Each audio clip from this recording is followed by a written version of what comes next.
Buh. Yeah, we are off to a good start. How is the volumes? I've been messing around with my microphone. I need to see if this is working. Accept all.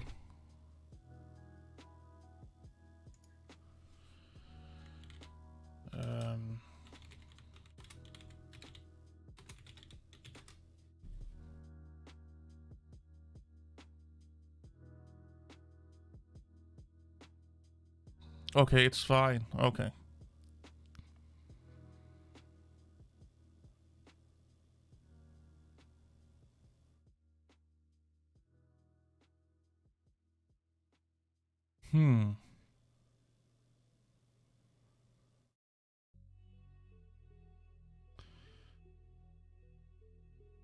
Yeah, YouTube is crazy, man. Yeah. There you go. And I also lowered the bitrate to 8,000 just to make sure that YouTube didn't bitch too much. So let's see if that helps. Let's see if there's any updates in here.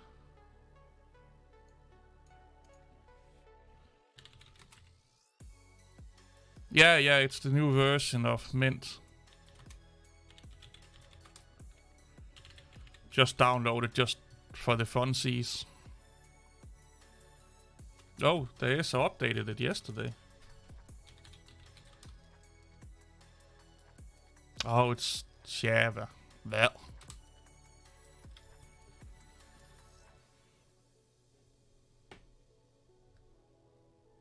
Mail cap.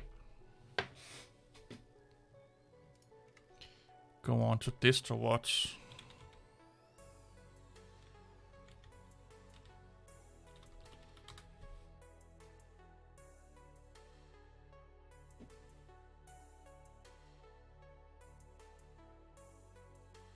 Doom, doom, doom, doom, doom, doom, doom, doom.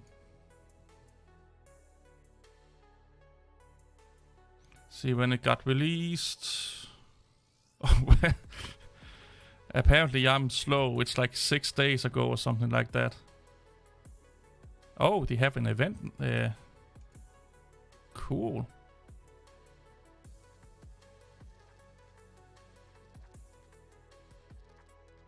They're actually getting the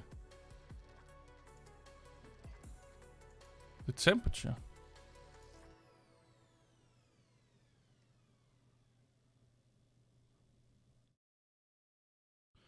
Is this like a GNOME project or what? Let's see if we can.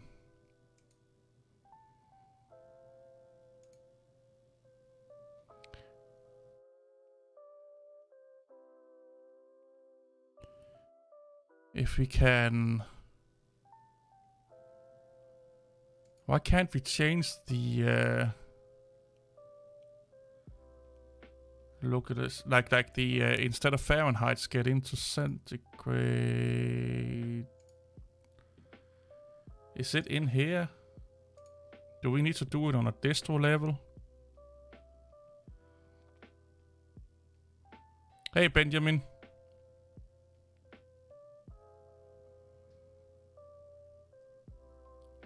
That's hardware. Hardware preferences. Where do they hide local language? Must be here. Time format. So we want Denmark.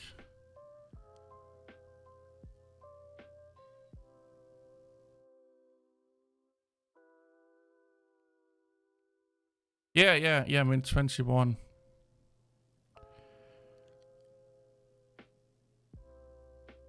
Addresses measurement. We want that to be Denmark also. This is actually really neat. No, I didn't install any language packs yet.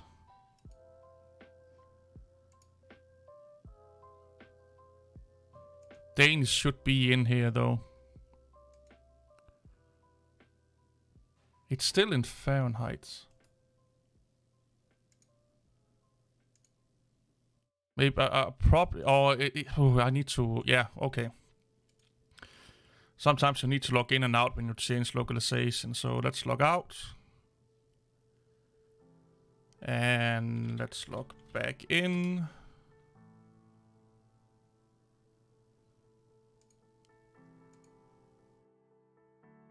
Yep, there it is. There it is. Good old fucking Linux. You have to log in and out to change the localization. But it's only giving us a 3-day forecast. Ooh, that's nice weather to work out in. What week?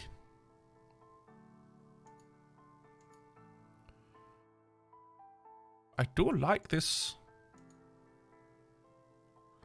So online, yeah, it's using the Google online or the GNOME online account. So I can just add my Google account if I wanted to. And then it will sync with Google Calendar that I use. That's actually really, really neat. What's this? Birthday, synchronize manage colors, okay.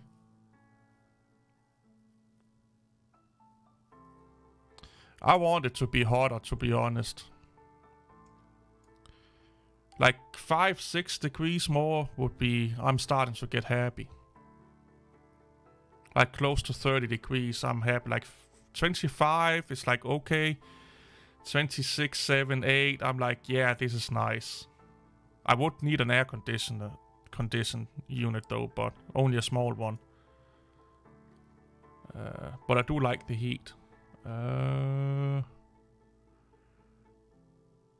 Oh yeah. That's the one, what I wanted to check.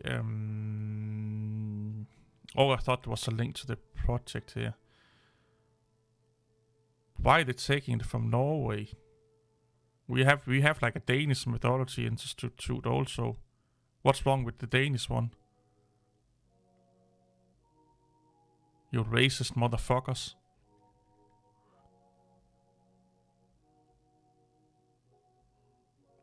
Oh, they have rain. Ooh.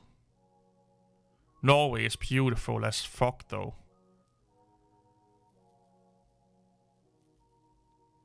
Oh, you don't like 28 in Scandinavia with the humidity we have. It's like being in a fucking sauna.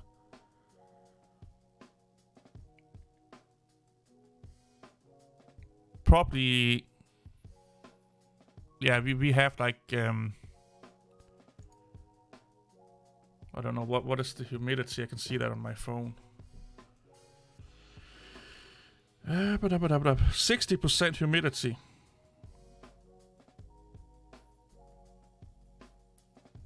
This one says it's 90 degrees outside with 61% humidity, but that's in my town. We tend to have a high humidity here in Denmark.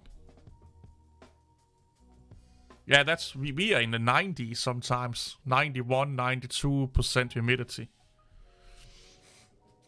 That's not uncommon. This is actually low humidity for us. Like, I love Norway in the summer, but their winter is fucking awful, man.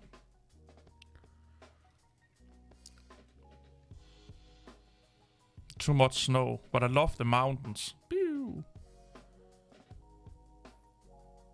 It's weird to think about that. The further north you go, you tend to see more and more mountains for some reasons. Must have something to do with the way the rotation and the tectonic plates is reacting to where they are on Earth and how close they are to equator and all of that fucking shit. I guess I have no fucking idea. I'm just guessing here.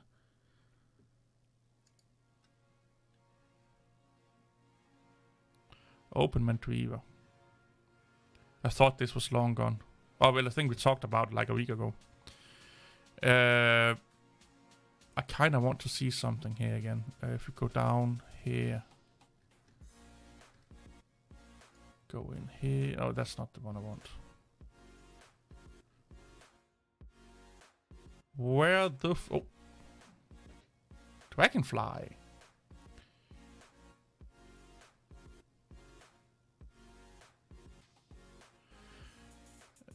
Matthew Dillon. I think he's the guy from PCBSD, if I'm not mistaken. From back in the day. Hey, Arnie.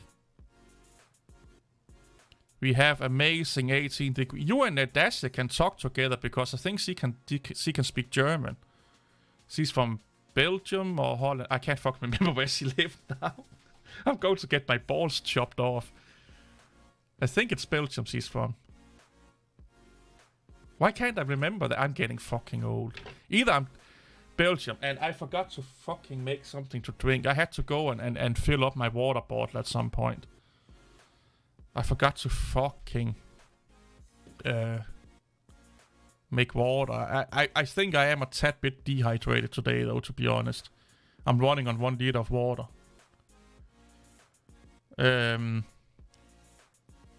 Germany and Poland doesn't have high humidity. Hey, Lamer. Yeah, if you go, like, it's in northern Germany and Scandinavia, we are, like, almost always for the most part, I would say we are in the 80s to 90s most of the year with humidity. Especially in the summer times, we get, like, having 60 if you have right now, that's a little bit uncommon. We tend to be in the 70s, 80s in the summertime. You know what? I am going to make some water. Hey, robot. So give me like 5 minutes. I need to go and make some water. Yeah. I'm on min 21.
Oh, and I'm back. I made like 2 liters of fucking water.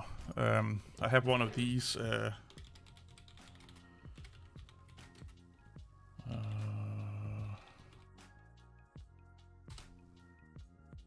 No. What is it called? Mutant.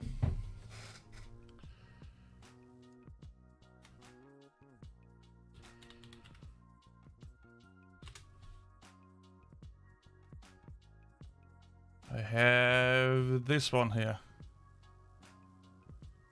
Oh well, it's this one here. It's fucking amazing in the summertime.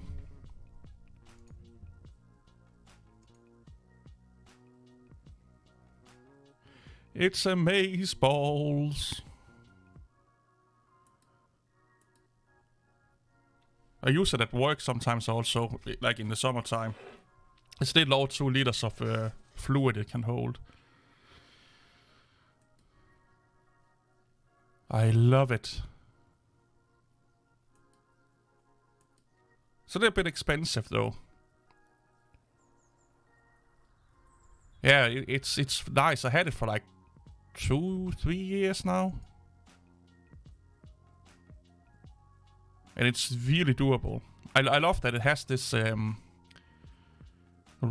D-ring here, so you can put it, you know, you can attach it to your backpack and stuff like that from the outside if you want to. But it, like, for what it is a little bit expensive because you're paying for the brand name. The other ones that I have one more, but it don't have this tab up here. It's just one big cap. Let's see if I can find a better picture. That's not big. That's not big. So this cap up here, if I open the image in a new tab. So this cap up here, there's not all of this fancy shit on the other one. It's just one big fucking hole. Hey Christian, how are you, man? Hey Peter. So when you have to like unscrew this whole cap here, and then when you know, it's like you're pouring water in your face from like a massive, you know, hole basically. Where this one here has this little drinking tap up here. That's really neat. You're somewhat okay. What the fuck is going on with you then? I hope you're okay, man. I don't like if you're not okay. And everyone, we have to congratulate the digital experiment, not digital experiment, the digital life, because he's now an Apple boy. He's a good old Apple boy. He got a Macintosh. So fucking jealous, by the way. So jealous. The other one I have is something like this, I think. Yeah, like this. So if you open the image in a new tab, so you see you have this big gaping hole here. The digital experiment. Yeah, it's because I have Nick from the Linux experiment on my head. Brody. Your guy Brody Robertson did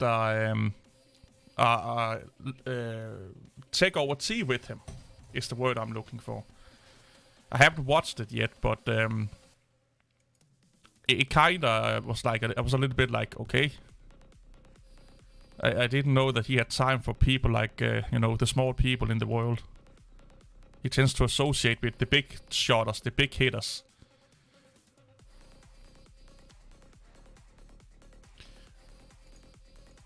I was actually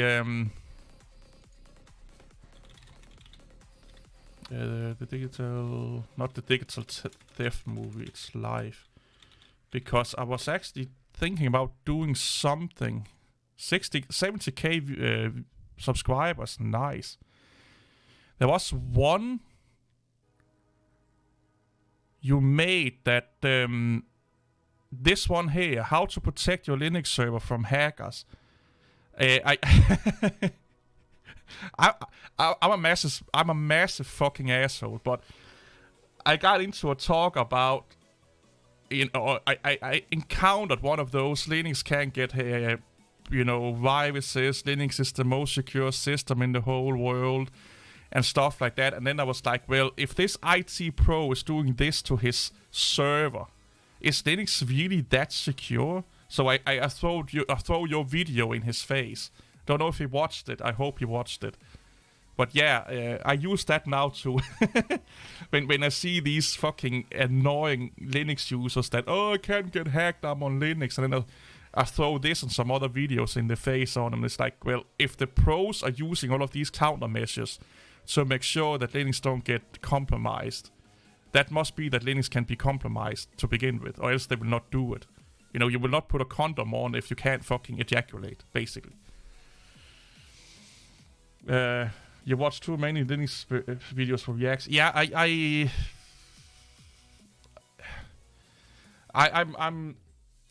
I'm taking a new direction with the reaction shit. I don't want to do the DistroTube, Chris Tides Tech. I may do a Linux experiment video once in a while, because I do like Nick. Like, I really, really like Nick. He's a cool guy. He's just seems to be a little bit zealous or too eager with some of the stuff he does. But I do like him. He's a cool guy. Metal Outlaw and Luke... I may do one on Luke Smith, because I don't think I've done one on him yet. But those four, like the DistroTube, Chris Tides Tech, Luke Smith, and Metal Outlaw, watching those make my day worse. So I don't want to do content on them anymore. I'm not joking here. If I watch look for a reaction video from one of those guys and I do a reaction video to them, I'm in a fucking bad mood for like an hour after I watched it.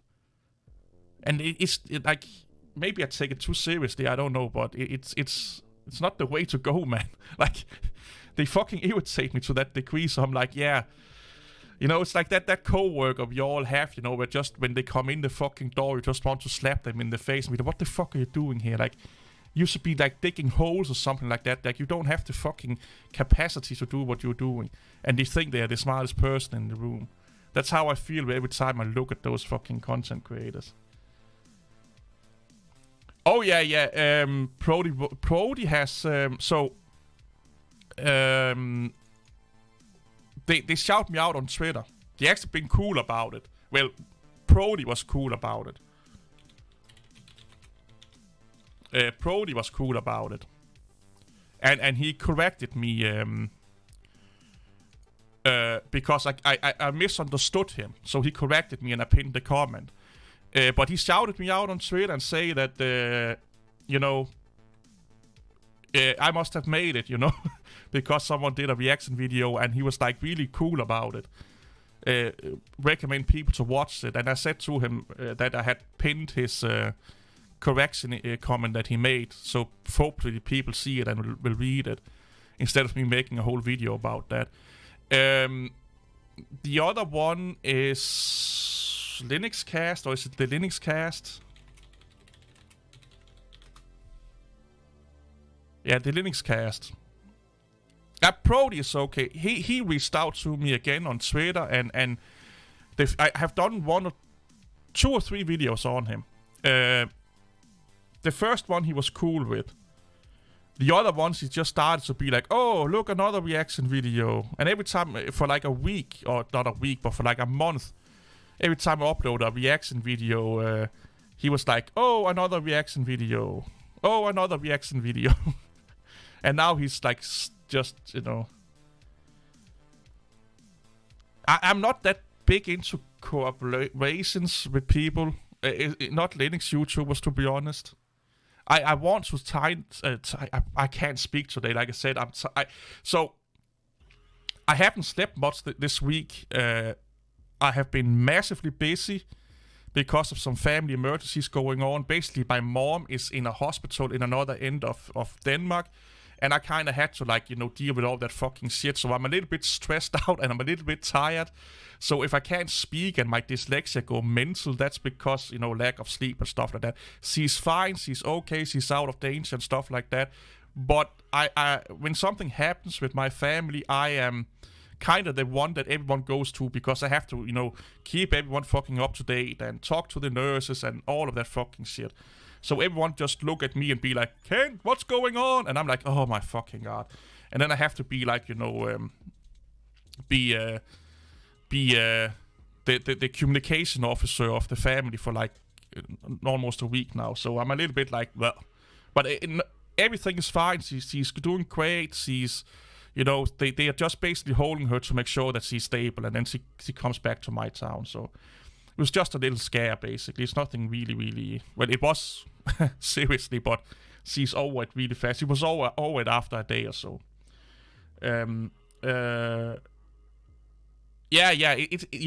My mom is sick, my brother is sick, there's a lot of sickness in my family.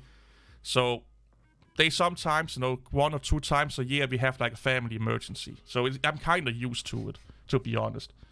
My brother have been deadly sick since he was 25 with diabetes and complications for having diabetes that he didn't treat it well.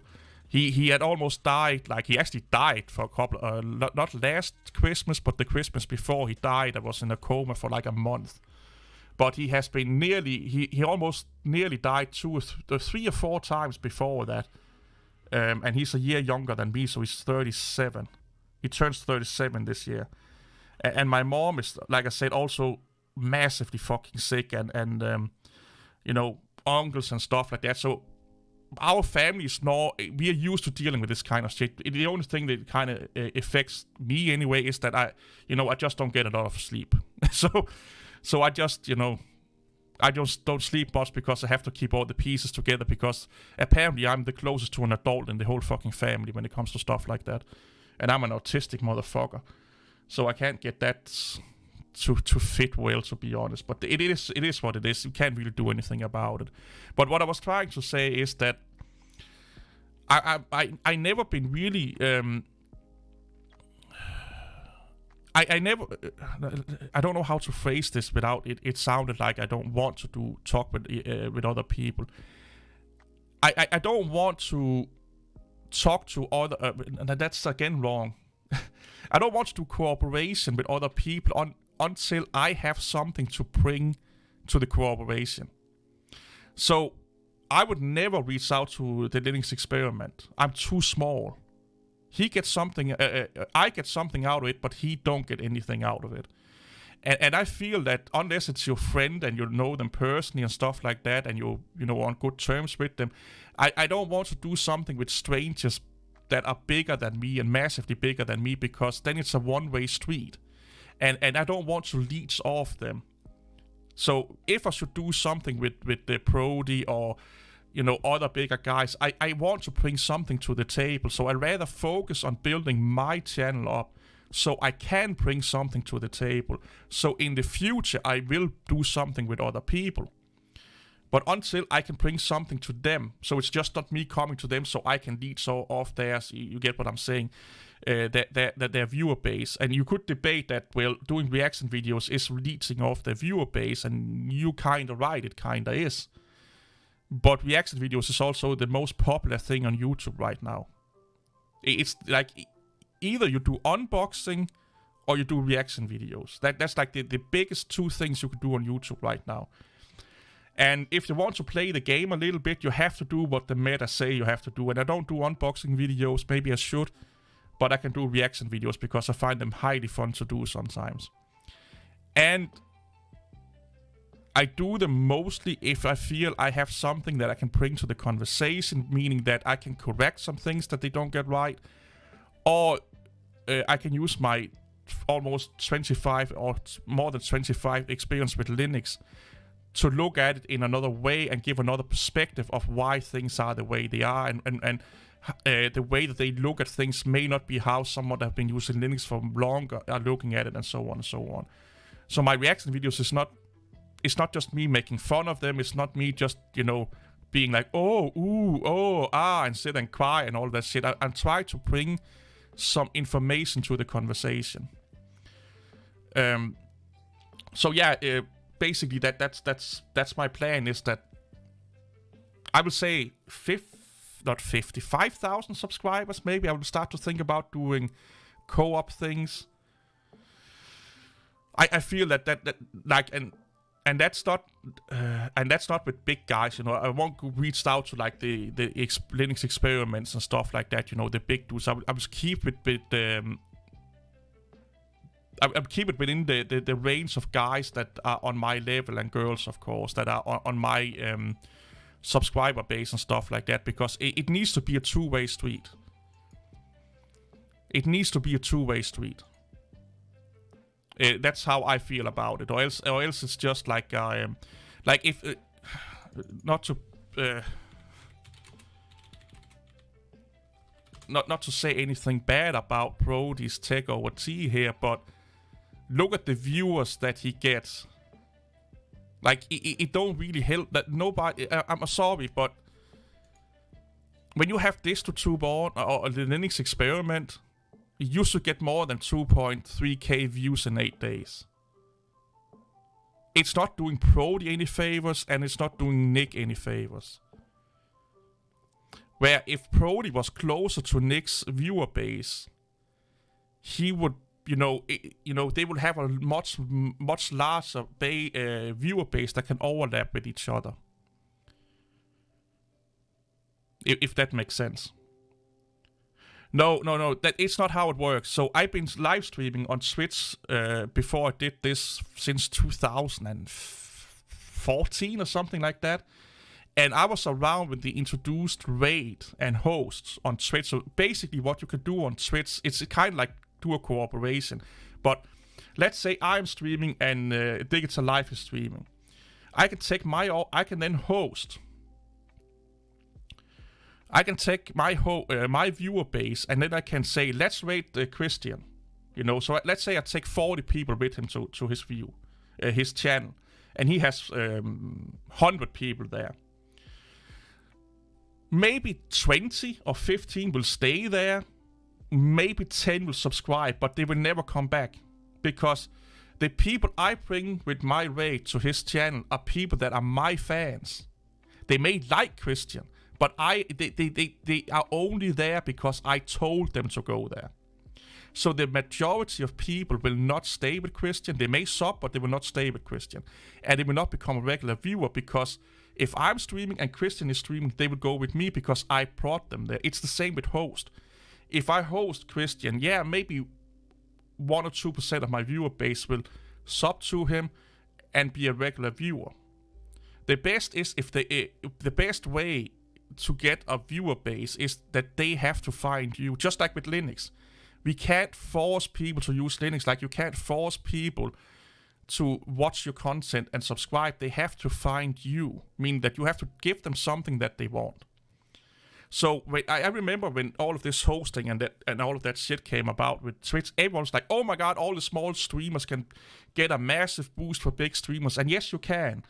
If, let's say, a 10,000 average viewer streamer is hosting my one viewer streamer for like a month, all day, all night, and are rating me all day, all night, 1% of 10,000, that's a lot of fucking viewers. So yeah, I can get something. But when they stop hosting me and they stop rating me, that will go down drastically. So I may average, let's say, instead of one viewer, I may average 30 viewers in that month where this big YouTuber is rating me all the time and hosting me. This has happened to me before also on Twitch, by the way. When they stop doing that, I may average 2 viewers instead of 1 viewer, or 3 viewers instead of 1 viewer. So yes, it can give you a boost, but it's not it's not a sustainable boost, and it's not a boost that will keep staying there. It's kind of like giving you life support a little bit.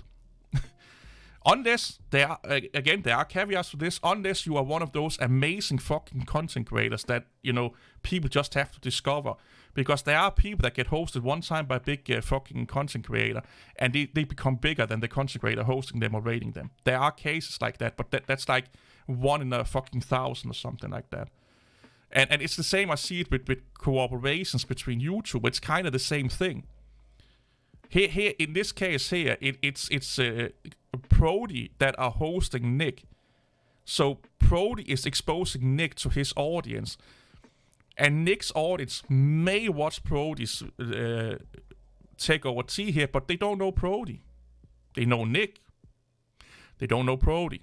But if Nick was Brody was the same size as Nick, there is a bigger chance that they also know who Brody is. So they are more inclined to stay and watch it. They may, like I said again here, let's look at how many views a Linux experiment is getting. Are you my friend? and then go 8 days. So let's do a week. 87k, 58k, almost 100k views. And he managed to get 2.3k views from it. From a guy that averaged this viewer base, like 40k, probably more than 40k per video. He can only drive 2.3k views. That's not a lot, man. That's not a lot. And that is because Brody, and nothing against Brody, but it is simply because Brody is still, or Takeover T is still a quote-unquote smaller channel. Like, it will make sense for me to go on Takeover T, because me and Brody are or not Brody, but Takeover T, we kind of have the same size. We kind of average the same viewer base. Get what I'm trying to say here? So it makes more sense because we are both nobodies on the internet. Collabs don't do anything. Maybe a 1.5 day spike in subs, but it's nothing worth. Yeah, it's actually it don't do much. You should do cooperations with other people because you want to, and you should never see it as a way of getting more popularity because it never works. Windows 11 has to restart for an update. You can postpone the updates. Windows 11 updates, or what is it called? Set active time. Set active hours. There you go. And I have the old home edition. I do the same thing here. So you can set Windows to only reboot when you say you want it to reboot, or you can say to Windows, if you are going to reboot within these hours here, because then I'm not using my computer. So mine is typically between 11 p.m. to like 3 a.m. And for the most part, I reboot myself before I go to bed. I reboot the PC and then log back into it because I have a virus scanner running every day at 3 a.m. But you don't have to reboot just because there's an update. You can postpone it, and Windows won't automatically reboot for you unless you have set this in here. I should do more Windows videos. There are so many myths with Windows in the Linux community that it's like, it's almost like like Sasquatch, Bigfoot and UFOs and stuff like that. This is kind of how the Linux community look at Windows. Like, a lot of the information they have is not confirmed information, and it's information from Windows XP or Windows 98 and stuff like that. And you think that because their grandmothers that fuck a goat's chicken fucking friend in the Alps that lives with his fucking cousin, sister, wife, had this experience, that everyone's having the same experience. It's like not even third-hand experience. It's like 10th-hand experience that they're coming to the table with. So it's so easy to hear when a Linux user have no clue what they're talking about with Windows. And they are talking out of their ass, and it's so funny. It's so funny to me. I love it. I love it. I have a video. TPD, TRG, Sting Dong, yeah. I have a video coming out at one point where I talk about how Windows 11 and VirtualBox stopped me from distro hopping. And I can't wait for the fucking try-hard Virgin Linux users to get angry at me. I can't count how many times I have been told that I'm not a real Linux user because I don't run Linux on real hardware. I run Linux on my old MacBook. But I don't use it as a daily driver on real hardware. And it's just like, well, Linux in a virtual machine is the same as Linux on real hardware. It functions exactly the same. Like, what's the difference? Nothing. Other than, well, you can't play games on it unless you pass through a graphic card. Same with, I hear Linux people say that, yep, I live a Windows-free existence. I don't use Windows at all. And then they boot into VirtualBox with Windows. I'm like, but you are using Windows. No, I'm not using Windows on physical hardware, so they don't count. But you are using Windows. You are spending 2 hours, 3 hours in your virtual machine. Welcome back, Comic Beast. In Windows, so you are a Windows user. No, it's not on physical hardware, so it don't count. I love those kind of people. I love them. They make my day, man. They make my fucking day. I need to watch this here, an Arc-based Linux distro, Dark Zero. No, where is the one I want? This one here I want to watch with the Arch Linux GUI guy, Demon Killer. Because he stopped maintaining Arch Linux GUI because of some copyright shit. Oh, I can't wait. Like, every time I talk about Windows, they get nuts, man. Oh, when you move to Mac OS... So, hey, I will give you guys, like, a little hint into the future of what's going on with me, computer-wise. My plan is this. I am about to not change work, but I'm about to be officially employed where I work, which means that I get a massive pay bump in my pay, in my monthly pay. So I can start to save money. My plan is to get a Mac Mini. Because the things I need Windows for, hey Esnik, the things I need Windows for, I can do under Mac OS. And I'd rather have Mac OS trying to steal my kidney than Microsoft. So my plan is that I will save up to for a Mac Mini and use that as my music thing I do with music, my creative tool set, my editing suite and stuff like that. Because Mac hardware just fucking kills everyone in rendering speeds and what have you not. So my Mac Mini will basically replace Windows. Then the system I'm on right now, that I'm running a VirtualBox on right now, will be a dedicated Linux machine that I then will run virtual machines on. So I will have a host Linux system, where right now I'm having a Windows host system, but I will have a Linux host system, and then I will have all my virtual machines on, accessible from that host system. I don't know what distribution that will be right now, but that's the plan.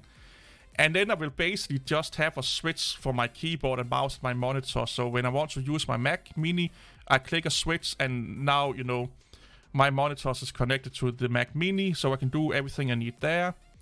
And when I want to use my Linux machine, I click another, I just toggle the switch and now everything is connected to the Linux machine. And then my plan is to have a Mac and a traditional PC that run Linux all the time. And I kind of also want to upgrade my PC right now. I really want to go up to DDR5 RAM and stuff like that, but that's just because I love hardware and I'm a hardware nerd. I kind of like the latest and greatest hardware, but I will upgrade the PC I have right now, but that will then be a dedicated Linux machine. And then basically I will be running, instead of running a Windows Linux setup, I'll be running a Mac OS Linux setup. That's my plan anyway. It may end up, I hope I can do it by summer next year. I can do that by summer next year. I hope so anyway.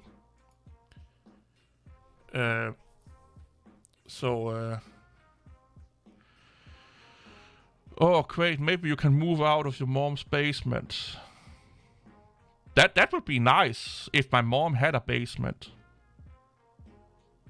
My mom don't have a basement. What are you guys saying here? Esnek is back. All good, expect waiting for Arch to make a decent update for Arch. Yeah. Oh, my plan is to replace my PC as well with a Mac Mini or Mac Studio. Don't know yet. And just run Parallels. Yeah, but yeah, I was thinking the same. I can't afford a Mac Studio. It's too much for me, man. Like, it's way too expensive for, and I also think it's overkill for what I need, because I basically just need it for certain programs and for editing.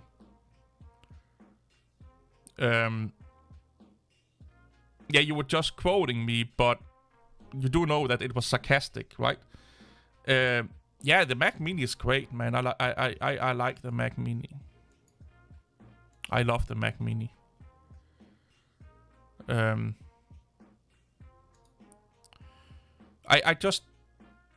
just tired of Windows. The biggest Linux security mistake, hacked. And this has probably nothing to do about what the... I can't with that dude. I can't with just that dude. Don't make me double DPP your ding dong. Oh, I want you to triple it. You do have a basement. You keep Mario locked up there. No, I am in Mario Linux basement. You got it wrong. I am locked up in his basement.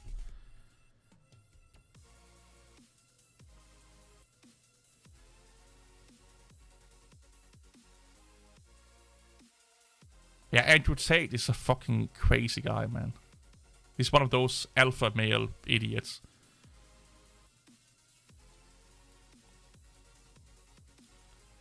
Yeah, it's a big mistake, man.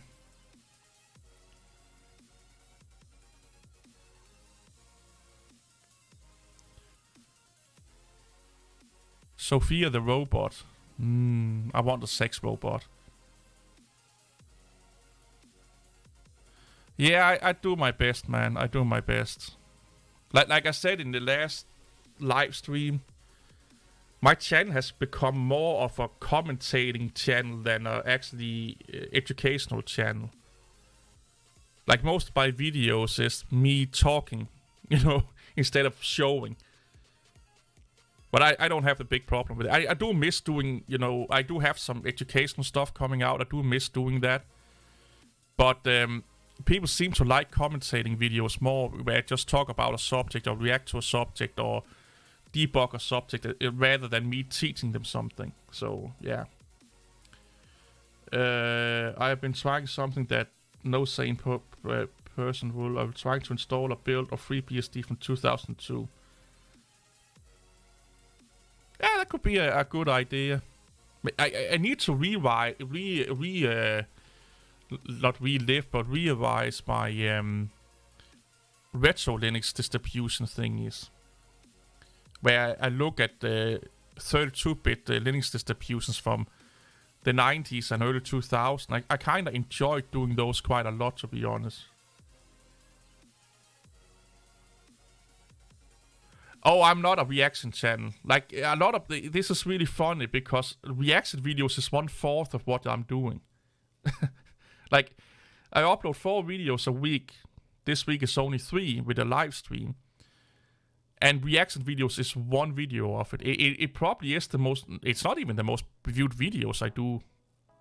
My most viewed videos is actually me doing, commentary videos, where I commentate on stuff within Linux. But hey, if reaction videos takes off, like if let's say I get 3 times the view on a reaction video on average than I do on every other video, I have no problem doing reaction videos. I just don't want to react to movies and stuff like that. Like, I got a copyright claim on my last live stream, even though it's not monetized, for showing 10 seconds from a BBC documentary that was going on. It was autoplaying here, like this. I think it was autoplaying like this, or I clicked on it and it was going on in here. In like a small window here for like 10 seconds or something like that. They claimed a 6-hour live stream. So, yeah. Oh my god, I remember Scary Movie 3. I love that fucking movie. I'll probably get a copyright claim for what's doing this. Oh, that's... What the fuck? Kevin Hart? I forgot he was in it, man. I love that dude. Yeah, take care, Christian. And you know where I am if you need to talk or anything like that. And get back to your old self, man, if you need it, okay? Just hit me up if you need to talk or something like that. Also, if you just want to bitch about YouTube. Oh, you know where I am. I am lurking in your Discord. I'm just basically doing my own thing right now, so I'm not that active. But I'm always here if you need to talk, man. I watched that video interview Doomkiller. If I had the negative energy, I could make a commentary video on it. But I just don't have the motivation. I haven't watched it. Also, it's too long to do a reaction video on. And also, reaction videos don't have to be negative. Commentary videos don't have to be negative.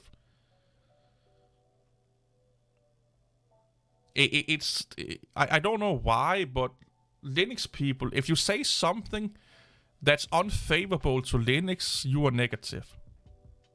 I don't get it. I have a video where I rant about I go off on a comment. So I read a comment about someone that was like, "Do you even like Linux?" And I was just like, and I get this a lot. Like I've got this a lot over the last year or so, where people, "Do you even like Linux?" And "Why do you hate Linux?" I'm like, I don't hate Linux. I just don't hate Microsoft or Windows. Sorry, I just don't hate Mac OS. I like Linux, but I don't hate the others. And I go off for like 40 minutes. It's a rant video. I hope I can edit it for next week, where I explain why I do what I do and why I sometimes am massively critical about Linux. And it's because I want Linux to do better than everyone else. But the path that we are going down is that Linux people don't want to work on the things that Linux don't do well. Linux people only want to look at the good things about Linux, and then they forget about that it's not the good things that will make Linux popular. It's doing the bad things good. So if there's something Linux is bad at, let's make Linux good at that. That means that Linux will become more attractive to people. What switch is it? I also want to connect multiple computers to monitors. So you just go and get like a HDMI switch, or a USB switch, or something like that. Like it could be something like this, like a switch box, where you basically just have a button and then you click it. Don't buy them too cheap, because you can get artifacting and loss of quality if you're buying them too cheap. So go with a brand name and a switch device that have gotten good reviews. Because you can introduce lag, you can introduce artifacting, quality can go down. And you also have to look, some of them are splitters where you take like the source from one HDMI source and just split it. But what you need is one that basically switches it from one screen to another, or one computer to another. And you do the same with USB or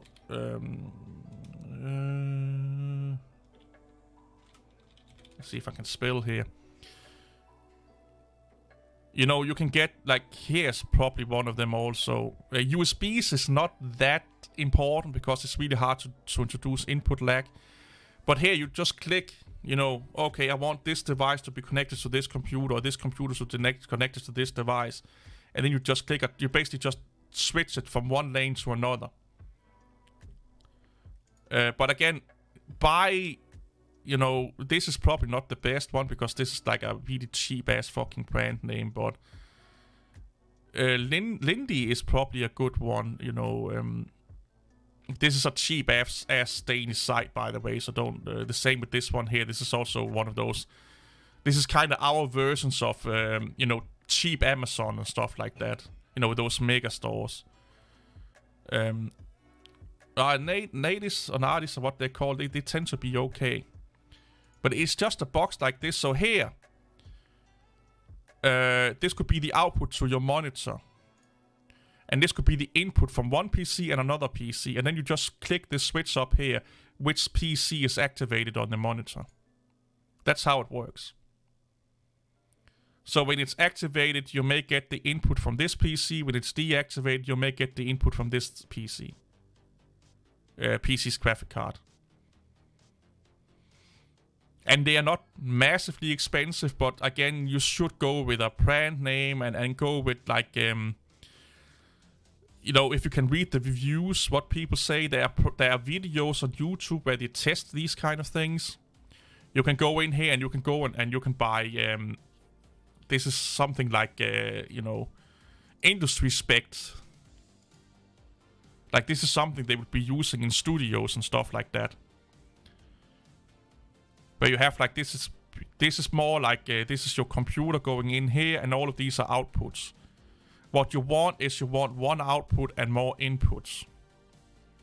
So you have to look at that, because you want two computers to be connected, and then you want to direct those input into one output.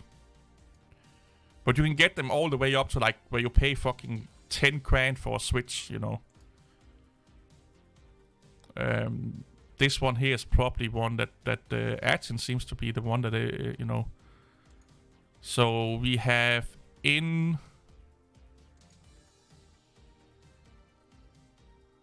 Yeah, so here, this one here you could be using. You can connect up to 4 devices with the one in front. HDMI devices. Or computers. And then you this is where your monitor goes in. And then this switch set just basically, you know, tell the monitor to look at this computer, this computer, and this computer. Yeah, take care, Homik. Take care, man. And some of them even have a fucking remote to them. I think this have a remote. And then if you press the number 1 button, you get the, you know, this is your Windows PC, or this could be your Linux PC, or this could be your Mac PC, and this could be your FreeBSD machine. But again, you know, look at the reviews and see how good of a quality. So this one here can do 4K at 60 Hz and 1080p, and it's 4 in, because you also have to look at what it can process. So let's say you have 120 Hz monitors and it can't do more than 60 both in 4K and 1080p, then you're losing your refresh rate. And when you go up to like the higher refresh rates and stuff like that, it can get a little bit expensive. The other idea that I'm looking at is just have like a third monitor that are then running my Mac 24/7. Yeah, but you have to go. It depends on how it's set up. One of my monitors, I have to go behind the monitor to basically control the inputs and outputs and set up my monitor. And depending on how your setup is, it can be really irritating. Versus just having a switch on your desk that you either activate remotely via a remote, or you just click a fucking button beside your keyboard. You know, you have a little box on beside your keyboard and stuff like that. But yeah, you're right. There are a lot of monitors if you go for the mid-range monitors that have more than one input.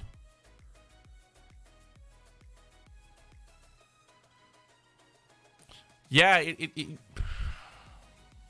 is better than having, you know, a third or fourth monitor if you can just switch the input. And now I'm thinking about, I actually think one of my main monitors do have the dual input thingy. But it can't, one of them is what is it called? DVI, or, it is DVI, right? And HDMI, it don't have two HDMI. None of my monitors have two HDMI ports. It's always one of the other. And then you can switch between those two inputs. And my old monitor only have HDMI and VGA, or DVA. Now, what is it called? Display ports, there it is. My main monitor have HDMI and display ports. My old monitors only have HDMI and DVI-D, yeah. So I can't use my old monitor because no graphic cards nowadays use DVI-D anymore. They use either display ports or HDMI. So, and I think my graphic card have a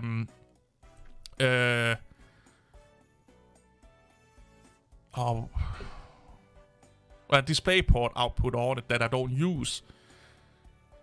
So I could connect that to my main monitor and then use the USB output from the Mac Mini to this monitor. But I also want to upgrade to a 1440p monitor. Right now I only have two 1080p monitors. And I want to change my main one. That's also when I get like the confirmation that I actually can work where I work full time. Or part time, but with full time salary. Is that I'm going to save up for the Mac Mini. I'm buying a 1440p monitor. And that will probably have the 4K monitor, or not 4K, but the 1440p monitor will have most of them have two HDMI ports. and one display port, or 2 display ports and 1 HDMI port. So I could use that to switch with, yeah. Then I just need a USB switch to switch between, you know, my Mac Mini and my computer. But then again, I need to, because here's the other thing. I may also need a switch for my sound, you know, my speakers, because it only have one input. At the time, I can't switch input on I have like a really old Logitech speaker system. Maybe I should upgrade that also, so I can have 2 inputs there, but I need to be able to switch my keyboard and mouse. I don't need all my peripherals on Linux, because I think, yeah, what computer will I be using to record on, though? It will probably be the Linux one, because I need to be able to access my virtual machines, and they are will be on my Linux PC. Because virtualization, I don't think that works on M chips yet. So yeah, that will. So I need all my recording shit needs to be connected to the one that I use right now. So basically, I only so for my Mac, I really only need keyboard and mouse, a monitor, and either headphones or something like that for like the music and the things and you know, editing and stuff like that. You know, either headphones or yeah, I could just plug my I could just get some really good headphones and plug them in. Because it set up remote access will put in lag. And the reason why I can't do some of the things I do under Windows, that I can't do them under Linux, is because of input lag. Like I use some music programs and stuff like that, and even with a real-time kernel, there is too much input lag. Like when I plug real instrument into my computer, it can't keep up with what I'm doing. So you can't keep the tempo and stuff like the proper tempo and stuff like that. Keyboard switch would be nice. I think I can get one of those with USB. Yeah, I'm thinking about one of those USB switches with keyboard and mouse, yeah. Hey, like I'm throwing this out there, okay? Mac OS may get me off Linux full time. Like, who knows? Maybe I become a Mac fanboy, who knows? Like, I'm not married to Linux. I just like talking about Linux. I will figure out a setup for my workspace here. Now you gave me an idea, but now I got to leave and continue painting the basement. All best. Hey, take care, man. Take care. I wish I could help you paint the basement. I love fucking painting apartments and stuff like that. Give me a beer and put some music on, and I can paint all fucking day. I don't want to do it as a work. I want to be able to take my own time with it, you know, don't rush it and stuff like that. But if I can do it on my own accord, in my own tempo and stuff like that, I can paint for fucking days, man. It's so relaxing. Old school C to build on modern systems. Well, go talk to Linus. Linus used old C for like the longest time. They just recently went up to like the 2014 standard or something like that. It for sure is fun and smells good. Well, the modern paint smells okay.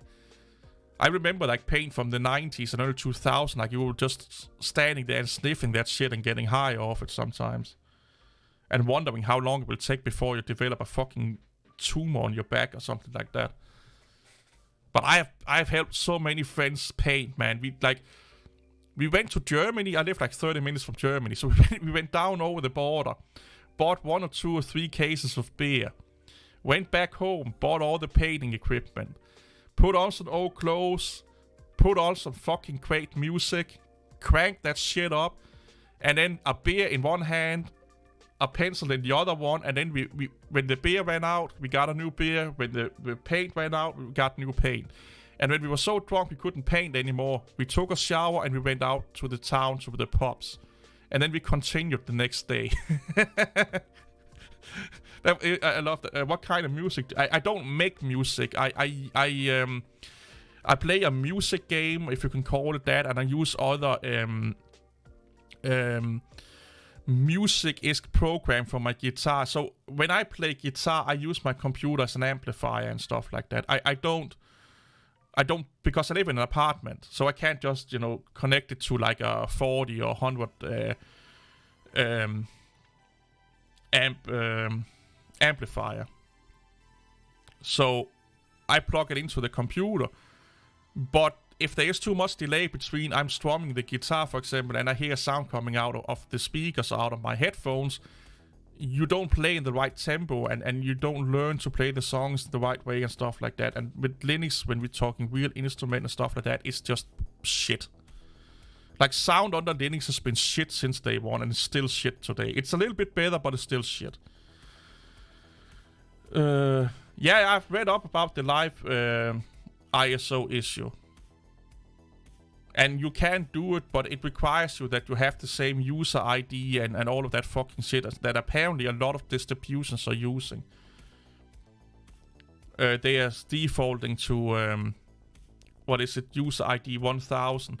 If you go on Google chroot and you go on to like IBM's website about it, you go on to Red Hat's website about it, SUSE's website about it, they talk about how you can prevent it just by changing the user ID.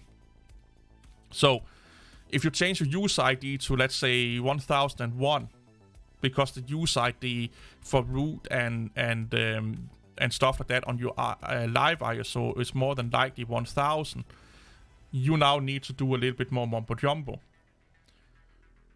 But again, you need physical access to the computer, so it kind of, again, like I said, I don't know why people think encryption, disk encryption is like the magical fucking shield. It only protects you, well, not only, but it's there to protect you against theft. And if there is like a 1% chance of anyone stealing your shit, it's basically don't do anything for you. Can you use it? Yes, but it's just more hassle to your day-to-day work. And I'm old enough right now that I don't want to overcomplicate my life. So if I have to put 2 passwords in instead of 2 passwords just to have encryption to protect me against something that I have 1% chance of happening, I'm like, no fucking way. No fucking way, man. Why overcomplicate your life to protect you against something that will probably never happen? It boggles my mind that people are so fucking, like, they think encryption is like the best and encryption, man, and big tech companies can spy on you. Like, just take it easy. Like, if you live in a place where like I said, do a risk assessment. Sit down, take a piece. People hate doing this because it actually makes them, they have to think. Okay, people hate to think. Sit down and think about what is the most likely things going to happen to me. And then protect against the things that are going to happen the most and are most likely to happen to you. And work your way down onto something that may happen 1 in 1,000 times. Me encrypting my hardware would be like me having a bodyguard because I could get mocked. Or me having a panzered armored vehicle because someone could be running crazy and driving into me in the street with a gun or something like that. Can it happen? Yes, but the likelihood is really fucking slow, minimal. So it's almost useless for me to do it. That's why when I see preppers, they are prepping for fucking zombie apocalypse and stuff like that. It's just like, you do know that it's physical, not possible for the human to be both alive and dead at the same time. So the thing that you're trying to protect yourself against will never happen. Or the chances are that it's going to happen is like 0 or 1% or something like that. Like, people are so fucking crazy and so overzealous in areas they should not be it in, and not enough in areas they should be it in, because they have seen some fucking idiot talking about encryption or something like that. Like, oh, I can figure that one out, so that must be the most important thing. Instead of having proper online, hygiene, or what you would call it. That sounds like a nice night out. Just relaxing, drinking beers, painting, and music. Yeah, that's how we did that a fucking lot when I was younger. Or just sitting outside on the lawn with a fucking bottle of booze and beers and making a bonfire and getting pissed and then go to town. I just encrypt important data instead of the whole computer. Yeah, of course, if you have like... I do the same. I have like 1 or 2 documents that are really important. I have them in places and in ways that if my computer gets stolen, they can't get access to it. And if people get access to those places, they can't open it. Easily, anyway. So yes, of course, like I said, you have to do a risk assessment. How important is this to you? And how likely do you think something is going to happen? And then protect you accordingly. And my security plan is not the same as yours. That's another fucking thing I hate about a lot of these security people, is that it's like self-defense. It's like prepping. It's like being prepared. Call it what the fuck you will. It's depending on the person and their life. What works for me and is enough for me may not be for you, and the other way around. You know, Esnik is living in a totally different place than I am, so let's say he wants to prepare for food shortage. He has to stock on different food than I have, because I have access to different kind of food. So I can't make a video. This is things you should prep for in food shortage, because it will only work for people that are in my situation, that eat the kind of food I eat and that live my life. And it's the same with security. That's why the companies pay people millions of dollars a year, billions of dollars a year for companies, stuff like that, to make them security strategies. Because if it was a one thing fits all, we just needed one Linux YouTube videos about Linux security. That's it. You know, that's all we need. We need one video or one article to explain, and everyone will be doing it. So it drives me bonkers that just because I do this, they have to do it, or because they do it, I have to do it. That's not how it fucking works. Why I said you have to do a risk assessment and plan accordingly. You mean you don't have I do have a bodyguard. I'm fat, so nobody's going to run away with me. Yeah, I get it. I don't use encryption either, only on the USB, not on my system. I'm not going to enter too long password every time I reboot just to waste time. Yeah, here's another thing. A lot of people, they use encryption and all that fucking shit, and they use the exact same password all over the fucking place. I'm just like, yeah, okay, that's cute, I guess. I have a cookie. Yeah, that's cute. Or they use like a really, really simple password for one or two things, you know. All the passwords like 1 2 3 4 5 6 6 5, you know, 6 5 1 2 3, or so, you know, something like that. You know, really simple passwords. It's like, yeah, that's cute. Like, you need to have really strong passwords if you're only using passwords. And here's another thing that drives me up the wall. What is it? 1Pass or something like that. You know. They're like, man, just use one of those password helpers for, you know, where you have a plug-in on your computer. And how is that more secure? Now you're trusting a third-party company that most of them have already been hacked more than once. And you're trusting them with all of your fucking shit? Okay. Yeah. Fine, I guess. Again, cute. It's just like, come on, dude. Like, come on, for fuck's sake. I can't remember how many people that said, just get, instead of all you bitching about passwords, just get a password helper. You know, LastPass and stuff. I'm just like, you do know that they are not secure. You're trusting a third party with your data. I just set up a script to tar and GPT encrypt a bunch of Docker Composer files with sensitive data, as well as my Bitwarden database and a few other things. Then copy to external drive. Then copy the blah blah blah blah. It's just on a corn tab. Ooh, corny. That once every Sunday, just a way to back up and import stuff. So I can only there are only a really, really few cases where I could see it being necessary or life-altering if someone gets data from you, or get what you have on your hard drive. So if you let's say you have a text file with all your bank information on, your social security number, your birth date, all your passwords, and all that fucking shit. That should be encrypted, of course.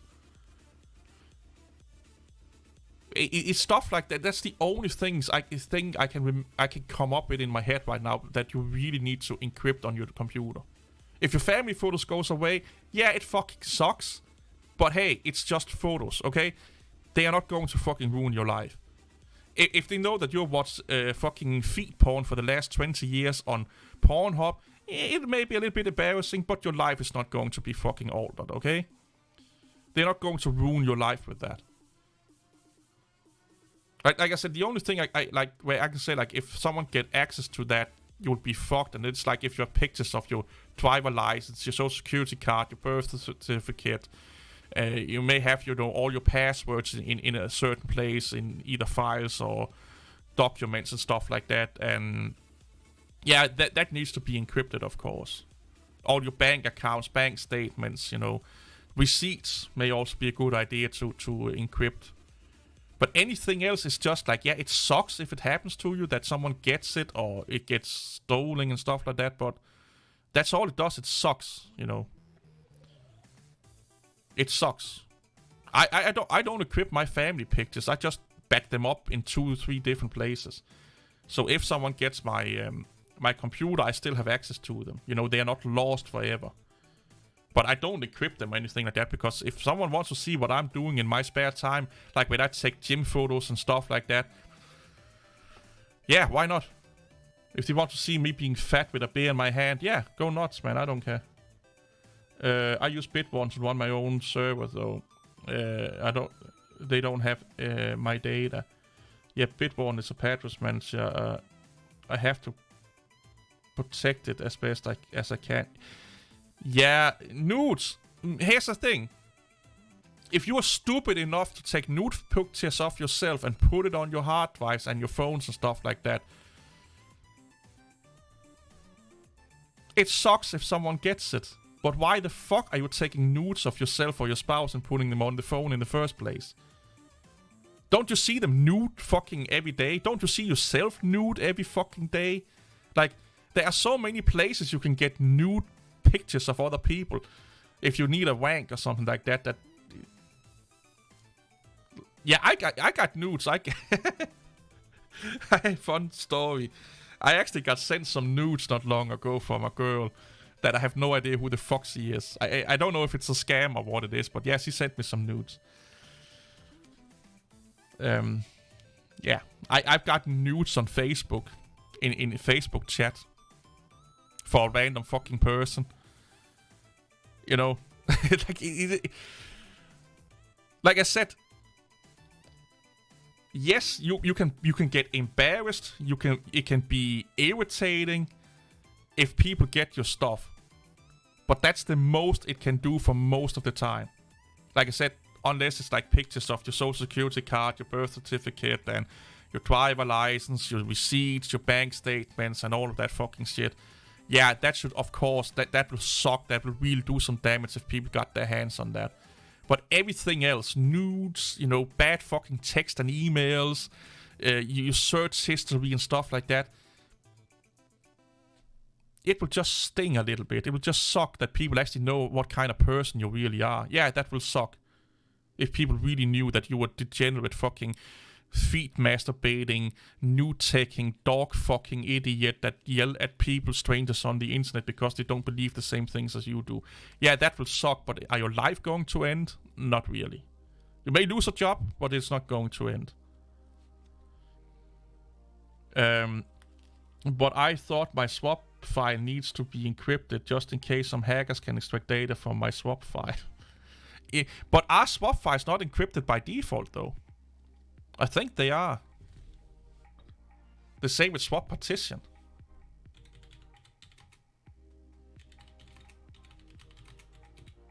I can't spell today.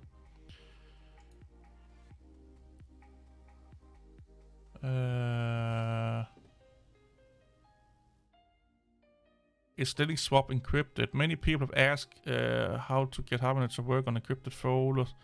The problem is that the swap partition is also encrypted, but with a random key. Oh, yeah. So the swap partition is encrypted. So that will also mean that the swap file is, I guess. Yeah,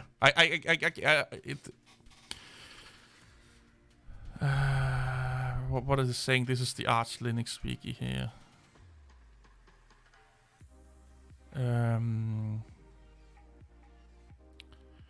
Depending on requirements, different methods may be used to encrypt the swap partition, which are described in the following.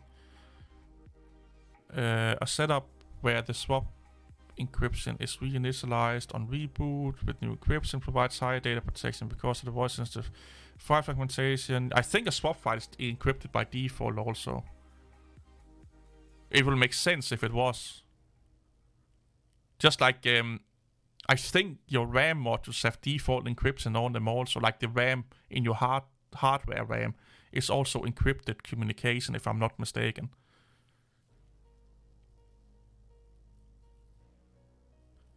But I have to reread. I haven't looked into that in fucking a decade almost. So yeah, your swap partition is at least... save your files with an ambiguous file name. Put it in a folder that looks like a cache folder. Yeah, exactly. Like, make your data look less obvious of what it is. I used to have a folder with a lot of sensitive data in it, and I made it... It had some fucking crazy, like, graphics for videos or something like that it was called, and all the files have just generic names, 1, 2, 3, 4 or something like that. So when people are looking over it, they were like, yeah, this don't seem like anything really, really important. Don't lie, you got news.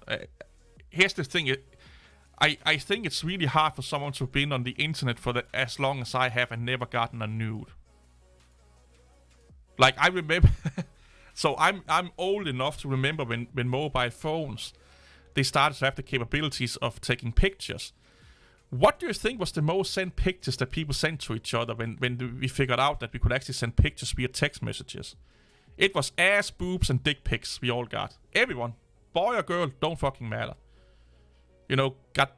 Someone got drunk, took a fucking picture of someone having sex, or a picture of a boob or something like that, and sent it to everyone. Like... Yeah. If a thief see your nudes, at least it can make him sick for a while. Well, maybe. Take a look at Bitwarden sometime. Yeah, I know about Bitwarden, but I do it the old-fashioned way. I either remember my passwords or I have them in written down both in physical form and digital form in places where the chances are that someone can get their hands on it, and if they do, they can see it, is like almost zero. Nothing is 100%, but it's like, I would say a 90% chance that they can't get their hands on them. And if, in worst case, I have the most important passwords, I actually need to update my book. I have a physical book where I have my most important data passwords locked down. Because then, no matter what people do, they need the book, and it's archaic, it's not a digital form, so they need my physical book. Okay, and that means that they have to get into my house and they have to know where that book is and what kind of book it is, because it also is like the same with your data files. Make it look as less suspicious as possible. Like, if you can get like a My Little Pony book and write things down in that and hide it in your kid's room or something like that, that's like the least place they will look for fucking passwords. Spend 20 hours doing what an installer does for you, so you can say, oh, it's Arch you're talking about. It take like 10 minutes to install Arch. It take no fucking time. Arch Linux is all about being able to read instructions. Well, it's no different than reading the instructions on how to bake a 2 or 3 layer cake. That's all it is. You're good at reading instructions. Hey, give yourself a fucking medal, my friend. I've been downloading nude since 300. Oh, I just got a new Leatherman tool, by the way. I'm playing with it right now. Is it Pink Diary that say my first diary? Yeah. It's something like that. And if you're really paranoid, you write down an encryption, or you make your own encryption. So you make your daughter type certain words, or your kids type certain words. So they just think that you're teaching them to type, but in those words are nested in, passwords and stuff like that. And Esther got all hot and bothered because we have a girl in here today. And then when they look at the book, it could be like My Little Pony, and then the handwriting style is like something for a 5-year-old or something like that. But in that is actually nested code, passwords and stuff like that. That could be really cool to do that. Just get your kid, like, spelling book or something like that. Then teach your kid to spell certain words. And then have a decipher, you use to decipher those words to then get the password. But if someone looks at it, just like, oh my god, this is a kid learning to spell. Like, they're not thinking password book or anything like that. Which one? I always carry Leatherman at me. So I used to have a... let's talk about... I love, like, multi-tools, knives. I can talk about that for fucking ever, man. OLED is quite good. Yeah. Reddit will crack it. Yeah, Reddit will probably crack it. Oh, why are you eating all... Esther is always eating either burritos or tacos and like gets a salad or something like that. So I used to have a sock multi-tools on me. I can't fucking remember which one. Power Access, is that the one? I think this is the one.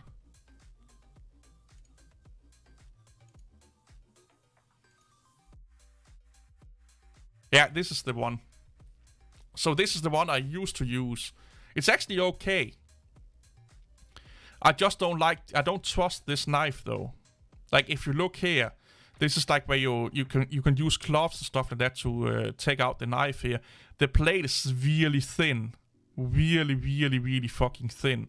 So I don't really trust it. So it's now in my EDC pouch that I have in my my cargo pants as a backup to my Swiss Army knife. I'm using a Tinker with scissors in it. Super Tinker, what it's called. But I got a rebar. Leatherman rebar. Rebar... stain black. This one here.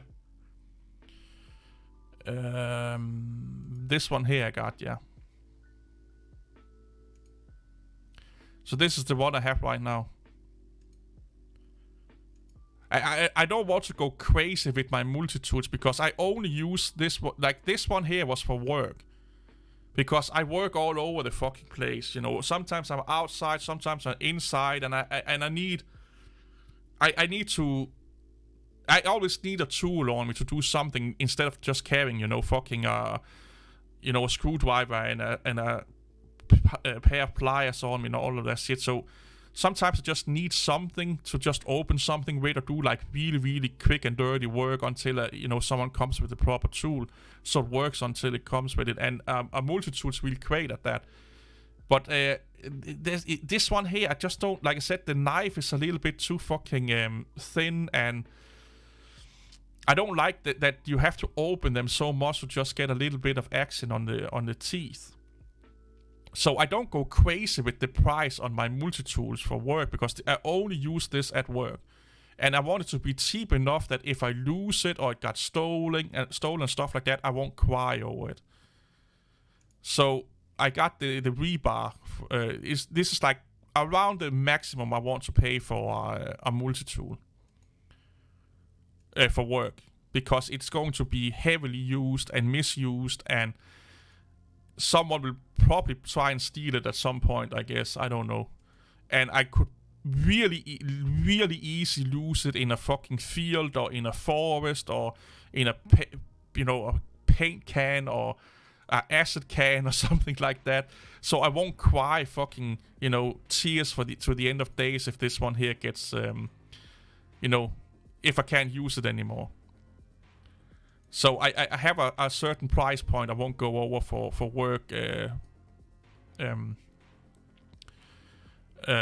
pliers.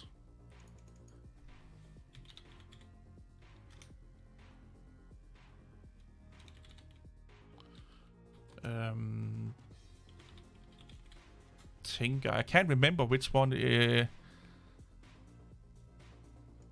It's the one with scissors in it. I fucking love the scissors. It's this one. No, it's not that one. Don't they have it anymore? Here it is. It's this one here. This one I have on me all the fucking time. In my, like you saw in my video. But I don't use this at work. Because sometimes I need, I use my, either my sock or my Leatherman at work. But I have this on me all the time. I use it mostly. I use the scissors on this one here if I need to cut out a band-aid or something like that for people. And the tweezers and stuff like that. But I just like a little bit more hefty tool at work. That can stand some abuse. Like Swiss Army knives is not meant to be used on machines and in the forest and stuff like that. They are used to be doing light work, light to medium work. Where a Leatherman and a sock, like any of these multi-tools here from a good brand name, they are built to take way more abuse than a Swiss Army knife. So I only use. Right now I have this in my pocket. I'm thinking about giving it to my brother. Because he always fiddle around with fucking shit. So I can give him this one here. So and then the rebar is just for work.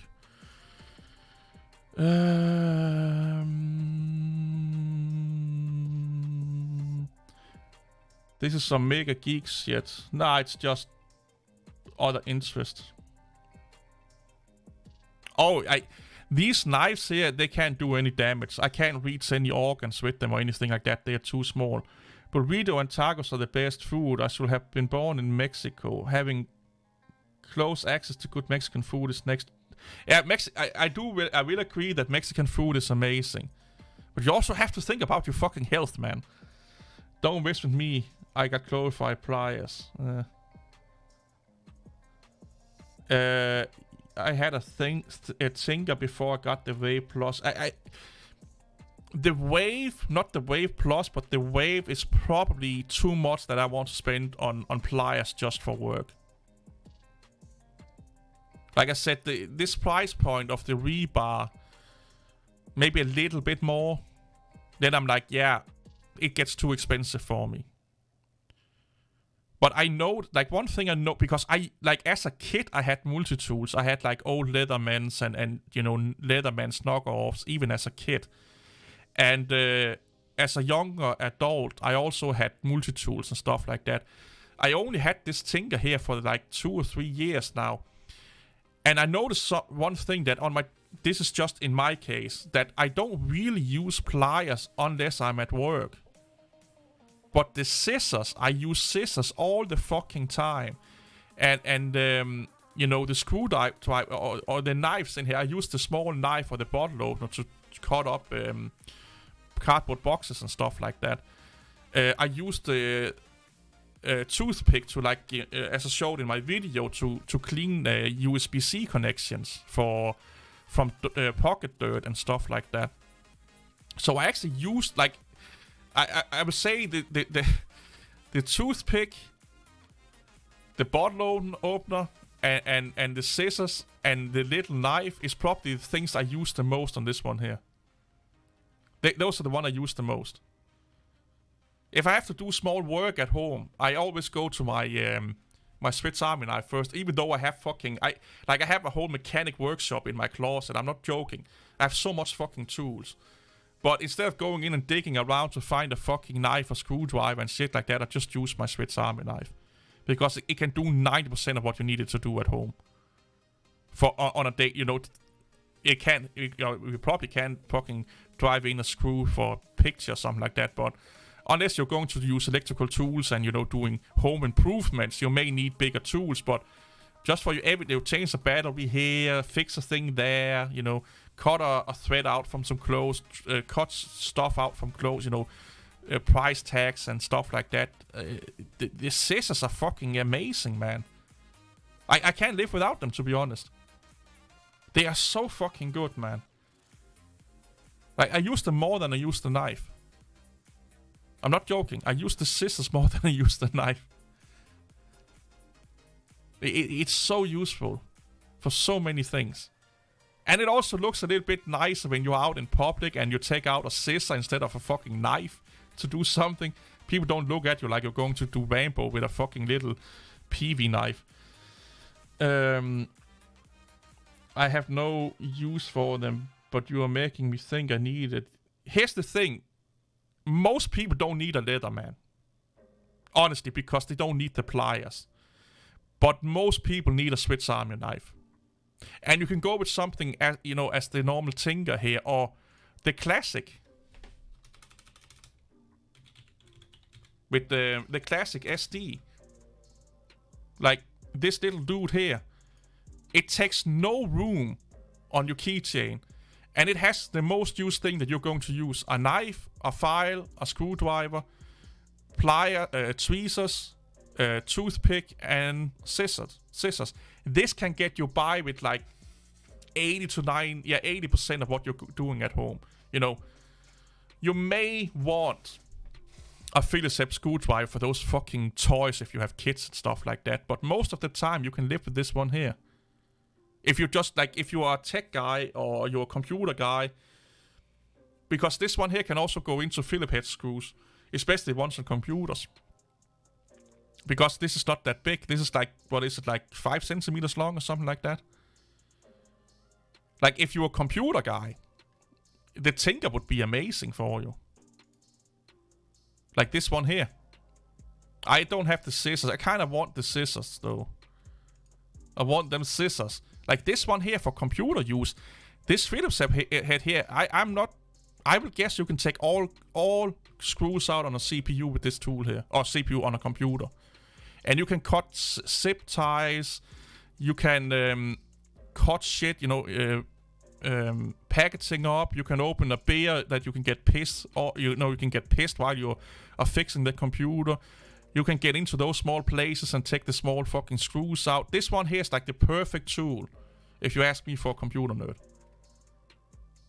And they are not $40, and you can find them cheaper. You can definitely find them cheaper than $40. They don't cost much, man. Like, they really don't cost much. Like, they are so inexpensive. I have a lot of tools too, but it's neat, nerdy electronic stuff. I spend a lot of times outdoors camping and hunting, so I pay to... Yeah, if you do that, you need good quality. Again, like... Just like with security, you need to look at what your needs are and don't just go and... Again, why I hate preppers. Because they think everyone lives like they are. They're living in the same country they are. They're living in the same areas they are. They don't...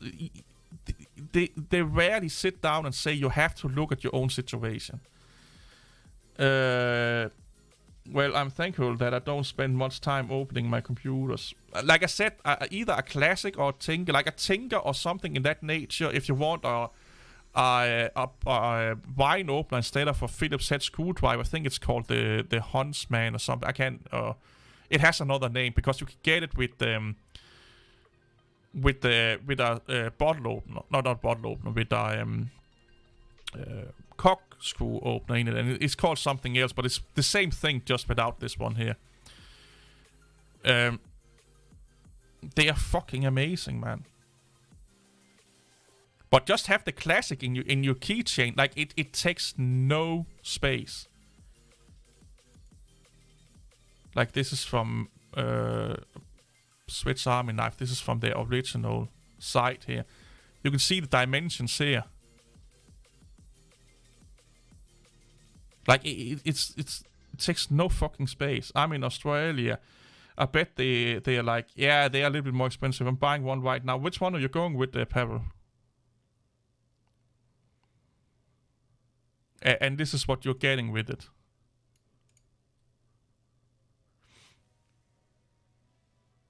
This is enough for like 99% of people. Oh, the Tinker one. Yeah, I love the Tinker.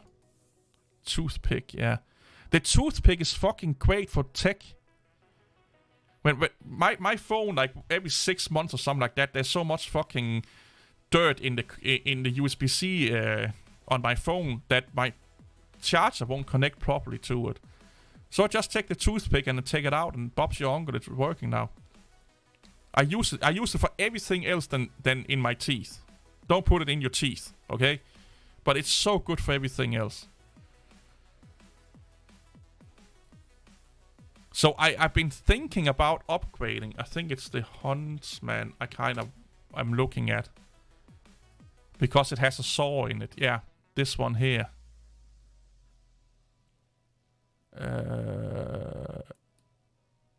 This one here I'm thinking about getting. Because you get the corkscrew and you get the saw. And I have been needing a small saw when I'm outside. Tinker Super Tinker is best offering from Swiss Army Knives, in my opinion. Those and the small keychain. Yeah, the classics. I think you mean the classic. This is the keychain one here, the real small one here. I do like the Swiss champ though, like, or the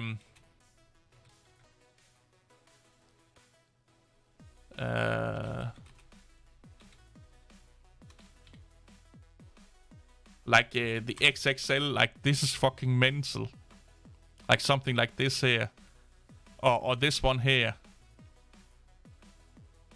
You know, I just think it's too big.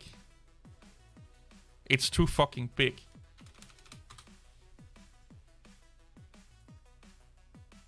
It's just too. But I like what it brings to the table. You know, you can do everything with this fucking shit here. Like, look at this. Look at this fucking shit. But you can't carry this around. Like, you might as well just fucking take a Leatherman with you or something like that. They also have some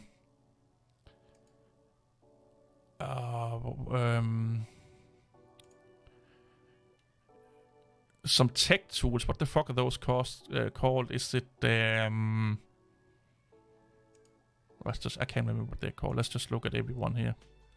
There's lights. They also have some with USB sticks in them. Garden. I don't need garden. Let's look at them all here.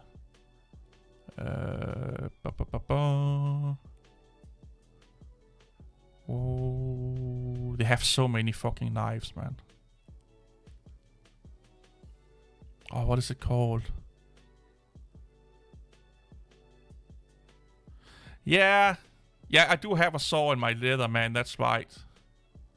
That's probably why I haven't gone with a bigger knife. Yeah, it also has a pen. Yeah, you can also get one with lights in. I think the tech one also have light in it. I just can't remember for the life of me what it's called right now. And the fun thing is, I looked at it earlier today. Like, this is also one of those mini ones with light in them and a pen in them. Is it a champ? No.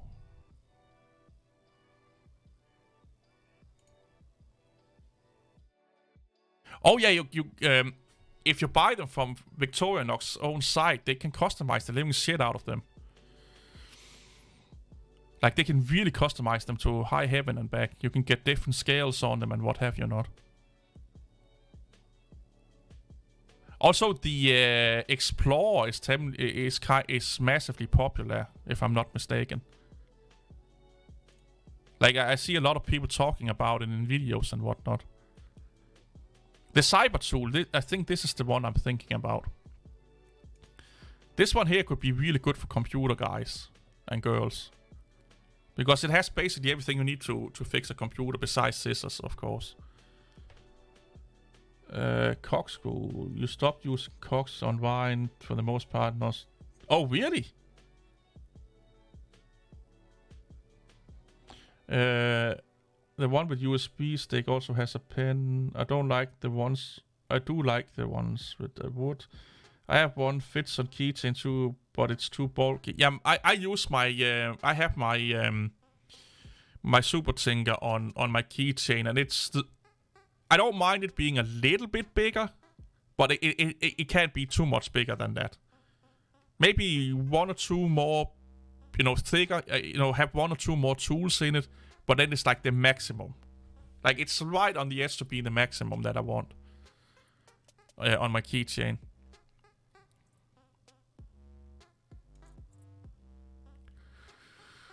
I don't think they have the USB one anymore. Ambassador.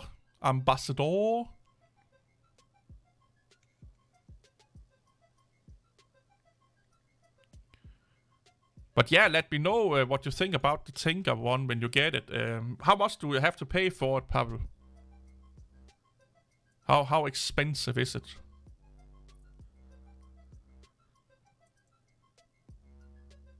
Oh, this is a traveler set. Nice. The compact also seemed quite nice, to be honest. The compact.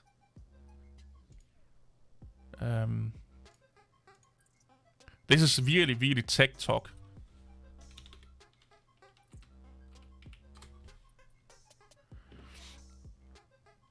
You also get like a... do you get in here? You get a screwdriver. You get a pen in there also.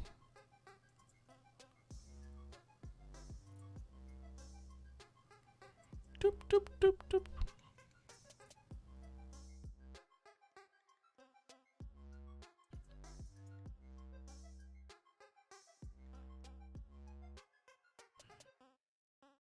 I hear a lot of people really, really liking the compact.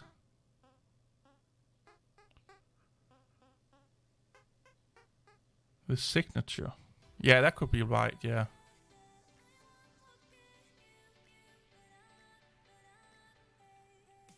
I have a old beat up Swiss Army knife, and it's not really useful anymore, but it's one I got from my grandfather. And it has a company branding name on, a Danish company. And I looked into when it was made, and either it's from the 1940s or 1950s. But the big plate is broken off, and the second plate is missing the tip, and, it's dirty as hell, it needs to be cleaned. But I think it's from the 40s or 50s. From looking at how, the oil is made, and it still have the can opener, it's still the claw can opener. They only did those in the 40s and 50s, as far as I can understand. So I keep it around. I rarely use it, but I just like keeping it around because it's so old. Like, it's older than I am. But it still feels amazing in my head and stuff. Like, it still feels new, But it has this, like, when tools get worn in, when a tool or a knife or something like that has been used enough that it's kind of been worn in. It has, like, kind of like a pair of shoes, They become comfortable, and you can feel that they had, they have a little bit of mileage on them, and I love that feeling with everything I have. I don't like things being pristine and new and shiny, because then they have not aged, they have not been used, they are just like a showpiece, and there are time and places for stuff like that, but if I have it on me, I kind of like it to be part of me, and that means that it's being used, and I know that dent or that, scratch came from me doing that kind of thing. So I kind of like that about tools and things that I use. That I can be like, oh, you see this dent here? That was because I did this fucking crazy thing with one of my legs behind my back and being fisted by a fucking goose or something like that. I did this crazy thing, there's so many stories behind them, and I love that fucking shit. But I'm thinking about getting one of these just to have in my desk, you know, laying on my desk for opening packages and, you know, things that, you know, those plastic fucking vacuum seal plastic things that you get in a lot of things nowadays. What the fuck are they called? Where they vacuum seal, you know, a screwdriver or fucking sometimes even a fucking mouse can be vacuum sealed in plastic, and it's just so easy with the scissors to just cut it off because they are really sharp.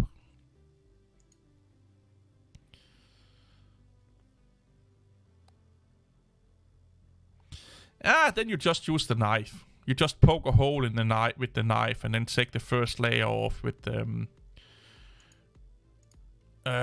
Is it Swiss? It's not.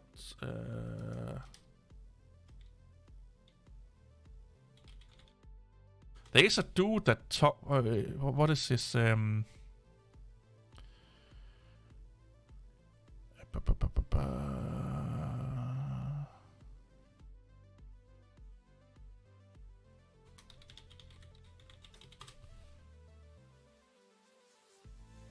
Why can't I find him?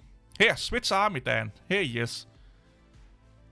This is actually a really good channel. He has a lot of older ones, and you know, he talks about maintenance and the history behind them, and I like watching him from time to time. He knows a lot about those fucking things, man.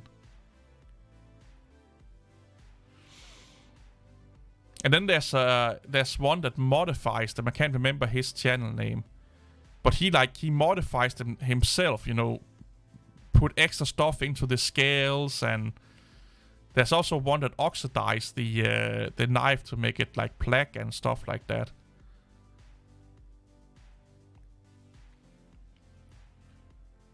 But Victorinox is kind of like North Face, you know. It's one of those companies that everyone has a fucking Victorinox knife or something like that. Just like everyone that just use backpacks have had at one point in their life have had a North Face backpack. You know, it's one of those massive companies that you just can't get around if you are into knives or use knives. Or the same with North Face. You either know them, or you know someone that have a North Face, or you have had a North Face backpack at some point in your life. Because they are so prominent in the within people that use backpacks. And that kind of puts me off North Face a little bit. Also, I don't like all of the fucking. That's also I really like Osprey, but I don't want any backpack that have reflected materials on them, so cars can see me. I don't like that. If I need to be seen, I need it to be on my terms. I don't want, you know, automatically reflective materials going on. Benchmates, they are also good. They're just expensive a lot of times. They're just expensive, and a lot of their knives are, well, you can't really carry them every day in Denmark and in Europe because we have strict knife laws over here, but you can use them at work, and you can use them if you're going to the forest, or if you're like Boy Scouts and stuff like that. But if you get caught by the police, you have to explain to them that you're on your way to doing some bushcrafting, or you're on your way to, you know, a spider camp, you know, a Boy Scout camp, or, you know, you have to explain to them, and they have to believe you that you're not just running around with it just for the sake of running around with it. But you can't have them. You can have them at home and use them at home on your homestead or stuff like that, of course, within your own property, but it becomes really difficult to go outside with them. Like when I did martial arts, I had I trained with a stick, like 1 meter and 89 or 1 meter and 90 long stick. You know, basically a broom. You know, if the police saw me carrying that with my sports bag, because you can't have weapons with you, in like events, sports events, and gathering places. So like at concerts and stuff like that, you can't have anything with you that resembles a weapon. You can have a Swiss Army. No, you can't even have a. I can't take this with me to a fucking concert in Denmark. This is illegal because it can be used as a weapon. So, if luckily enough, I never got stopped. But my sensei, he was a MP, military police officer, and also had civilian police training. So he explained the laws and what we should say if we got stopped by the police with our basically our broomsticks on the way to training. Because why do a teenager run around with a fucking, a gym bag and then a long ass fucking stick sticking out of it under his arm, Is he going to go mental on someone or something like that? So he taught us what to say and how to do, and to explain the police officers that this is for the purpose of our sport events. We are going to train with these, and they are only going outside my home when I'm going to training and home again. Even though that it would be really uncomfortable running around with almost a 2 meter long fucking stick. But yeah, we have some crazy laws here in Denmark. And just think about that.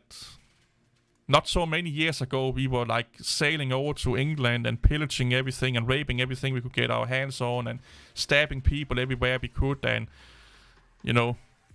now we can't barely fucking have anything that can resemble a weapon, or else the government gets mental on us. It's really funny. Or crazy to think about.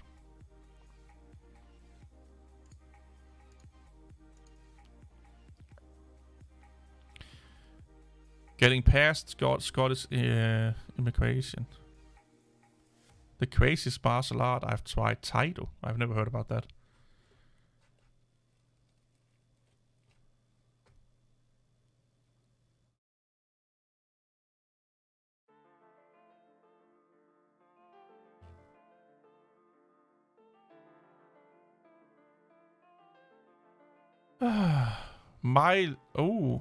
Margin builds from source.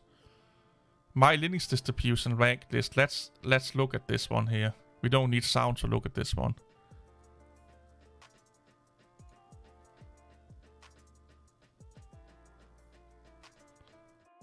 Ranking Linux distribution I've used until now. Oh, you only have 131 subscribers. Ubuntu, Manjaro, Arch, Debian, EndeavourOS, Fedora, Antix, Gentoo, Gorada, PopOS, Raspbian, Mint, Talis, Kali, Linux Lite, OpenSUSE. He spelled it wrong. It's with an E and not an A. And also, all of these words are capitalized. Arco. Anyway, I'm not going to nitpick here. Ubuntu, where is he putting Ubuntu? Yeah, you can use a broadsword if you're only using it for that event and you're only having it on you when you're walking to and from that event. So Ubuntu is meh. Manjaro is good. Arch is great. Oh my god, he's one of those. EndeavourOS, okay. EndeavourOS is Arch, just so you know it. Fedora, oh. Debian, great. Oh, he's one of those. Oh my god. Antix, okay. Gentoo, yep. Gorada, yeah. I know. I know. He's one of those people that go and watch what other Linux YouTubers are doing, and then he's just mimicking them. Mint, Talis, Kali, awful. Linux Lite, okay. Linux Lite is basically just Ubuntu, so they should be put under the same fucking OpenSUSE, okay. Yeah, Arco Linux, good. Do you see a pattern here? Do you see a pattern here? It's a hype guy. Is there anyone we know in here? I like going watching other people's Linux videos and just look at the comment section to see if there's someone I know in the comment section. Because Ubuntu is popular. If you use Ubuntu, you're not special anymore. So it's the same reason why, you know someone that are really into IPA beers, that love those locally brewed IPA beers, and they can't shut their fucking mouth up about that specific IPA beer. And they will only drink that beer. Then some big brew company, let's say Budweiser, buy it out. It's still the same brewery, still the same IPA. It's still being done in the same way, but now Budweiser owns it. Now they don't like that IPA anymore. Because now it's been bought out by big business. It's not special anymore. And they don't like the flavor, it's not the same anymore. They find all kind of excuses why it's not the same beer as it used to. And then they find another locally small brewed beer that nobody knows about. It makes them feel special. And a lot of people don't understand what Ubuntu is doing. They don't understand Ubuntu's place in the Linux ecosystem. They only listening to Linux YouTubers rave and rage about snap packages. And you think that's what Ubuntu is all about, snap packages. Not really. It's part of Ubuntu, and they are pushing it. And snap packages are just as stupid as flat packages, if you ask me. And app images, they're all stupid. But Ubuntu is doing so much more than just snap packages. Like, you wouldn't have Linux Lite without Ubuntu. You wouldn't have Mint without Ubuntu. You wouldn't have Pop OS without Ubuntu. But they don't seem to understand that.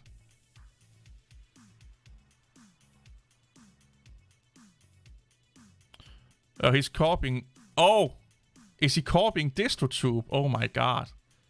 I do prefer Debian, but I use Ubuntu too. Ubuntu is the sharelet of Linux distros for server stuff. Wait, what makes Debian great but Ubuntu? Well, Ubuntu and Debian are not the same distribution. Just like when Java is not Arch. Ubuntu is just based on Debian. But it's not, Debian.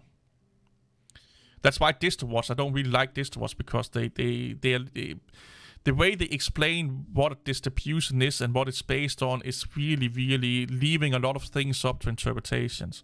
And when you leave too much up to interpretations, people will interpret it in the way that fits their narrative the best. I have a video about why Ubuntu is not Debian. I need to edit also.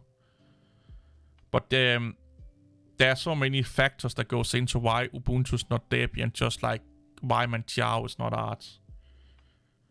Why do people like I used Hannah Montana like 5 or 6 years ago? Like, it's old news. Like Hannah Montana and Taylor Swift Linux was the one that was known, and we had I think there was a My Little Pony also themed distribution. I think they all came from the same guy, by the way. Like, come up with some new fucking jokes, man. Like, come on.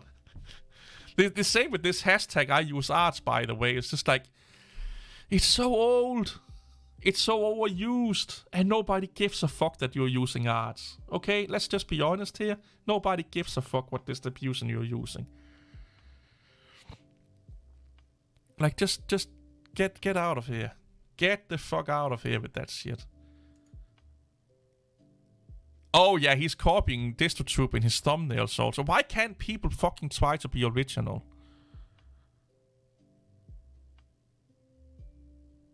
Oh, I hate this. It's the same with eBoss Central. He's also copying fucking DistroTube with his thumbnails. It's like almost like identical. Like, oh.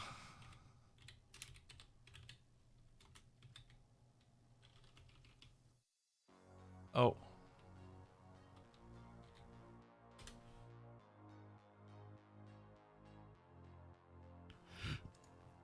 And then let's do DistroTube.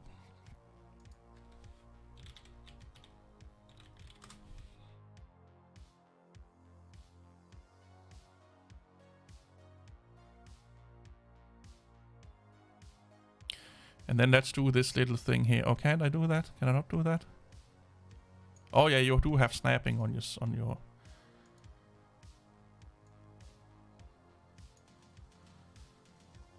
Like, look at this. Look at this fucking shit here. Okay? Like, honestly, you will think it's the same guy doing the same videos.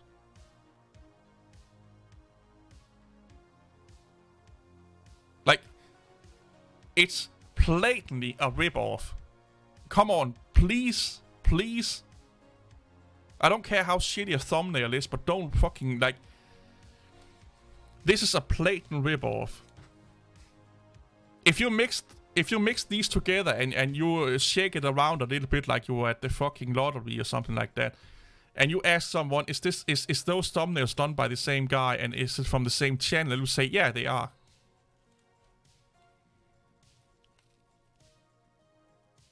I just don't get it.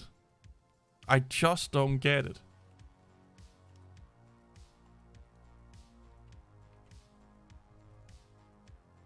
Stop putting icons on your desktop. You're not my dad. Shut the fuck up. I'm just reading fucking titles from DistroTube and already getting worked up, man. Oh my god.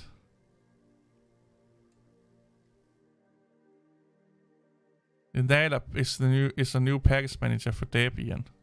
It's not new. It's been there for fucking ages, man.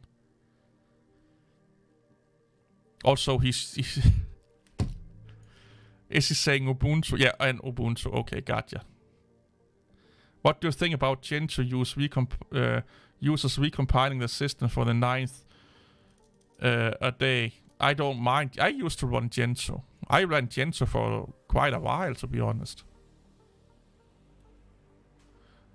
Yeah, Linux distros installs proprietary software. Is that okay? Yeah, if they want to. You are not that fucking... Like, I hate...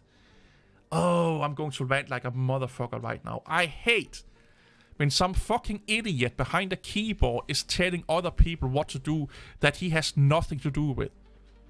If someone builds a distribution or code a piece of software, they should be able to do whatever the fuck they want without you telling them that they are what they should do, unless you are involved in the project.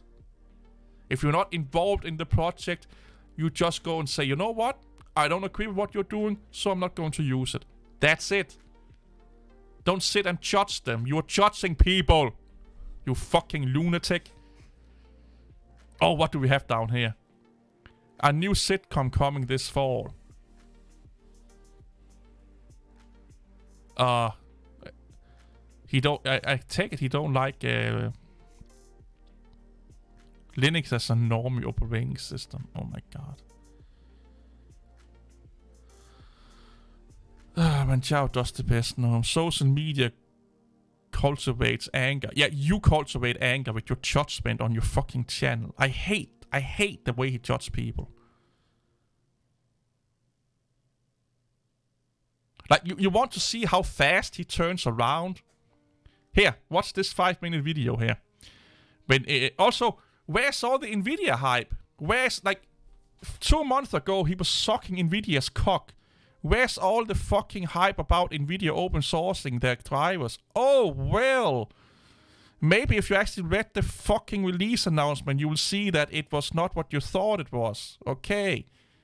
Nobody gives a fuck about their fucking server graphic cards. Where's all the Nvidia hype? Where is it? Or is it just like any other fucking Linux YouTuber that, oh, you open sourced it, that's fine. Get the fuck out of here, I don't care about you, I don't want to contribute to you or anything like that. I'm just happy that you open sourced it, now get out of my fucking way. But yeah, look at this video here and you can see how fast it goes. I'm not judging people, not looking down on people, and then judging people, looking down on people for 5 minutes.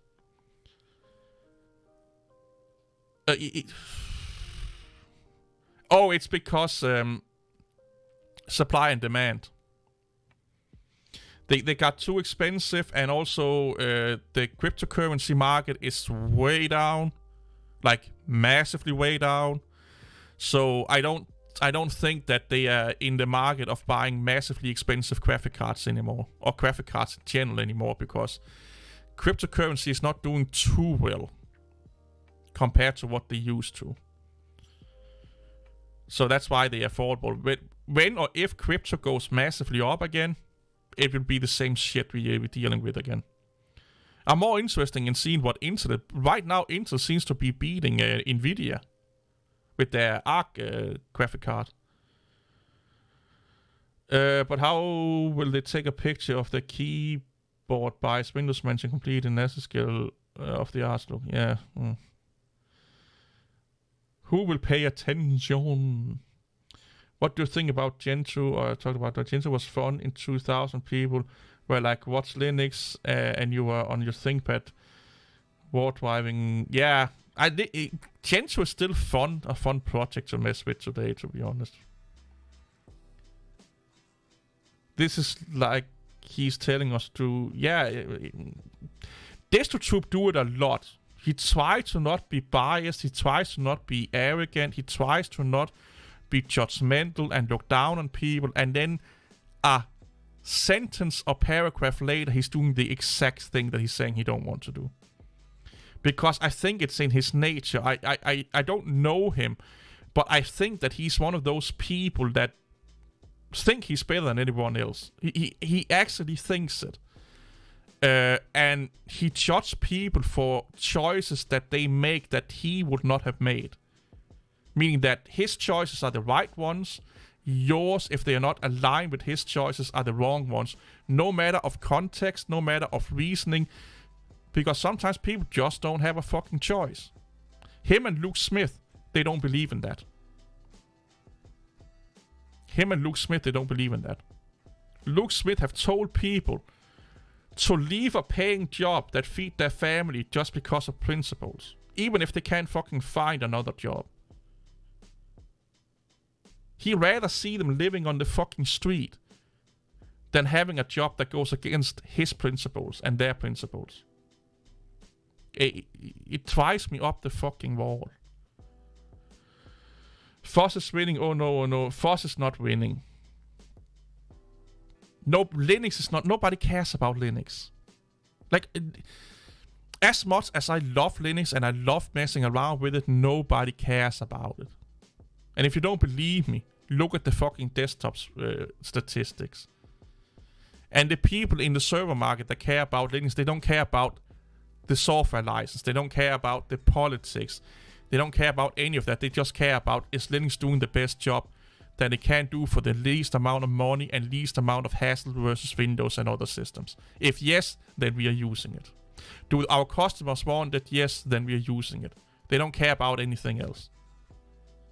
If the customers will then say, I want Windows, they will give them Windows. If Windows was the best and cheapest tool for the job, which it is in some instances, they will be using Windows. Rarely do you see a company being open source or using Linux because they are an open source company. Like they align with the politics. There are companies out there that are like that, but most companies are not. It all comes down to the bottom line.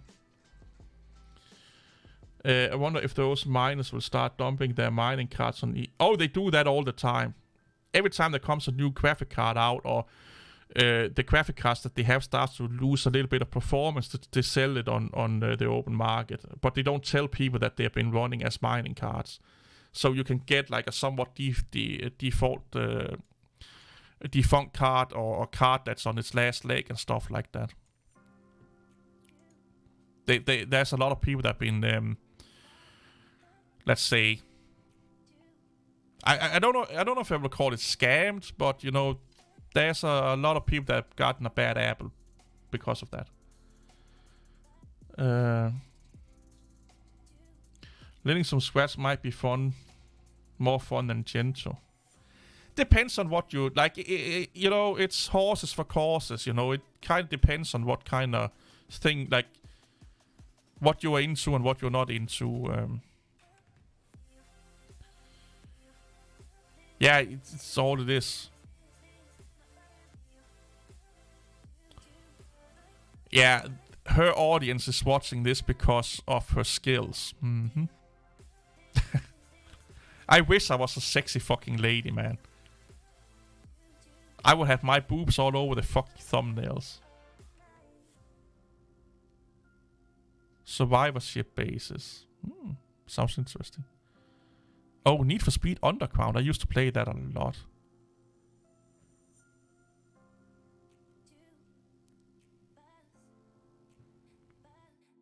Line. Oh, it's Short Circuit. Oh, they're doing a backpack review. Like, he just never aged. That's fucking... He looks like a fucking 18-year-old kid still. Linus.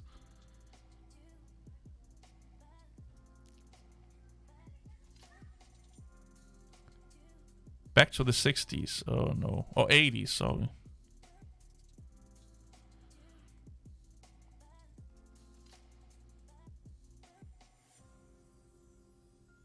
I need to rewatch Scary Movie, man. It's been too fucking long.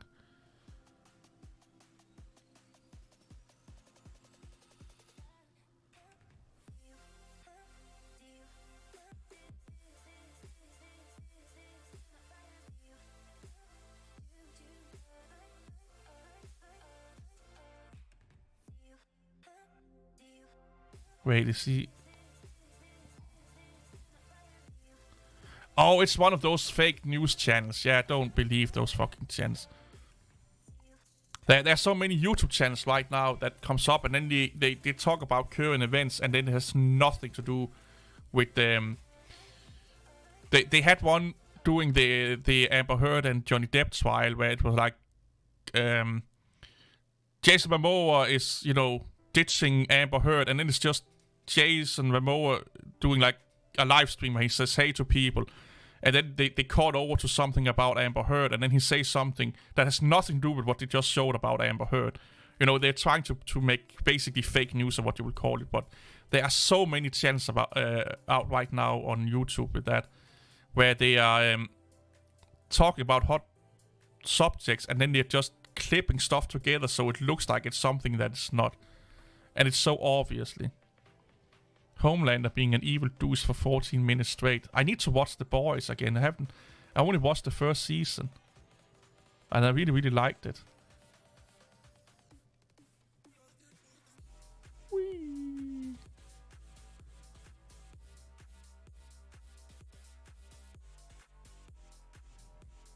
Oh, I love American Psycho. Fucking amazing movie.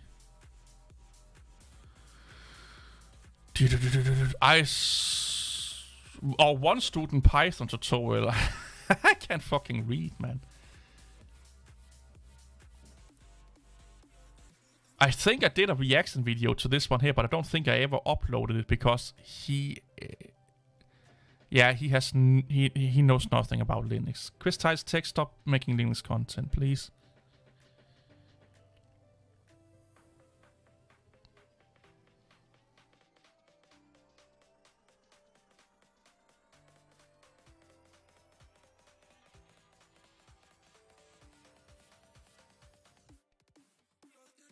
I really want to watch The Boys now. Tropic Thunder was also good. Dungeons and Dragons, I have a feeling this is going to be massively bad.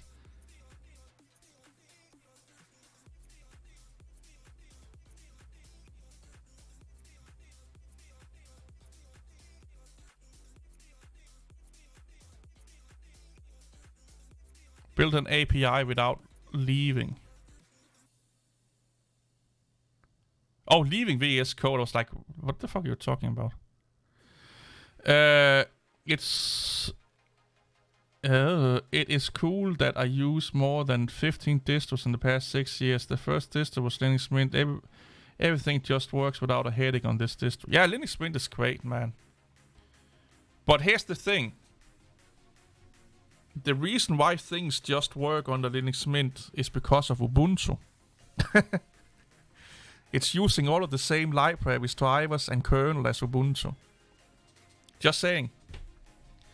Linux Mint is not doing much to the underlying operating system. They are focusing mostly on what you see right here, you know, the face of Linux, or what you would call it. They do some tweaking, but not much. Carnival Row. I have no... Carnival Row. I have no idea what that is. Oh, The Dictator. That was a fun movie.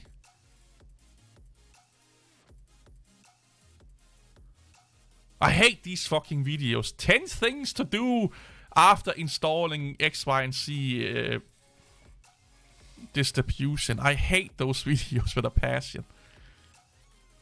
Apparently they need this is the Danish police. Apparently they are recruiting police officers right now. And this is a McDonald's.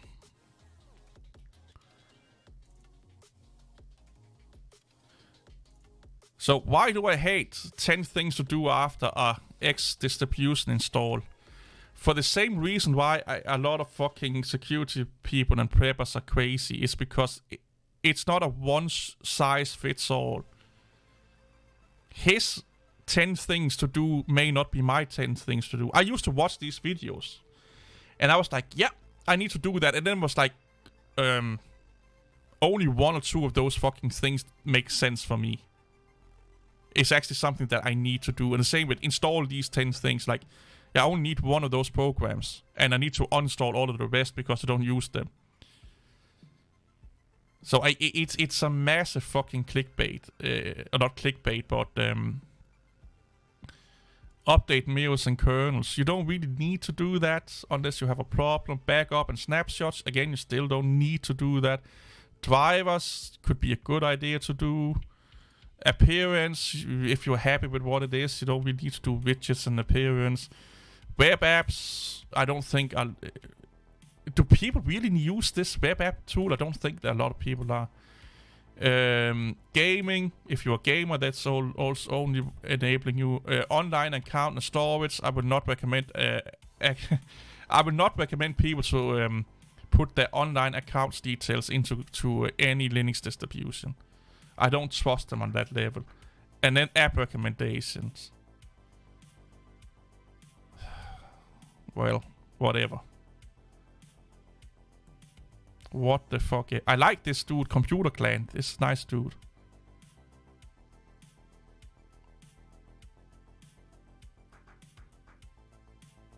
Is Linux Mint underrated? Why are we talking about that again?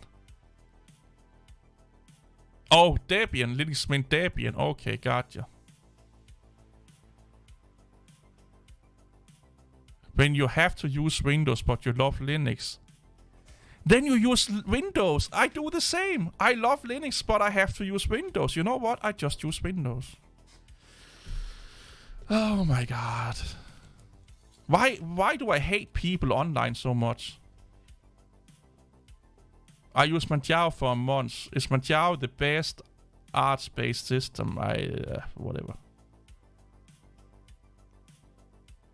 Why Fedora is the new it's not the new default.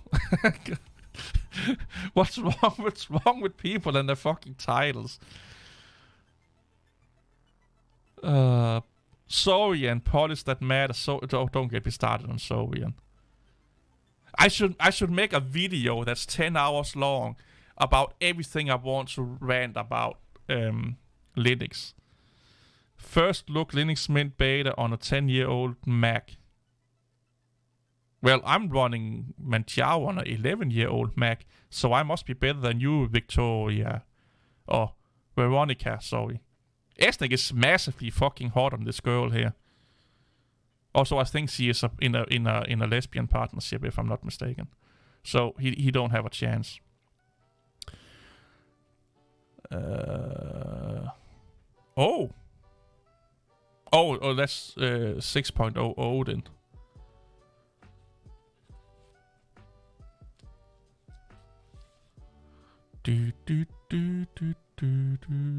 I can't read this up here. Must be Polish or something like that. Toyota owners.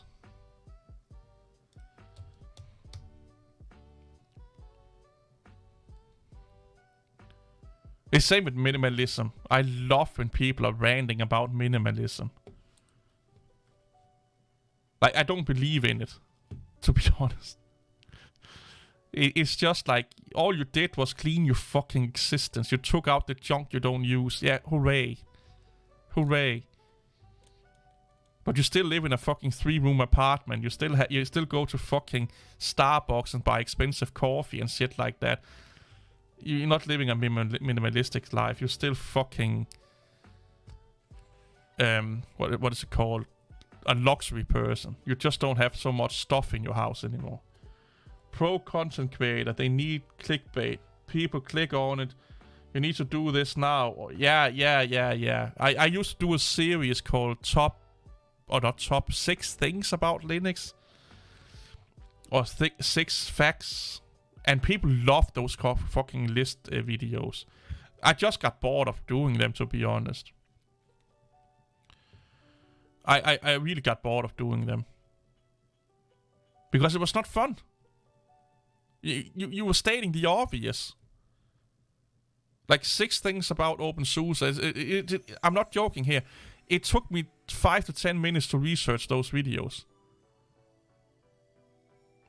Find 6 things about Fedora that most people maybe not use. Well, most people don't Google and read the fucking documentation, so it's really easy. You know, 6 distributions I like the most. You can make so many videos about that because you can change your mind all over the place. You know, it's oh.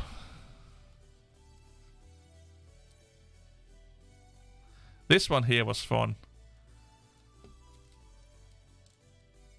Who do I... Veronica Explains, I think her name is.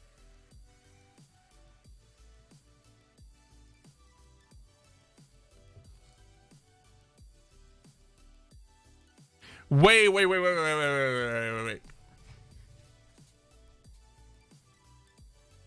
DistroTube. I'm going to... Oh, yes. Linux Mint still the best distro to convert Linux users. Let's have a look at DistroTube's history with Linux Mint, shall we? Because this is going to be really fucking interesting. Oh. Should Linux Mint Debian Edition be the main edition? So he liked that. Linux Mint has 3 favors. Which one is right for you? Linux Mint is still the best Linux distro to convert users. From noob to power users with Linux Mint Cinnamon. Why Linux Mint is better than Ubuntu for new users. A first look at Linux Mint Cinnamon Edition, Linux Mint Debian Edition, Linux Mint Easy One, Linux Mint Encrypt Devs Quake. Don't upgrade to Linux instead. He had a video where he said Linux Mint was pointless. Where is it?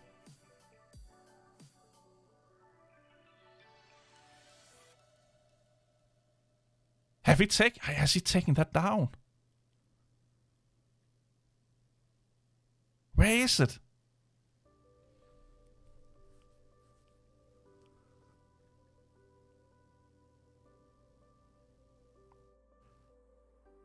Where the fuck is it?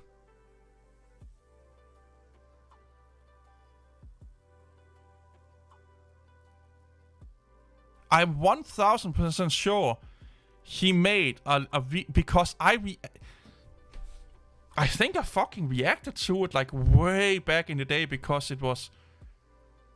I made a video about it because I was like so fucking flabbergasted. Have you taken that down? Or am I mixing up distribution reviewers? I started to really loathe LTT and needed a break from it for ages, but now I'm come back and feel better about it. Yeah, he gets repetitive. Oh yes, he's good. Her content is very good. Yeah. I don't see the appeal. Let me put it that way. Like, if you look past it at that she's a woman, I don't really see the appeal.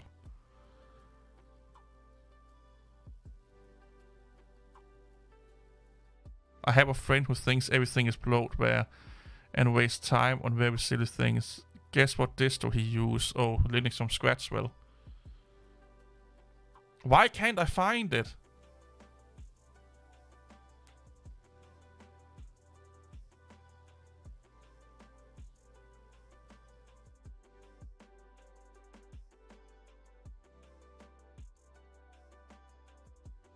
I think I have, yeah. Yeah, I think I have, yeah. Why? Did I miss it?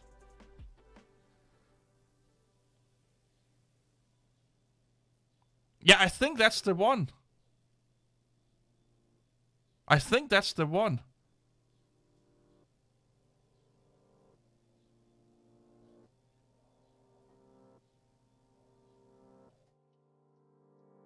Oh, yeah.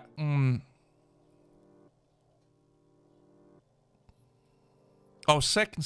Okay, I have to look at it. So, but he goes from Linux Mint should die to now praising Linux Mint. Okay, let's see how old that video is.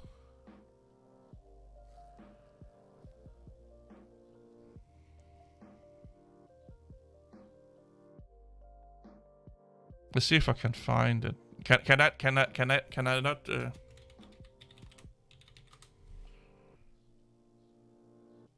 Oh yeah, it's here. It's here. 3 years ago.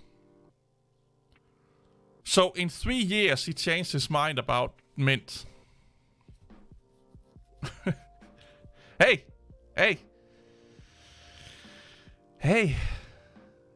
It's okay. But do we have an explanation why he... Yeah, because I think one of my first videos is me talking about Linux Mint not be pointless. That did okay on my channel. If we go over to my channel.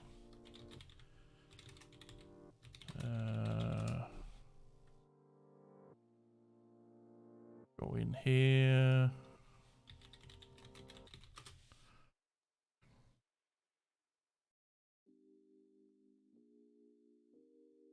Here. Yeah, let's love Linux Mint. It's more important than you know. That was a response to Joe Collins. Oh yeah, Joe Collins also talked about it. That's right.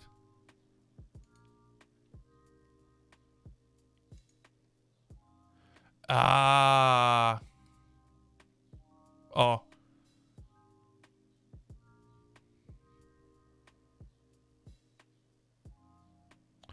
He used to be in favor of less clutter on the home folder. Now he don't care. It's so here's the thing. I don't mind that he's changing his mind, but at least he should explain it. Like, at least he should explain why he changed his mind. I change my mind all the time also. It's okay to change your mind, and you should be allowed to change your mind, but you should also, like, especially when you have stuff out that contradict what you are saying, you should explain why you changed your mind. People love Mint. I'm not that big of a fan, only because it feels too similar to Windows. I like Cinnamon. I like the Cinnamon desktop. I don't like Mint as a base. It's yeah, I just don't. I generally don't like the LTS releases of Ubuntu because I don't feel that they are meant for desktop use. They are meant for corporate use. Should Linux Mint Debian be the main Linux distribution? Yeah, it could be. Yeah, I saw his video. I don't know. Yeah, if you want to use Debian, just install Debian. Exactly. Yeah, I use Nano also, but it's just because it's the one I've been used to use. You know, like it's when you get into the habit of doing something, it's really hard to change it. So it's mostly just out of habits. I used to love watching Joe Collins, not so much anymore. Like 2 years ago or something like that, I stopped watching him. Also, his Ease Linux. Ooh. Yeah, Micro. A lot of people are going over to Micro. To Ubuntu, the way we began back in 2009.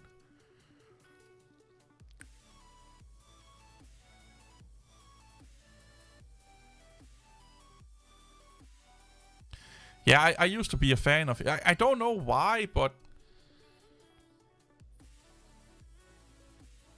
I loved Linux YouTubers in the late noughts and early 2010s, but it's like around 2015-ish, I just felt that the quality of Linux YouTube was just went fucking down the hill.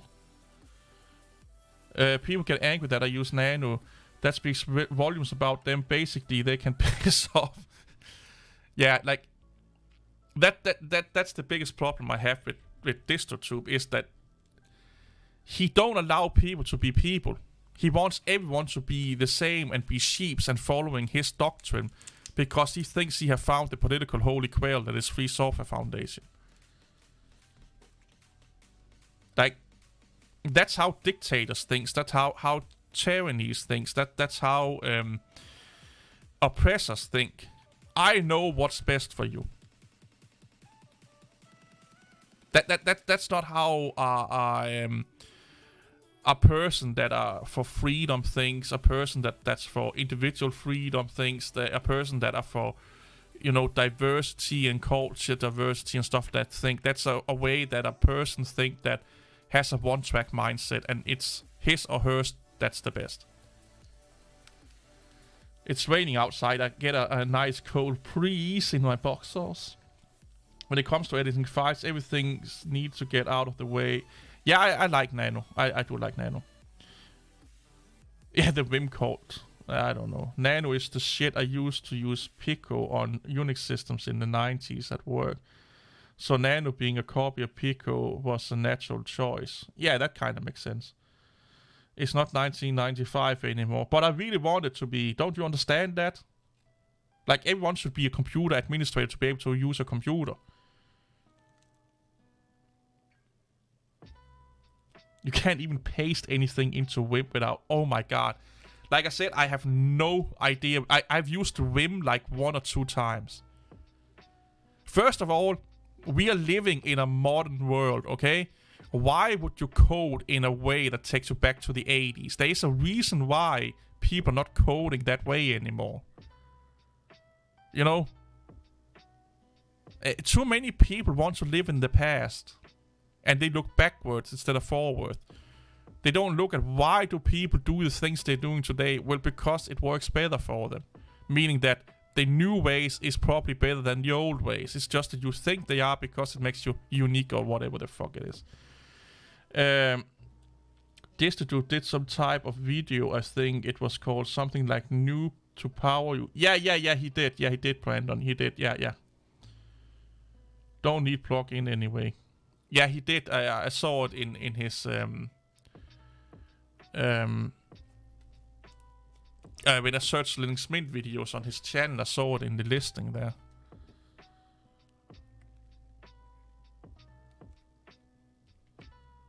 He's like stopped a lot with making videos, or slowed down quite a lot, Joe Collins. Germany, 1945 in colors. Hey, bunny.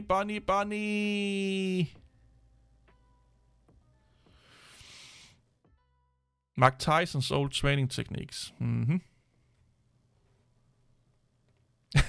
then some idiot is watching that video. Now they think they can beat Mike Tyson. I love people.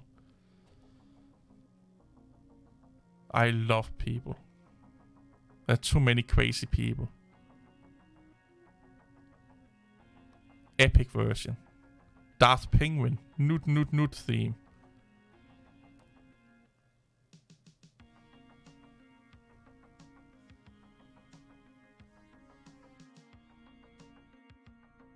What the fuck is he doing? Oh, it's a bike trick. Oh.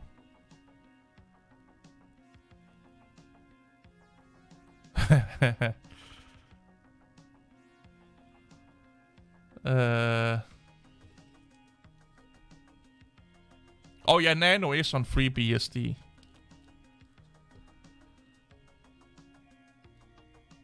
We are unfortunately a Windows shop at work. For some reason, high up they've decided we should use headless servers and learn PowerShell instead. It's been fun. I hope they have a really, really good reason for that though.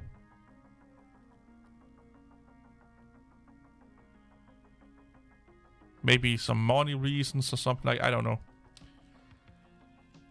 A lot of times when managers make decisions, there are things that are in the calculations of why they are making those decisions that we know nothing about.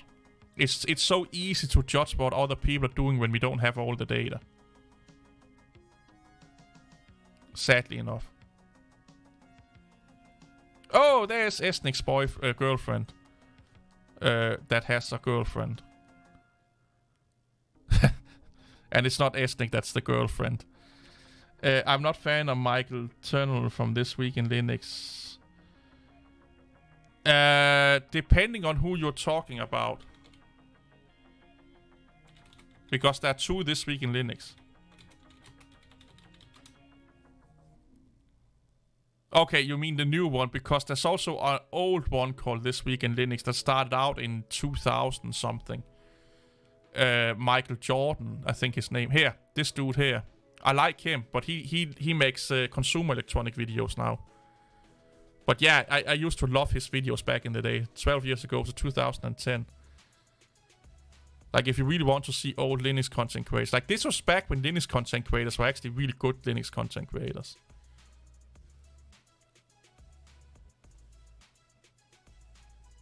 Like, he knew what he was talking about and not, if any, politics involved and shit like that. But Michael Tannell, I don't really know much about him, so... I think you're doing from noob to power use on any Linux distribution might be better content than what he did. I haven't watched it. I haven't watched the video. I can't see it.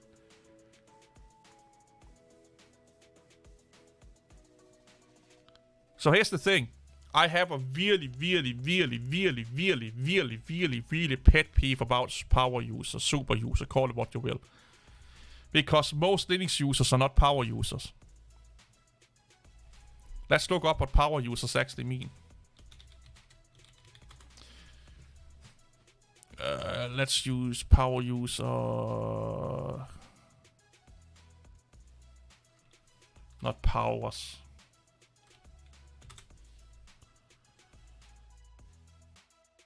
Wikipedia. Oh, someone is making delicious food outside. It looks amazing. It smells amazing. A power user is a user of computer software and other electronic devices who use advanced features of a computer hardware. Already here. If you're doing stuff in the command line, you are not a power user because most people are doing that under Linux. If you know how to do a configuration in a config file under Linux, you are not a power user because most Linux users know and do those kind of things. You have to use the computer, the software, or other electronics who uses, and you have to use advanced features, means things that the normal person would not be doing, or the average person would not be doing. Operating system programs or websites which are not used by the average user. Yeah, so it says here, again, like I said here, it has to be something that the average user are not doing. The average user are probably doing sudo apt update, sudo apt upgrade. So a lot of people, they have no concept of what power user actually mean. And down here they talk about that it can also be a destination that you get from within a company if you are expert in software and blah blah blah blah blah. So 99% of what Linux YouTubers are doing is not power user. Hey, thank Linux tutorials. They are a little bit over average users because they're not doing anything out of the norm within Linux. A power user would be someone that took, let's say, Arch Linux and made apt-get work under Arch Linux. That would be a power user. A power user would be a distribution maker. Not the ones that just takes Esnik's respin and put another wallpaper on it, but if you make your own independent distribution that's not based on anything, that would be a power user.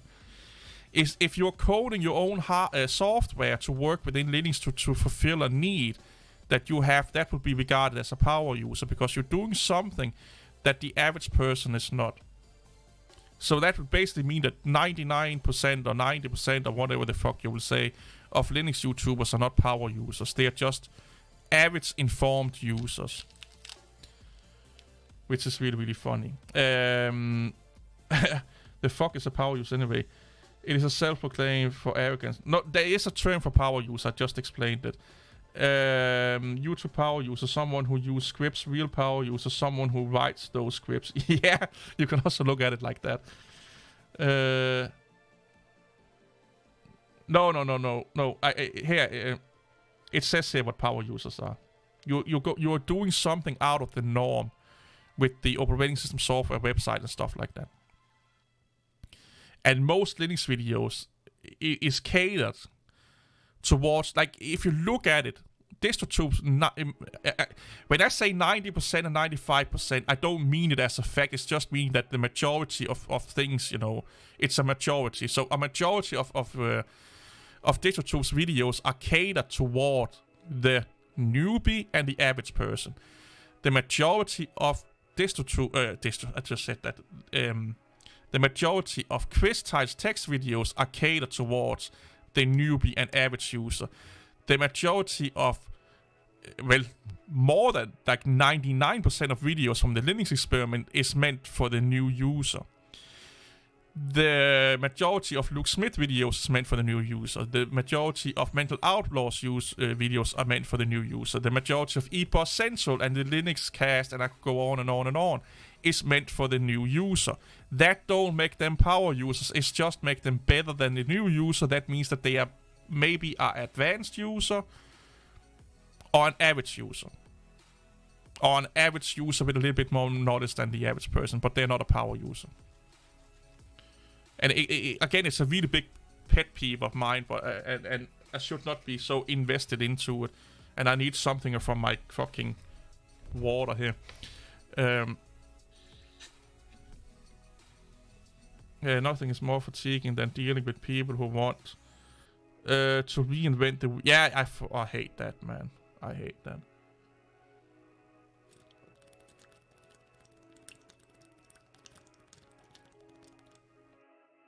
Get some fluids in your bodies and all over your bodies if that's what you prefer. I developed published more than 20 open source applications for Linux desktop and got a job based on my work in a company where we do all kind of power user things, develop packages, publish. Exactly, that's a power user right there. Right there. DJ Ware is a power user. I haven't talked about him in a long time. I hope he's doing well. He's a power user. Most Linux YouTubers are just an average user or a little bit over average user that just like to talk about Linux. Just like me. We are just average people that talk about Linux. And people that don't know much about Linux, they see us as know about Linux, but we're not power users.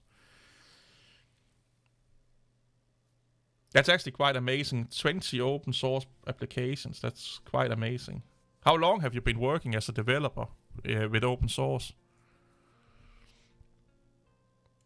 Like, you won't see DistroTube or Chris Tiles Tech or Linux Experiment and stuff like talking about Linux Eternals. I need to watch this series. It's actually really, really good.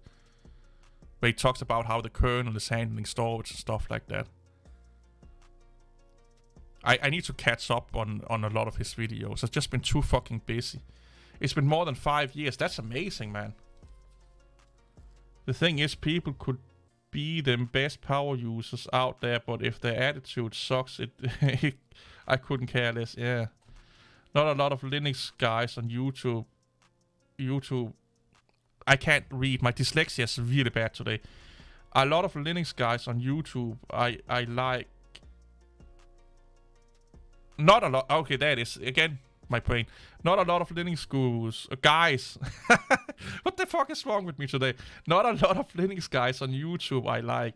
I watch the Devere Brody. I like Brody, but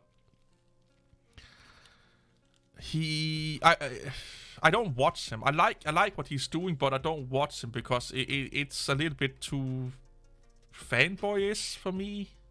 If that makes sense, like. Honestly, I don't like. I don't watch Linux content that much. I do watch the occasional DJ Ware video when I need to fresh up. Like, I read up about the Linux sys info and storage and all of that shit. I read up about that like 10 years ago, and I can't remember most of it. But I don't feel a need to know it right now. But if I get in, like, let's say I want to make a video about Linux storage, I may watch this video about it. Read some articles about it, read some papers about it and stuff like that. But I honestly, I don't watch much Linux content. Because I feel a lot of it is just the same. Like when Fedora got this big... I don't think Prodi is too neutral. He's actually not that neutral. I think Prodi is just... He's too fresh. He's still quite kind of new to Linux. And he's a massive Arch Linux fanboy. And... I just don't find that appealing to me. But that's a content format that's not appealing to me versus the guy is not appealing to me. I do like the guy. I just don't, the content format is just not what I watch a lot. Like, I spend most of my time watching serial killer documentaries, true crime documentaries, cold cases documentaries, scientific documentaries, what else do I watch a lot? Cooking videos, cooking cheap meat, foods and stuff like that. EDC videos, I love to see what people are EDC stuff that they have on them. General tech videos, gadgets, and new phones. Once in a while, I watch those. New hardware videos. Jay's 2 cents I watch once in a while, and Bitwit and Paul's Hardware, I watch those once in a while. X-Hamster, of course. Car videos. I love watching people rip on.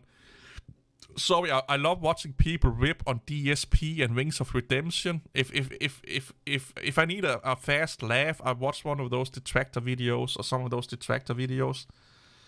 I watch that quite a lot. Well, it depends on the mood I'm in. Right now, I'm watching. I'm on a bench. I'm bench watching The Wolf Pit, and this is cooking.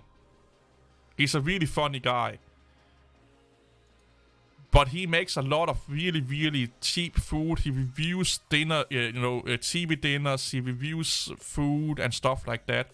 Titus Tech, or what the fuck is not Titus Tech. The guy Tyler, the guy that reviews stuff from Amazon and stuff like that.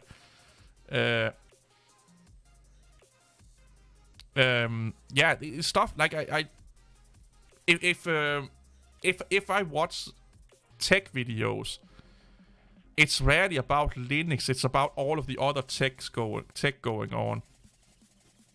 It's hardware tech. It's general operating system tech. New technologies going from server market to consumer markets and stuff like that. Quantum computing. General programming and stuff like that. Just like the reason is that I feel that I get frustrated with Linux content because either it's massively political or they don't know what they're talking about, but they pretend and they know that they don't know what they're talking about, but they do it anyway. Or they are judging people for using Windows and shit like that, and I don't want to look at those kind of videos. The thing about that is he used to work there as so... Oh, really? He used to?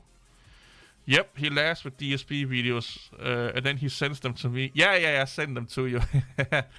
And I find, like, if you really, really want to know what not to do as a human, you just watch one DSP video, and you know what not to do, because he's the worst person on earth.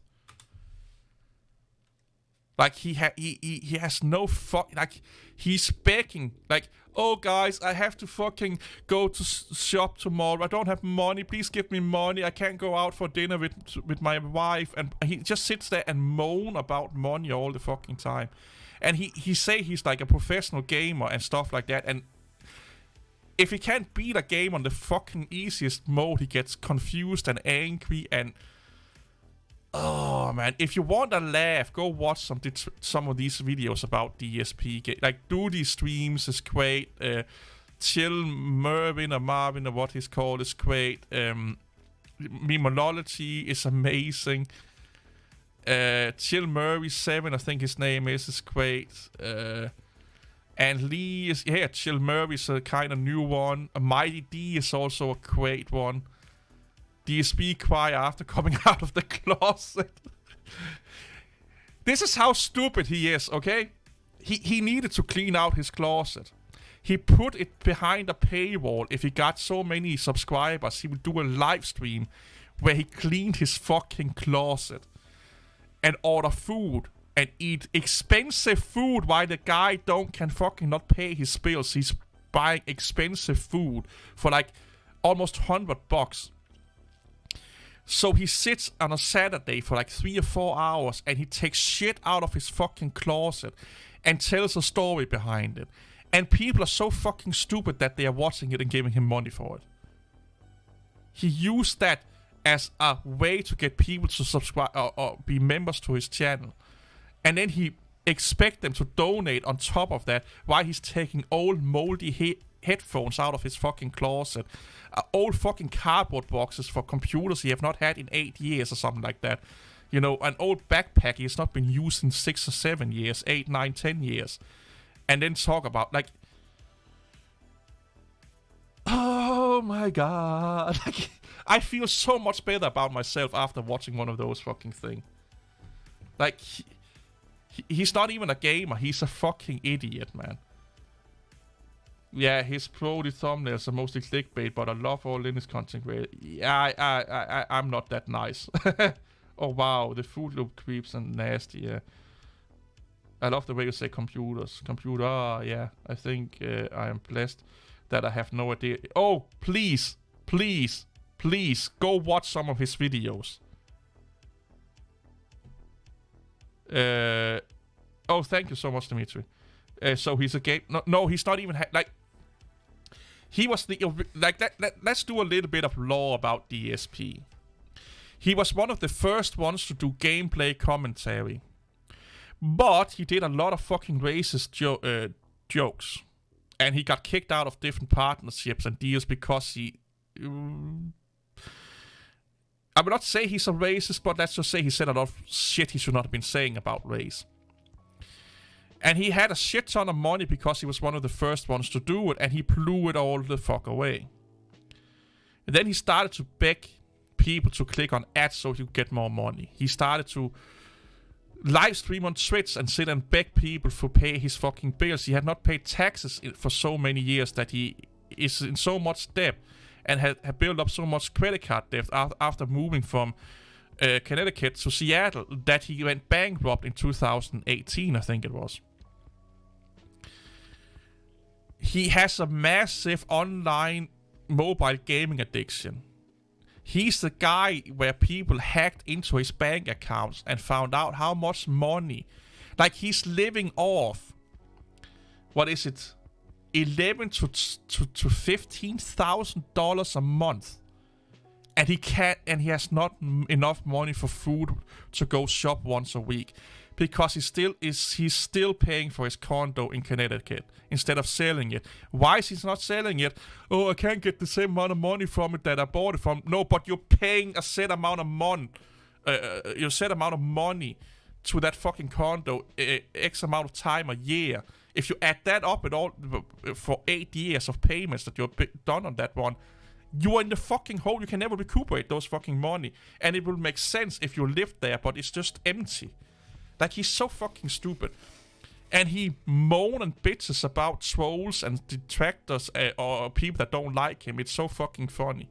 And him and Wings of Redemption is like bodies or something like that. Like, he's the most despicable guy on the fucking earth. He has a cat. Okay?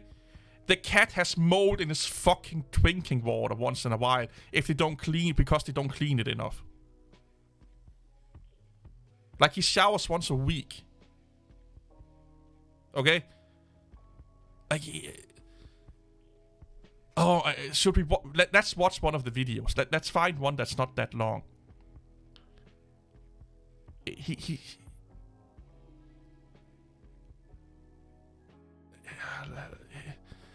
Oh my god, you guys are in for a treat. Do you use Linux Mint? No, Linux.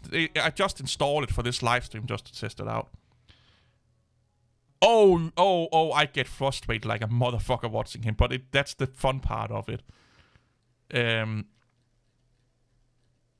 Like, he got kicked out of Twitch for hateful speech, and he's really bad against his audience. He calls them stupid motherfuckers and idiots and stuff like that.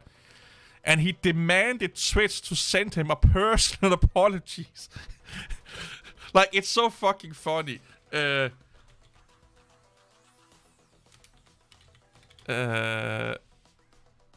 Twitch ban. It's oh my god.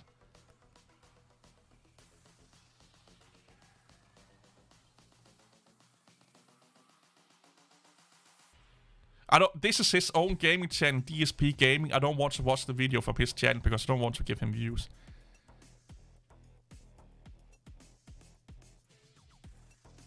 Let's watch this one here.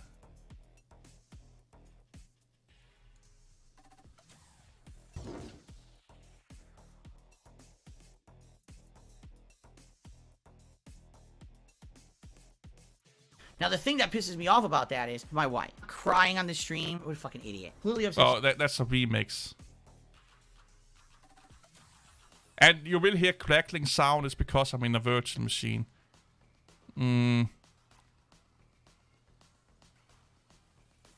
Oh, this is one of those fucking idiots, girl streamer that...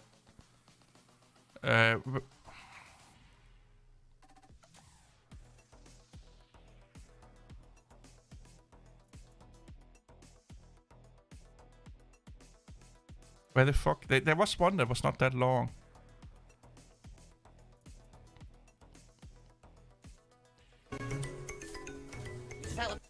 Realized, is that a lot of the artwork that I have here on the stream is very outdated because it's artwork that all says Twitch, right? Take a look at the pre-stream artwork as it's running right now. You'll notice a lot of the artwork probably still says Twitch TV. I need to weed that stuff out. I don't want to be running ads for Twitch TV when I'm... Don't look it. I am ridiculously angry right now. Like, I want to punch because this is a special video. I'm going to tweet that I'm about to do it because I can't believe what I'm about to hear. Alright, buddy? I want to punch something as hard as I possibly fucking can. I am furious right now. Furious. That is the least of the way that I can describe this, how angry I am right now. Okay, are you ready? Dear Darkside Phil, thank you for your message. Oh, yeah, 2 weeks later. Your able accrued revenue balance was paid on or around May 15th, which I told you guys, on May 15th when I got paid, I showed you all the evidence. I did get paid by them for what they owed me for as much as I had earned on the partner program until they kicked me out on April 21st. He said that's Twitch's standard payment. So the background for this is that he said that he got kicked out of the Twitch partnership program. Then he guilt-tripped his audience into support him even more because he didn't know if he got paid. So he used that as a way to make them, pay, basically... fund him more money during the time until he knew if he got the pay. He didn't wait to see if he got the pay. No, he spent like almost a month where he was like, please give me money. I don't know if I'm getting paid from Twitch and stuff. And of course you're getting paid from Twitch. So then yeah. Period, blah, blah, blah, blah. Okay, now, here we go. Word for word, reading out of the email. As stated in Twitch's partnership April 21st, 2021 correspondence to you, Twitch exercised its right to terminate the content licensing agreement dated November 25th, 2016. That's when I had signed that contract when I had come back to Twitch in 2016 after streaming here on YouTube for 2 years. With respect to your Twitch account, Darkside Phil, the agreement pursuant to the terms therein, here it is, ladies and gentlemen. Are you ready? Get ready. Specifically, Twitch terminated the agreement following its investigation of repeated instances of inappropriate conduct involving hateful slurs. Oh,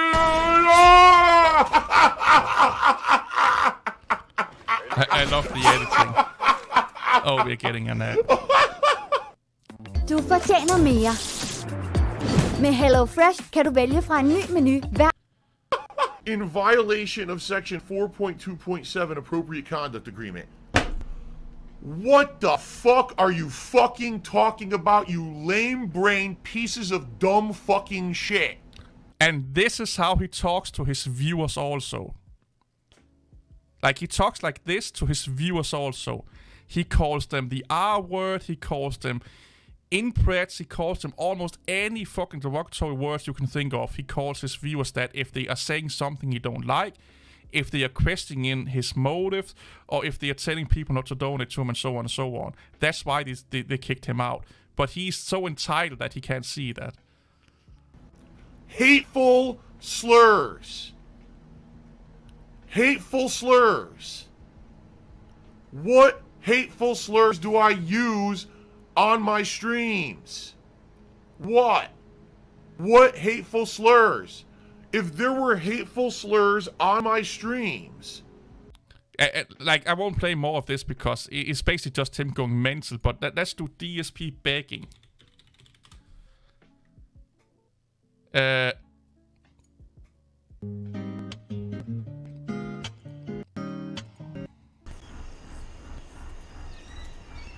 ladies and gentlemen, hold on. Vest pick? What are you talking about? Vest emote? Vest pick? Move the mic. There. What the fuck? We'll do this, okay? Take the headphones off, too. Vest on. I'm sweating profusely. I'm ready to game, bro! You need context to understand this one.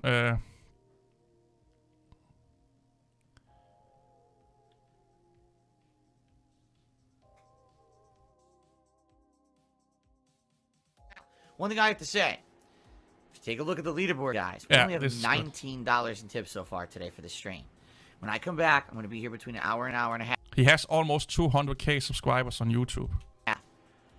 If people are thinking of contributing to the stream to hit the tips goal today and keep the vest streak going, when I come back from break, please do it as soon as possible because you know what's going to happen. You're going to have people who are going to be screaming, oh my god, the vest streak, and I'm not going to be able to concentrate and have fun with the game if people are doing that.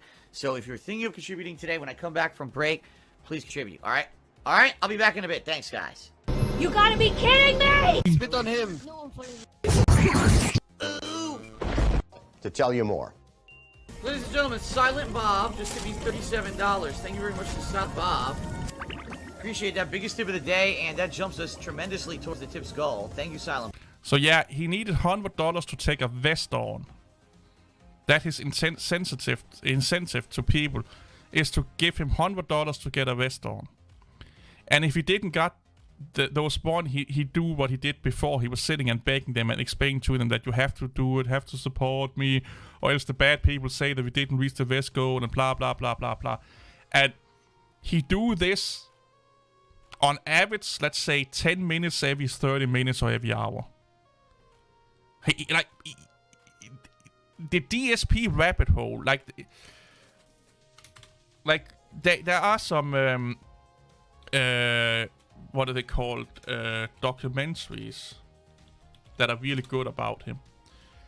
So the Frederick Knudsen here, this one here is he used to be a Street Fighter player, and he this is how stupid he is. He's a perfect Linux YouTuber, by the way. He got 4th place in the Evolution Tournament. I can't speak. But he was the highest ranking American player. So in his social media profile, he put the #1 Evo player, Street Fighter player in the United States. That was his conclusion, just because he was the highest ranking American at that tournament. That don't automatically mean that he's the #1 Street Fighter player in the United States, because he has to go through some, what you call it, tournaments that have, to find that out. You can't just put it onto your bio. But yeah, this one here is amazing. The Secret Land here is amazing. Where they found out he gambled $100,000 away in mobile gaming app. The Dark Side Field iceberg is amazing if you have an hour 30 minutes. Hey, oh yeah, he found a really young girl that was 10 plus years younger than him, and she just turned 18 when he got with her. Like, if you want a definition of narcissism and toxicity, you watch this dude here. Like, it's a Gundam have a really, really good explanation videos about him here also. Like, he's so entitled. Like, it's his viewer's fault that he can't, if his cat don't get fucking cat litter. It's his viewer's fault if he can't, get DoorDash. It's his viewer's fault if he can't, buy this and that, his cranberry juice or what the fuck it is he needs for his gout. And he sits like the lame ass motherfucking thing he did. That's how he talks to them, if they confront him with it, and then he bans them. It's a really it's if you want to spend a evening just getting frustrated and laughing and just feeling better about yourself, watch some DSP content, because he will. No matter how bad of a person you are, you will look good compared to DSP. Like, if you think about a bad thing, he's probably done it. He's been temporarily banned from Twitch multiple times for saying bad words. The N-word and stuff like that. And being toxic towards different races. Like, he's a fucking amazingly bad human being. What is Lord Linux up to? I haven't watched him in forever. Oh, I need to close down the volume ski here. There you go.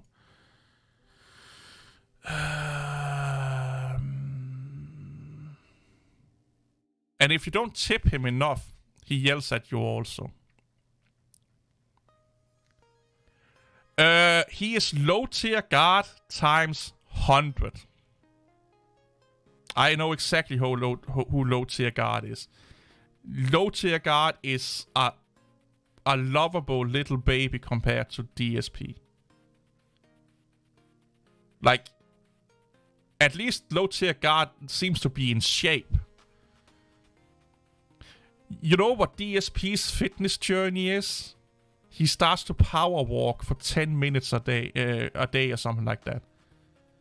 Before that, this is how badly out of shape that dude is. Before he start doing that, oh yeah, I know who that is. Before he start doing that, he went out shopping once a week for 2 to 2.5 hours. When he came home, he was so winded that he had to lay on the couch for 2 to 4 hours before he could do anything. That was how bad out of shape he was. And now he thinks that at least he's doing something. But he now thinks that he's on a fitness journey because he starts walking 20 minutes a day.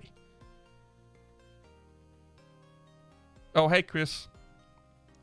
Yeah, like, honestly, go watch some don't watch DSP Gaming. Don't watch videos from DSP Gaming.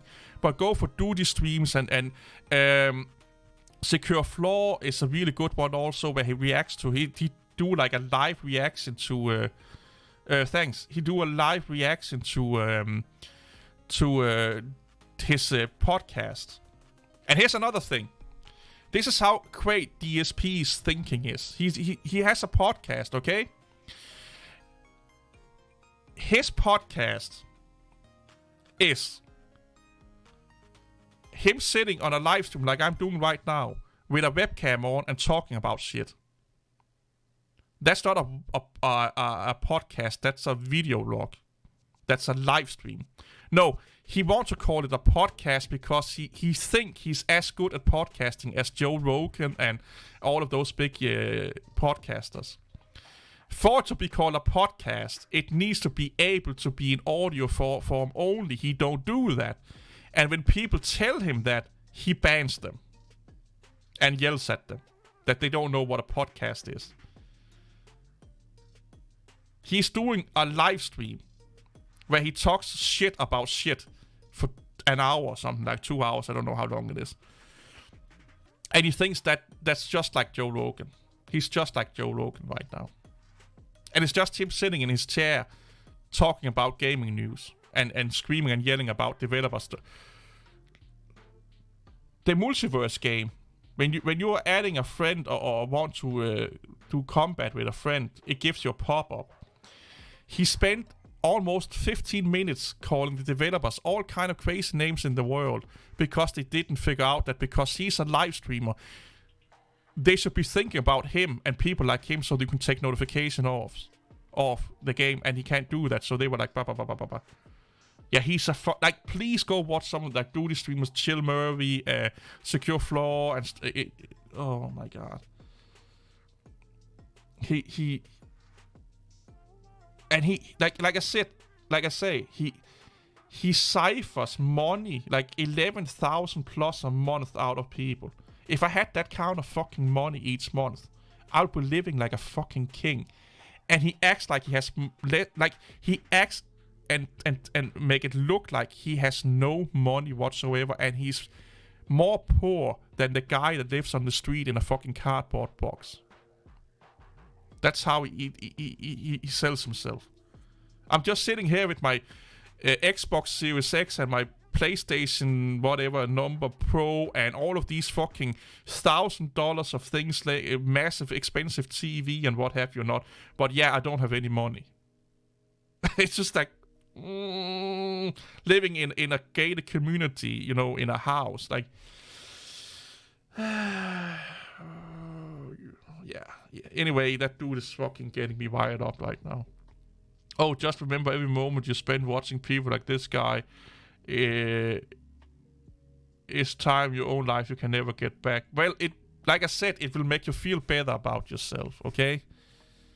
It will definitely make you feel better about yourself. Why is he not getting more views? How many subscribers does he has?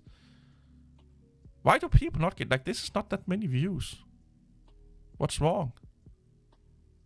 Oh, he's also doing the podcast thing. Why is everyone doing podcasts nowadays? Maybe I should be doing one.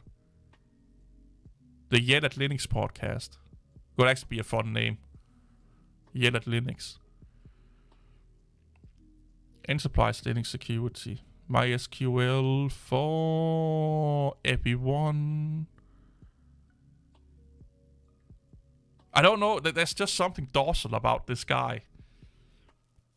Like, when I watch his videos, it's kind of like watching a turtle trying to walk, you know? It's just like really slow tempo. Like, he makes great videos. There's great content and stuff like that. But it's just like, get to it now. Come on, please. Please smile once in a while, you know? Show some emotions, man. But he's just sitting there, and it's like watching a turtle trying to go over the road or something like this. It's like, please, someone drive over the turtle or something like that so I can get something to look at. Well, he seems like a nice dude. But he seems like a robot. Maybe he is a robot. Maybe he's an android.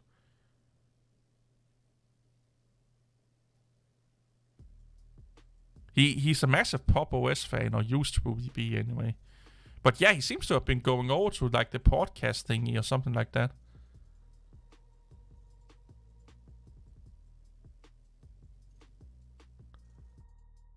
Yeah, the Linux security. The Enterprise Linux security. Huh. What blows my mind is people love shit like that. His content. Yeah, I like his content. It's good information.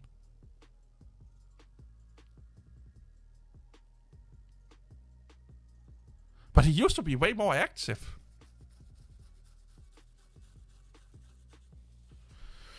Hates top. Who needs a fucking course in hate stop? Well, okay, I get it. I didn't know what hate stop was back like 20 years ago. I get it. We all was new at some point. So this whole thing, when Linus Tech Tip, they did the Linux challenge, and you saw all these Linux YouTubers reacting to it, it just shows you how out of touch the Linux community is with people that are not running Linux. Because they look at it at, oh, now you did this wrong, you did that wrong, you don't know what the fuck you're doing. Hey, Sherlock, they are new users. They may have a little bit knowledge about Linux, but other than that, they have no knowledge about Linux at all. they definitely don't have extended knowledge about Linux. They are the representation of the average person coming to Linux that have no idea what Linux is about.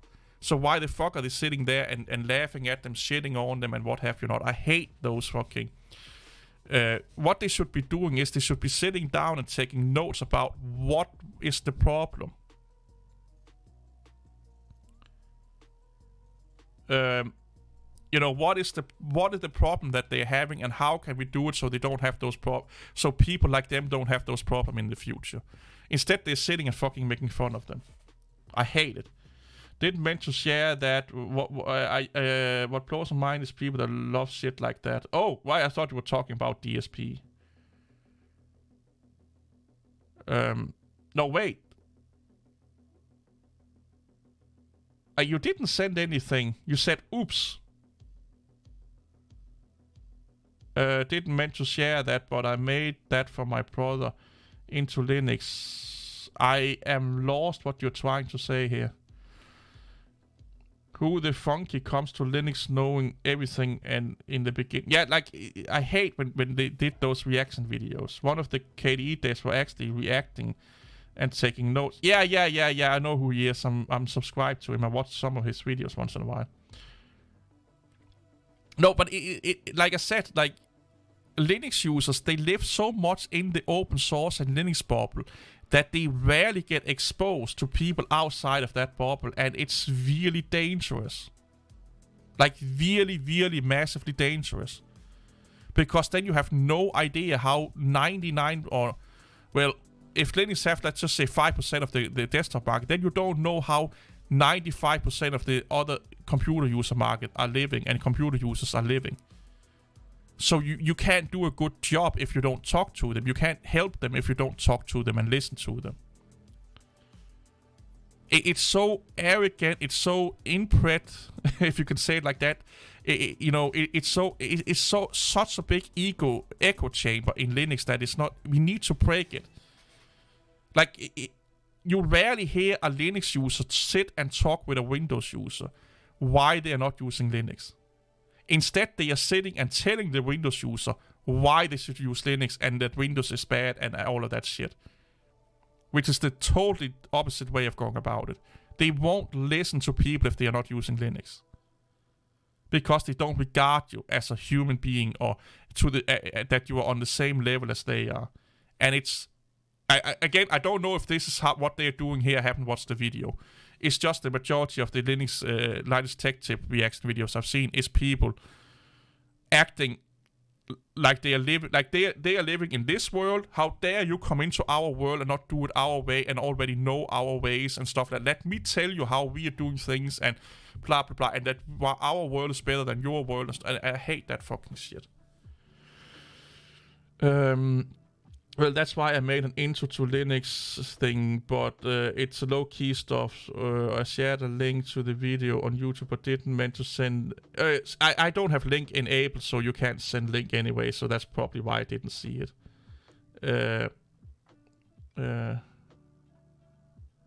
So yeah.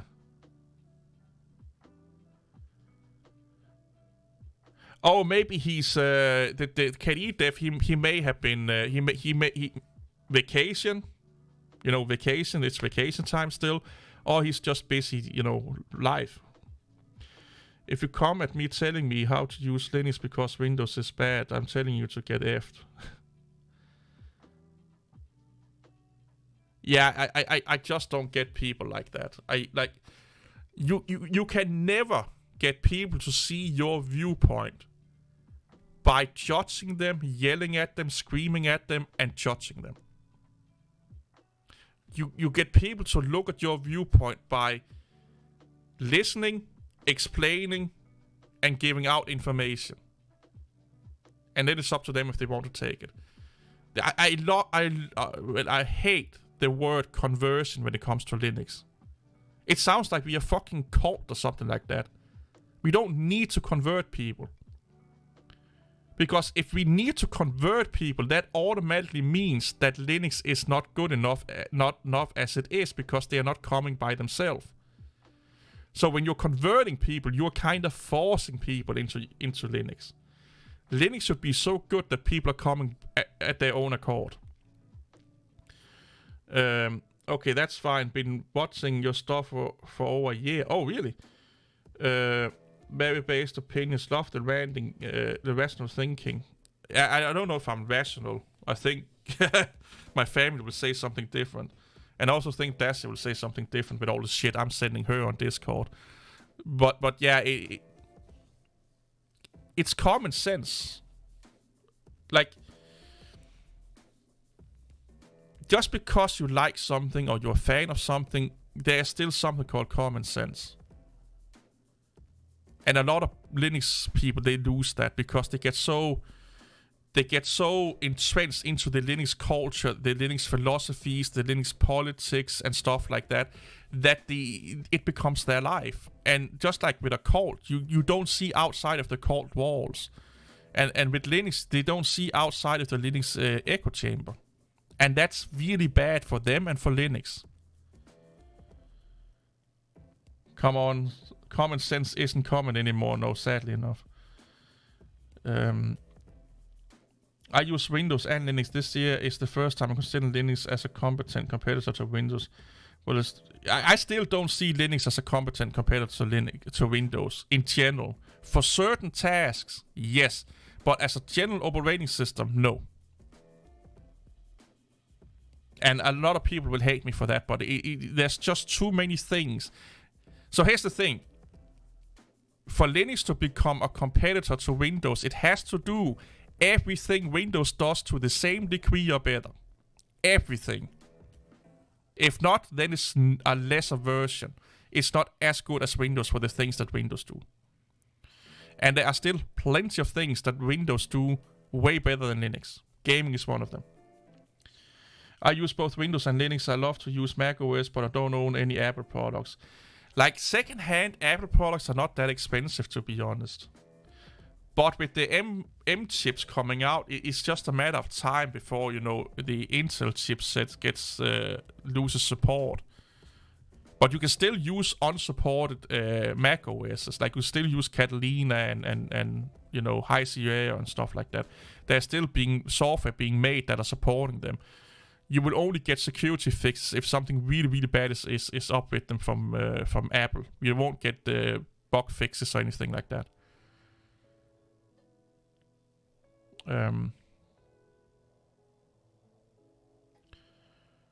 But I have a video I need to edit where I talk about that macOS is what Linux Wizard was. And I'm not talking about,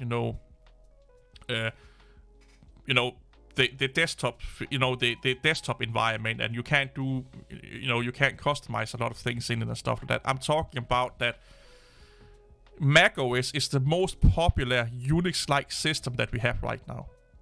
By far.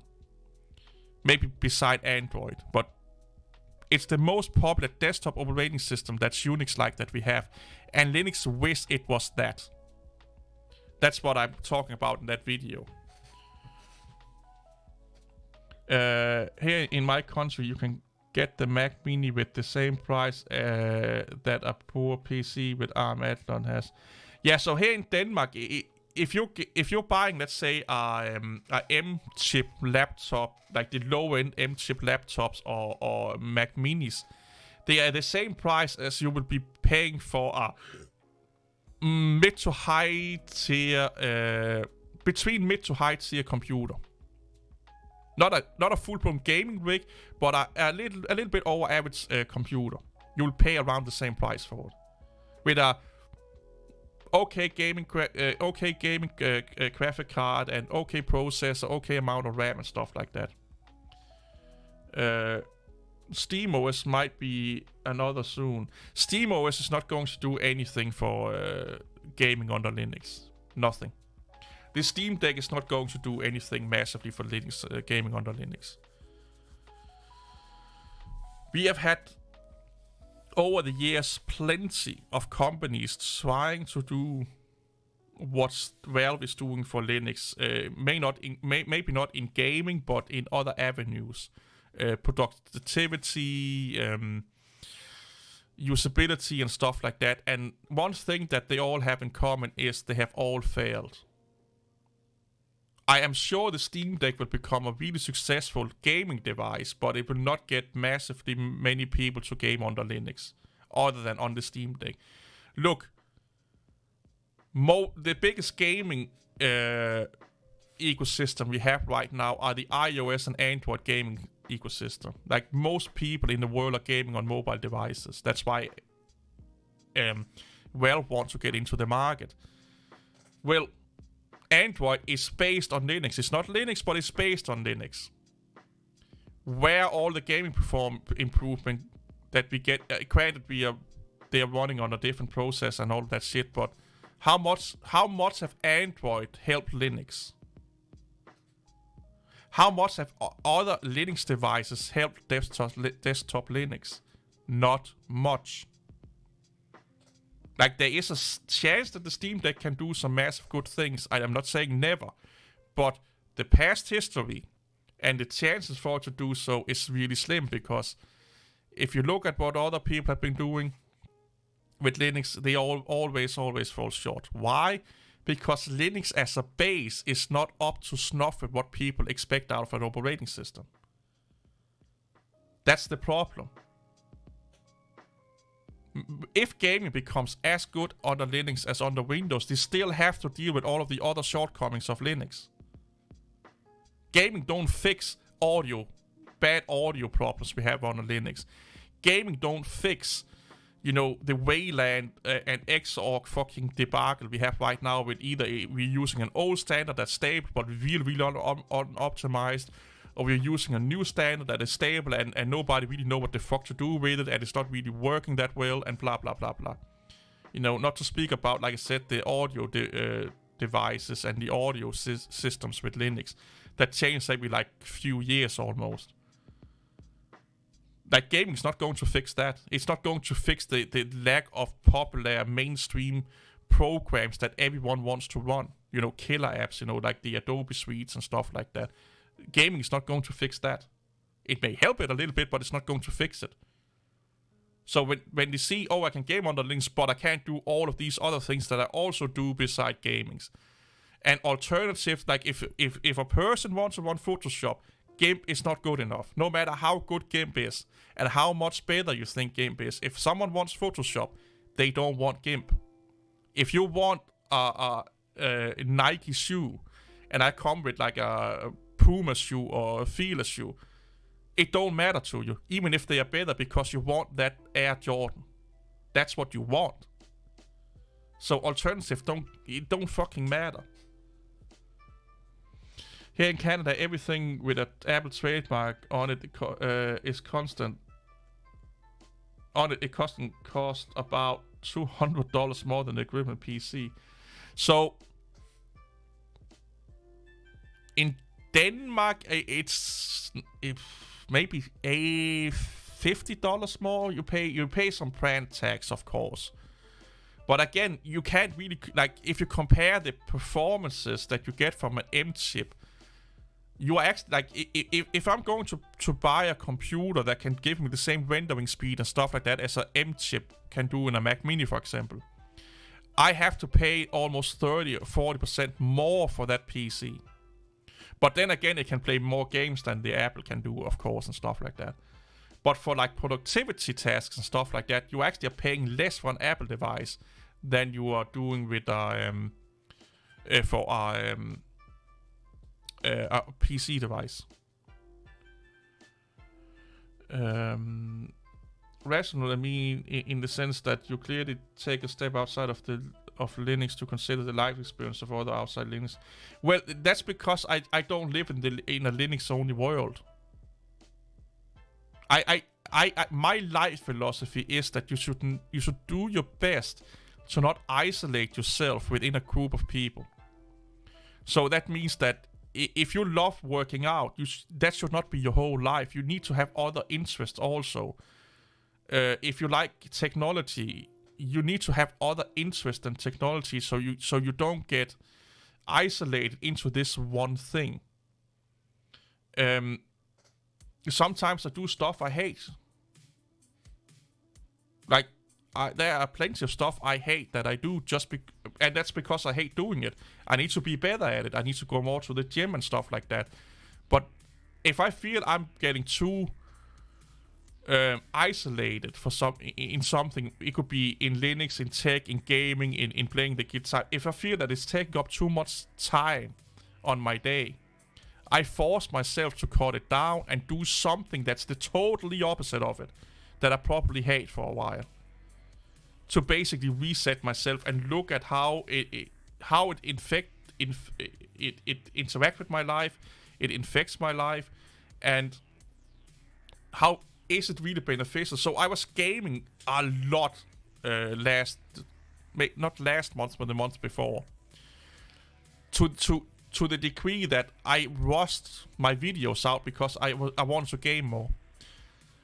And other, like, I didn't play the guitar as much. I still don't do that. I need to do that more also. A lot of things starts to suffer. So I was like, I can only game Sunday and Saturday. That's the only day I can game. And if I should be gaming, it has to be a music game where I had to plug in my guitar. That's the only game I can play outside that. To reset myself and to get outside of the gaming bubble. And then I forced myself to do more with Linux. Because, I don't have anything to do. Well, I can't just put in this game in and play that. Well, let's look at Linux again. So I started to get excited about Linux again. I started to make more videos about Linux. I started to edit more videos about Linux. And it's the same with Linux. I feel I've done too much Linux content, so I record a video about Windows. I recorded one yesterday. I think it was yesterday or the day before. That will come out either next week again. Because I kind of want to break the bubble of Linux. So I think it's healthy that we go outside of the bubbles, but a lot of people get comfortable in bubbles and they isolate really well. And then we can't look outside of the bubble or the echo chamber that we are in. Like, Linux people only talk to Linux people. Windows people only talk to Windows people. And then we can't understand how each other look at things if we don't talk with each other. It would be like if Danish people only talk with Danish people and not with German people. We can't understand each other's culture and stuff like that. So we will have less and less in common, or feel like we have less and less in common.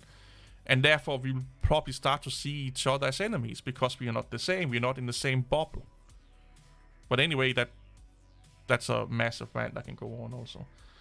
But I don't consider behavior motivation behind that decision. Familiar exposure, but this is a real difficulty implies versus informative decision making, etc. You need at least an I didn't know that. Wait, can I? I didn't know you could do this. This is cool. So I can play.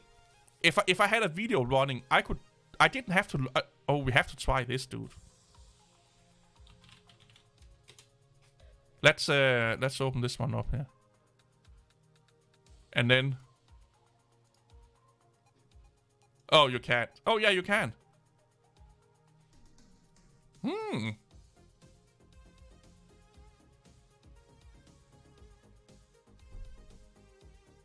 Well, it's not playing, but we only have a thumbnail of it then.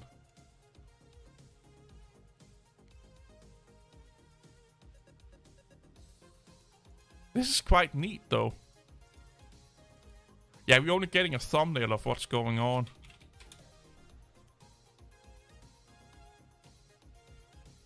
I like him without a beard, though. I do like his setup. I like his curved screen over there. I kind of want to click this one down. Go away. He has a Buddha there. I think he's doing some martial arts also, if I'm not mistaken.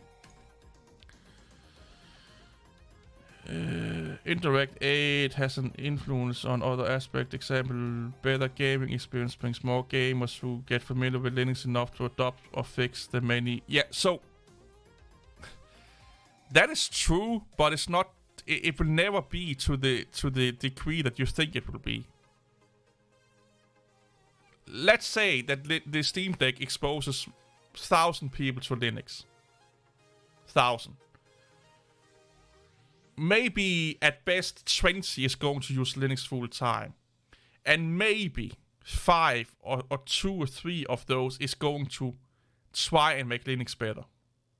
Because you need a certain skill to know how to make those things better. Meaning that you need to be a developer. And most people are not developers. So they will be using Linux and bitch and moan about it, or they will be using Linux for a while and go over to another OS. If you look at it, it's actually a really, really fun thing to talk about, because if you look at it, again, I can I, no, there's 2 different versions of it right now. I can talk from experience about this, because I've seen it in my experience with Linux. So let's say this is Linux. Oh wait, this is Linux. This is Windows. This is Mac OS. So let's just make the people black. So what you see, this is typically how it's going to do. You see people going from window. Let's color this in. I like playing Bob Ross, so let's do this. Blue, yellow, gray for Apple, maybe. So you see a lot of people going from Windows to Linux. Then they use on again. I have no. I don't have a lot of statistics on, like, I don't have proven statistics on this, but typically what I have seen is that around 3 to 5 years, maybe 10 years, they start to go back to Windows. Because Linux just stopped being a novelty, Linux don't do what they needed to do, and so on.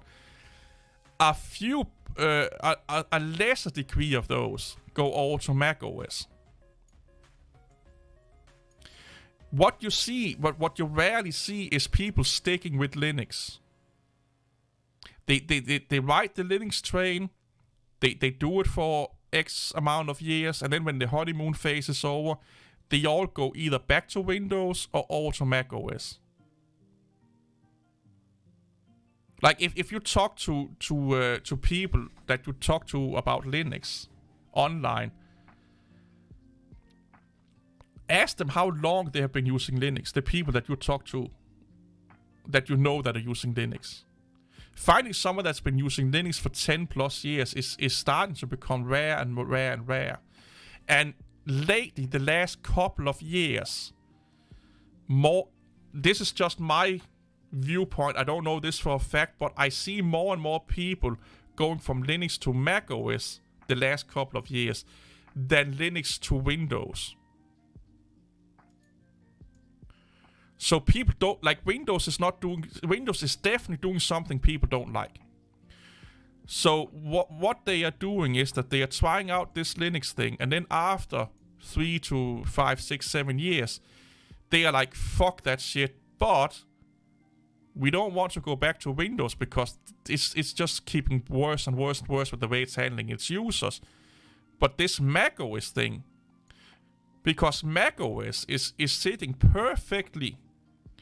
Let's see if I can do this. May need this one here. Mac OS is sitting perfectly. Where do we have it? Here.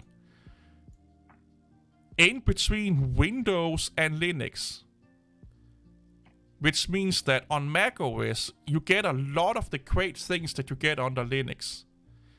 But you also get a lot of the conveniences that you get under Windows. So you get massive company support for massively known brand name software and hardware and peripherals and stuff like that.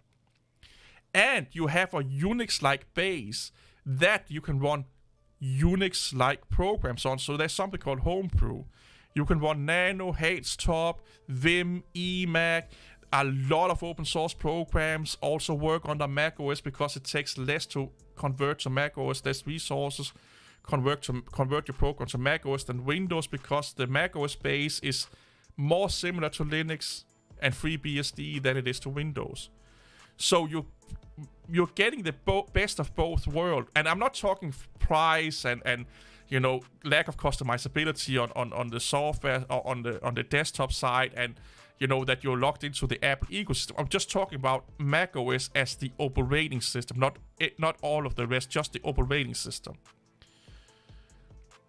So you still have this Unix, Linux, BSD feel with macOS if you want to, and you are still living in the world that everyone else is living in with Adobe Photoshop, and all your peripherals just work, and you don't have to be like, oh my god, can I use all my LEDs on my keyboard and stuff, all of that shit. So you have a foot in both worlds. And I think for a lot of people, that's more enticing than go back to Windows, because they like a lot of things about Unix and open source and Linux. But they also like some stuff about Windows, and macOS is kind of providing people the best of both worlds. If you can pay the price, if you can pay for the hardware, if you're okay with the way that they're doing upgrading schemes and they're using the same fucking laptop configuration for fucking decades almost. Like, it took them like almost a decade go from a 4-core hyper-threading to go up to a 4-core hyper-threaded CPU. You get what I'm saying here? And if you want like an iMac or a beefy Apple, like a Mac Pro, you have to pay fucking 2 kidneys and a liver to get it. So yeah, there are some barriers that hold it back, but if Apple was more affordable, it could massively eat out Windows market share. Honestly, it could, especially with the new hardware that they have, the M1 chipset and the M2 chipset. If they cut 40% or 30% of the price, a lot of Linux users will be using Mac. I honestly believe that, and a lot of Windows users will be using Mac. Because when I talk to people, and I talk Mac, Mac OS versus Linux and Windows and stuff like that, it's because of the fucking price of the hardware. It's too expensive for most people. And they may be able to buy it, but then they can't buy another one for fucking years and years, and then it gets too outdated for Mac OS, and then they have to install Windows or Linux on it anyway. So plus you don't have to deal with the closed echo chamber of Linux. You don't have to deal with the toxicity of Linux. You don't have to deal with the politics of Linux if you're running Mac OS. There are toxic Mac OS users, there are toxic Windows users, but not as much as on Linux. That's the trend I have seen, is that they go from Windows to Linux to Mac or back to Windows. Or they dual boot Windows and Linux. Yeah, Linux continues to surprise. Yeah, at some point Linux becomes a chore. Yeah, it kind of does. I am using Linux since 1999, but I would like to use Macs or sometimes something else like BSD is not that difficult, man. It won't be to that degree, but the few who adopt it has an exponential potential to diffuse others. Many people I talk to literally have no idea Linux exists. They complain about Windows and Apple, but don't know Linux. Imagine how many people are like that. Yeah, but here's the thing. If you show people Linux, they don't want Linux. That's the problem. Because there are a lot of people. There are more people than you know that knows about Linux. There are more. Here's the thing: if you say, "Do you know Linux or do you know Ubuntu?" you'll get a different answer. Because people probably don't know what Linux is, but they know what Ubuntu is. There are probably more people that know what Ubuntu is versus Linux. So you'll probably get a different answer if you ask what Ubuntu is. And there are many people that know what Linux is or have heard about Linux or Ubuntu, because most people think Ubuntu and Linux are the same thing, or any other Linux distribution for that matter. And there are more people that have tried Linux than you can imagine over the last 30 years of Linux. Like, there are so many people you can't imagine it. But we can't keep them. That's the problem. We can't keep them. Linux is rarely a operating system you go to and stay on. It's a little bit like, you know, we all have this period in our life, in our 20s, where we go out and party all the time. And then we grow up and we don't party that much. That's a little bit what Linux is. It's a nerd's party time, you know? They go out and have fun with all of these kind of fucking crazy shit. And then they are like, yeah, I just need this to work. I just need this thing. I just need that. And it's not really that bad because I can run the same software on the Windows as I can on the Linux 99% of the time. But I really miss that I can play with my friends, or I really miss I can use this program, and so on and so on. We have not been able for 30 years to sustain Linux as a desktop. Like, again, why we only are the size we are on the desktop market is because we can't keep people. Just imagine if we say the average lifespan of a Linux user is 5 years. Let's just say it is. I don't know if it is, but let's just pretend it is. That every 5 years, the whole Linux community get, you know, reinfused with new users. Or 80% of it does. That's a lot of people that are coming and going from Linux every 5 years. Like, a lot of people. And that has always fascinated me.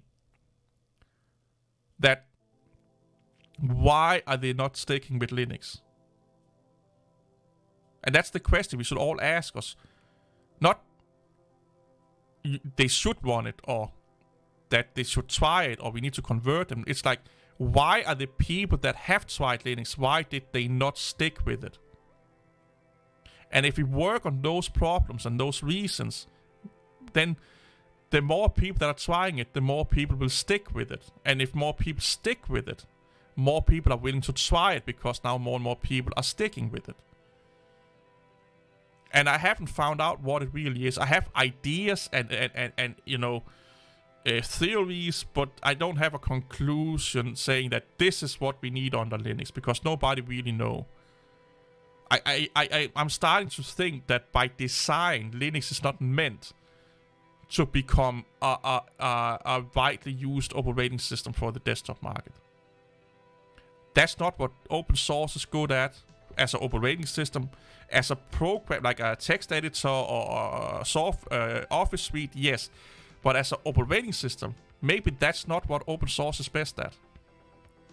At becoming a general used operating system for the desktop. And the same with Linux. Maybe that's just not what it's good at. It's a really, really niche specific thing. Nothing wrong with that. But then we just have to accept that to some extent. And a lot of people can't do that. Because they're living in this world that, and this is another world that nobody else have other than Linux, is that Linux is at war with Windows and Mac OS. Linux want this to go away and this to go away. And Linux is the only system that wants these two things to go away. Windows don't want Mac OS and Linux to go away. Mac OS don't want Linux and Windows to go away. But Linux want this to happen. This is, in my opinion, one of the biggest problems that we have right now. One of the biggest problems that Linux have is that it wants proprietary software to go away. It wants Windows to go away. It wants Mac OS to go away. And it's something that will never happen. It can never happen. There will always be proprietary software. There will always be Windows in some form or another. And there will always be Mac OS in some form or another. At least for the next fucking probably 40 years or something like that. Who knows in 100 years, if we're even alive at that point. But think about that. Linux is the only operating system that is at war and want other operating systems to go away. That should be something we should all be thinking about. When I was very new to FreeBSD, I had tried to create a FreeBSD-based project search for YouTube for called BSD. Just a noobest project, but I had my own installed and GPU detector script. Those kind of projects are funny though. Because probably they need something else that Linux can't provide. Yeah, exactly, yeah. If if I was a gamer or a game streamer, I couldn't use Linux. I try to be like, a lot of people don't know this, but at some point, 3, 4, 5 years ago, I tried to become a Linux live streamer, streaming games for Linux. You know, it was kind of doable back then. Nowadays, it's way more doable, but it's still not the same. And you are losing a lot of things that live streamers use on a daily basis that you can't get under Linux. Certain plugins for your streaming software and stuff like that.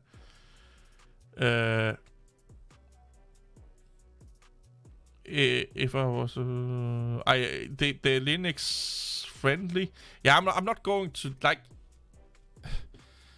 I'm not going to sit here and go into like a massive debate about fucking Linux future and stuff like that.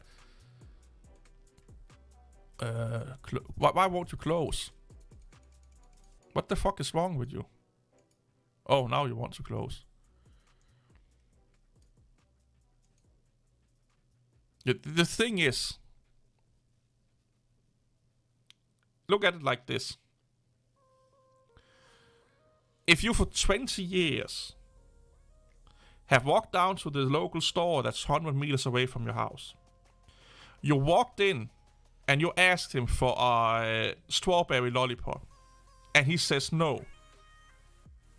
And he gives you an explanation why that is. And you do that for 20 years and nothing have changed, no matter how much you try to make it change. What will then make it change the next 20 years? The law of possibilities and chance say that it will not.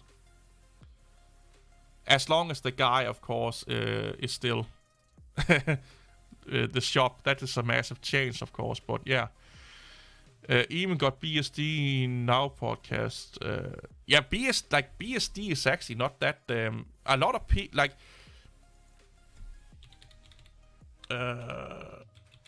A lot of people could learn a lot from BSD. Like BSD and FreeBSD is way more known and used than people think it is.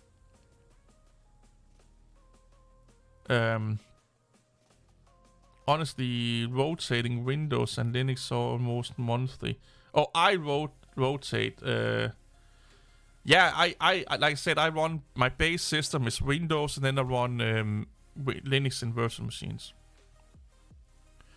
Little things like that causes frictions again. Linux death by 1,000 inconveniences. Yeah. Of course. Yeah. ARM chips are the future, no doubt about it. No doubt about it. But BSD, just look at like they're getting okay views. Oh, this guy here, BitGoblin, he's quite good also. I like him.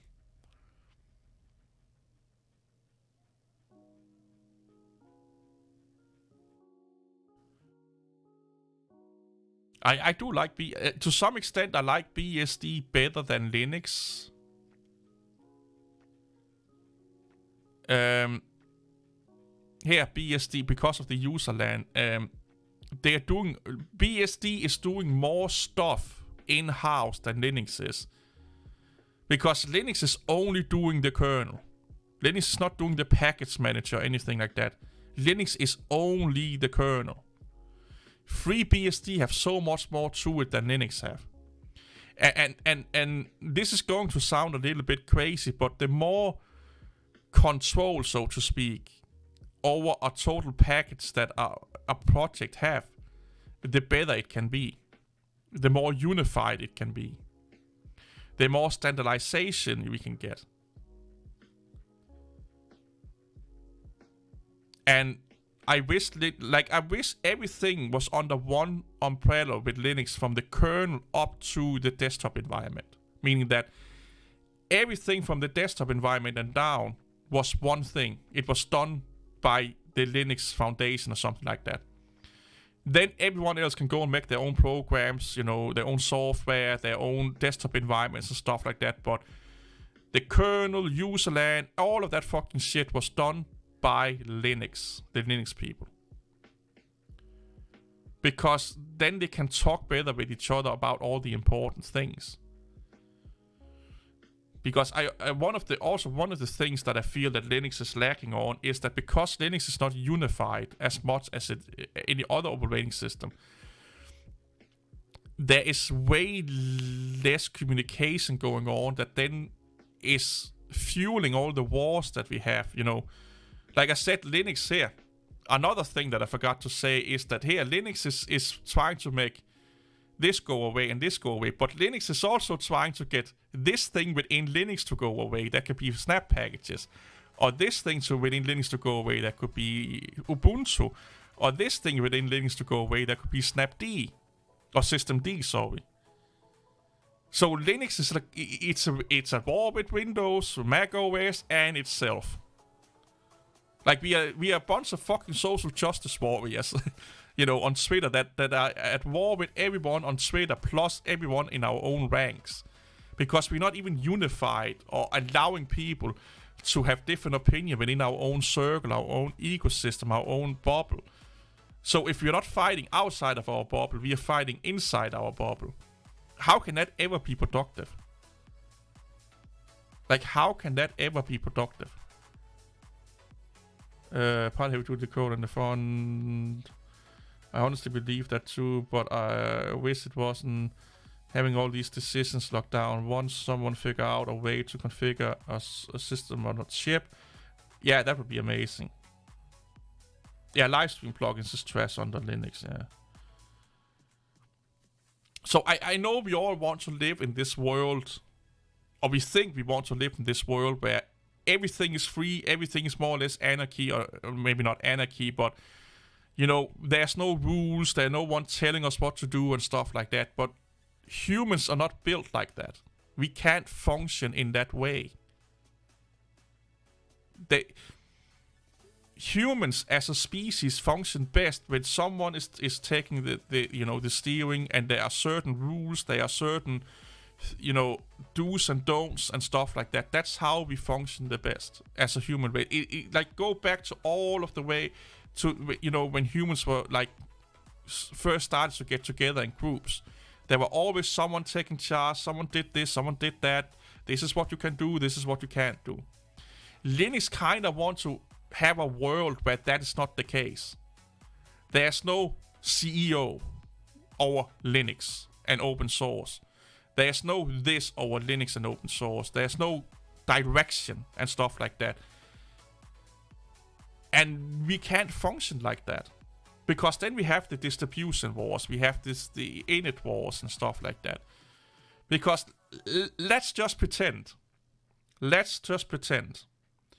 That tomorrow, Linus Torvalds and every Linux distribution maker in the world and every Linux organization in the world said, you know what? Systemd is the only init system that's ever going to be compatible with Linux.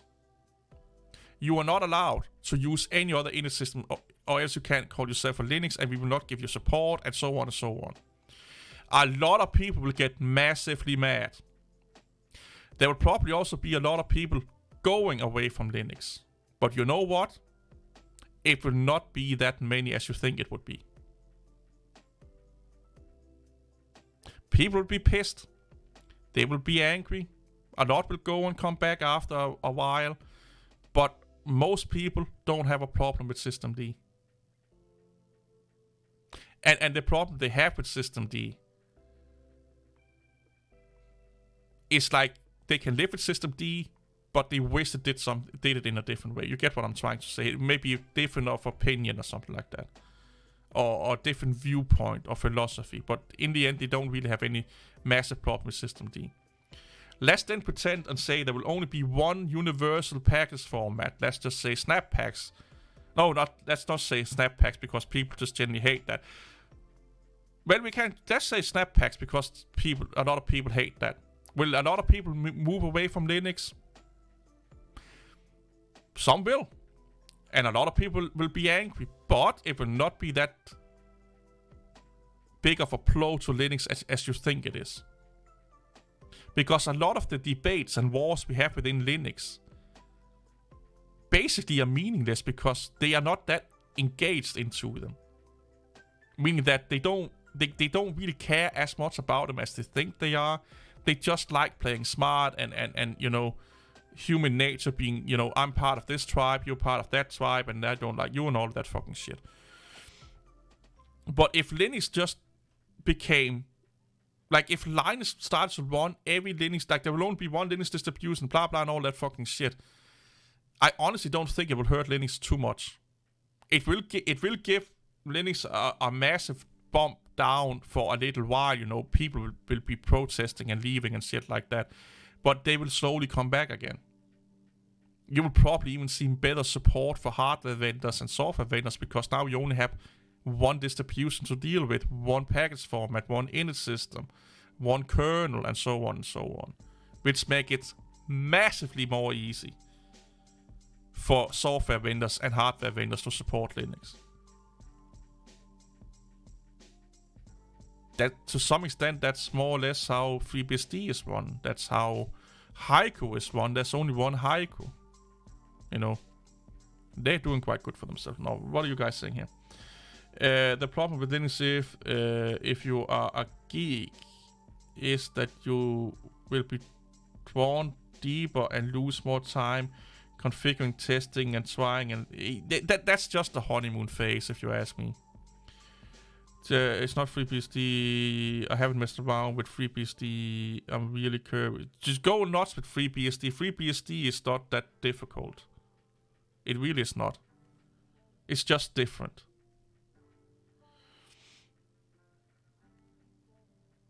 I think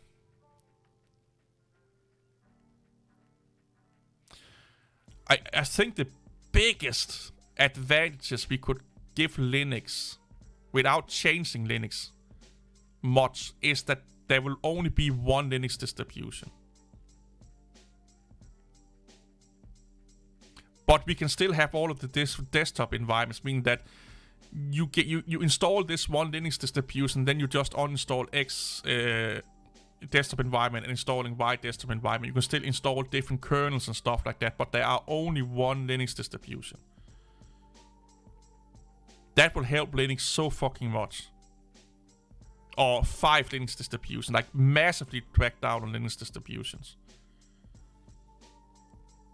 But if you just like, you know, with Mac OS and Windows and all of those, if you just had one, this is Linux, that will help Linux so fucking much, because then there were no debate which distribution is the best. We only have one. You know, what package format? We only have one. But you can still change everything out about it, like, you know, the kernel. You can still change the desktop environment, you know, all of these kind of things. You can uninstall Nano, installing Vim if you want. But we only have one Linux distribution. But you can customize it as much as you want, maybe beside the package format. But you can't respin it.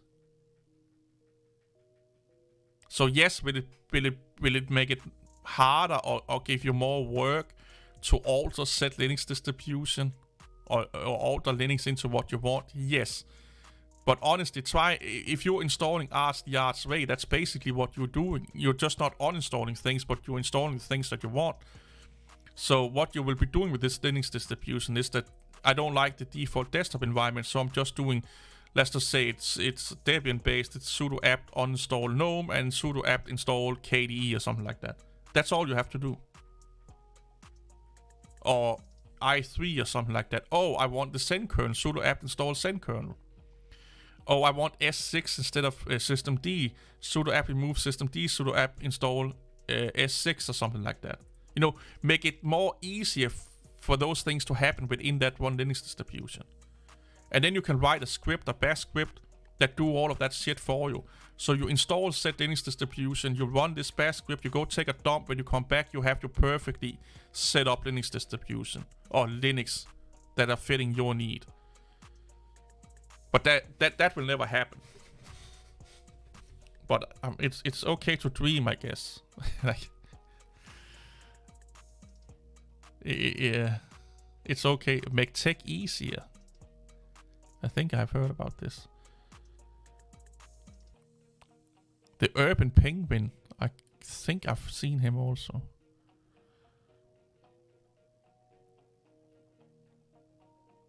Foss Weekly. Is that the offspring of Big Daddy Linux? FreeBSD as a desktop. Here's how. Oh.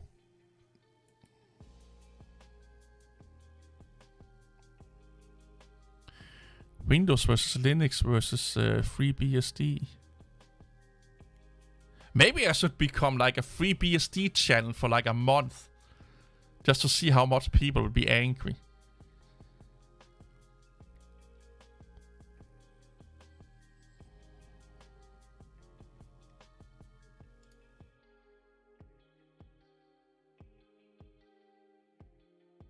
See, that sounds like a good idea.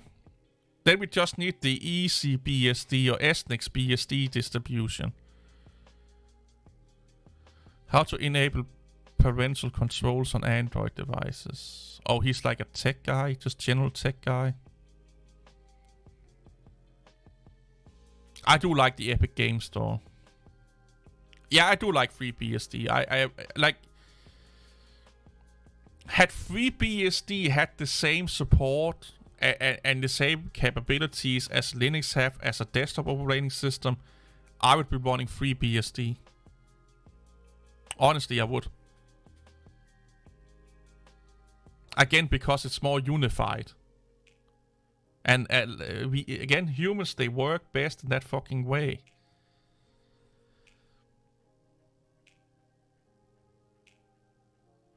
Yeah. Again, like I said, if it had the same software support and hardware support as Linux had, I would be running FreeBSD today. No, but I'm interested in scripting what I want for a post-install script up. Oh, so run like an automated setup script, or what you will call it. I made one of those for Linux. Where I basically it's set up. I think it's still on GitLab or GitHub with all of the wallpapers and themes and everything, and I ran it on Ubuntu.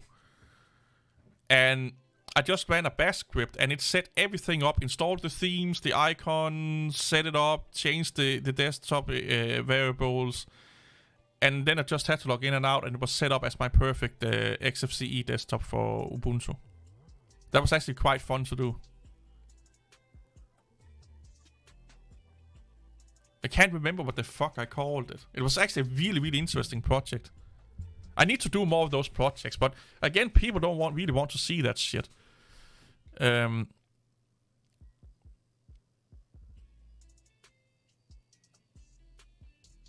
I think I know who that dude is. If I can switch to FreeBSD, I won't have listened to all the butthurt Linux users complaining about toxicity in the Linux community.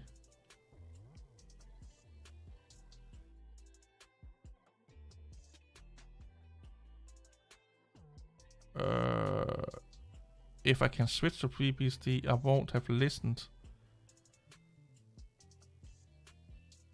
I don't get what you're trying to say, Esnik. I think I'm reading it wrong. Oh, you don't. Okay. Yeah, I'm reading it wrong. If I can switch to FreeBSD, I won't have to listen to all the butthurt Linux users complaining about toxicity. Yeah, I get what you're saying. I just for some reason read it wrong. Is macOS not derived from NetStep, derived from BSD? Yes and no. The modern day macOS have almost no BSD code in it. It used to. Don't let others say otherwise. Exactly. There's so little BSD code in it. Like, I think I can't remember if it was around 2010 where at some point they started to rewrite a lot of the code, and I think it was around when tablets and the iPhone came out that they started to rewrite a lot of the code to their own code. So NetStep had a lot of BSD code in it compared to modern day Mac OS, and then it's just started to. Then when Mac OS 10 came out, it had a little bit less, and then it started to become less and less and less and less and less and less and less and less and less. Like they are still, I think they're still using some of the network code, but I think that's about it. Maybe some other bips and bobs. Generally saving yourself from Linux community. Yeah, I have never the most I've engaged with the Linux community is when I started my channel here. Before that, I did respond to Linux videos. I probably have responded once or twice or something, hey, good video, stuff like that. But I didn't really engage with the Linux community, not on forums or anything like that. I just read forum posts. I didn't engage with them. I just read forum posts, Reddit posts, comments on YouTube videos, articles, and comments on those and stuff like that. I never actively engaged with them. And I like Linux way better when I didn't do that. Back in the day, about 20 years ago, Mac OS used a lot of BSD code, but they have shared it. Yeah, exactly. Yeah. Well, I would say more than 20 years ago, because Mac OS X came out in 2000, or Mac OS 10 as it's properly named, came out in 2000, if I'm not mistaken. 2001. So yeah, you're kind of right. I have to go through Nuggets channel to help set up BSD. There's a lot of great videos for that out there, to be honest. There's also really, really great, a lot of articles about it. I do hope that if you get it up and running and stuff like that, that you'll make a video about it. Yeah, it's not that difficult from what I've... The only thing that I've seen that people can have problems with is virtual machines. That setting up the driver for virtual machines can be a little bit iffy-diffy-doofy. I think I have watched some of this dude's videos. I know the name.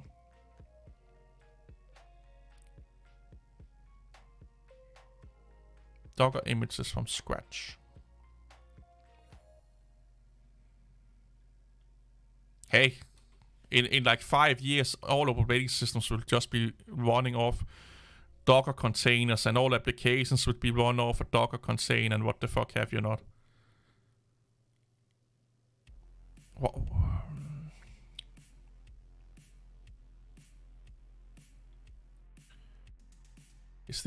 Hey, installing FreeBSD 12 Unix into VMware Fusion. Le Fusion.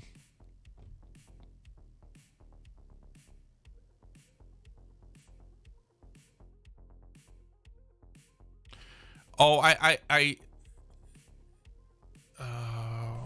the last time I ran BSD as a desktop and not just install it to try it out for like an hour and then uninstalling it was when PC BSD was a thing. I think it was called. Was it PC BSD? That's called TrueOS right now. But yeah, PC BSD. This was the last time, and I actually ran this for like a week or so. I ran this for like a week or so. One version of free PC BSD, and I really liked their the way they handled packages, because it was a lot like how Windows was handling packages. They were like self-contained installation packages that you install onto your system. It had a lot of great fucking technologies onto it. The PBI package with dependencies as well. It was a self-contained. It was contain all live. Yeah, it was basically this was universal package formats before universal package formats. It was just only working under PCBSD. Chris Moore, I actually like watching a lot of his stuff.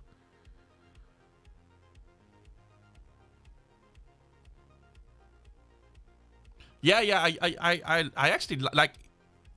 I loved it. I loved running it.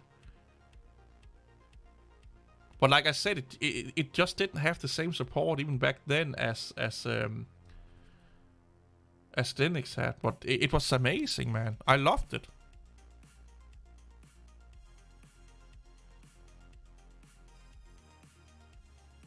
Oh, really?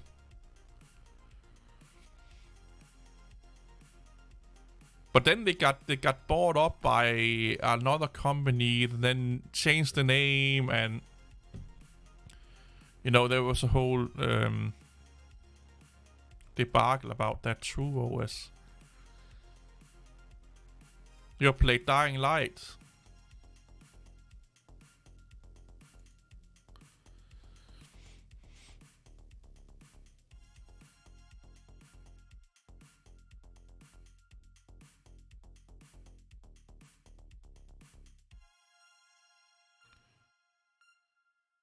Initial release 2006, and I think I used it in like 2011 or something like that.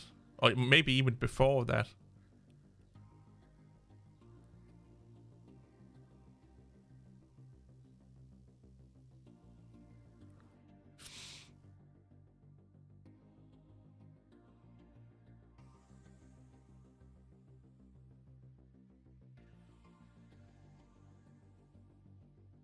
True OS.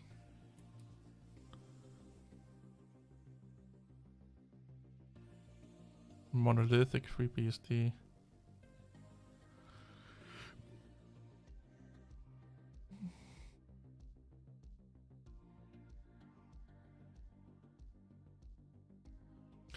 Yeah, I really dig this distribution.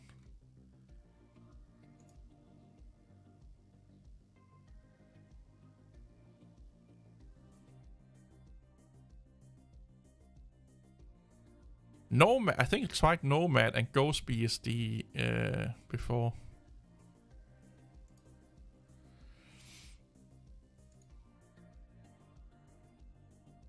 Oh, it's not Nomad I tried. It's GhostBSD I tried before.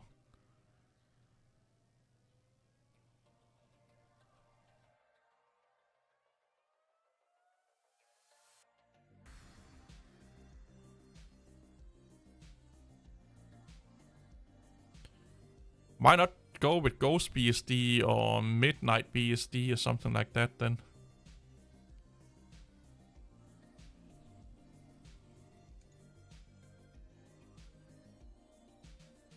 Ah, fucking ads.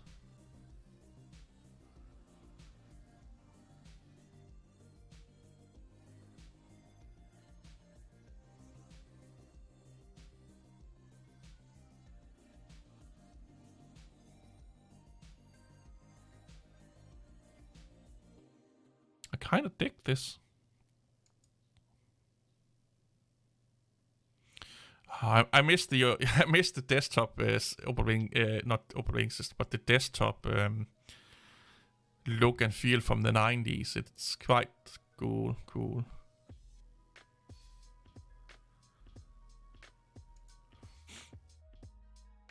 Yeah, I have not, like I said, yeah, Windows Maker, yeah, it was quite cool. I have not it's been too long since I've used BSD that I have any knowledge about it whatsoever.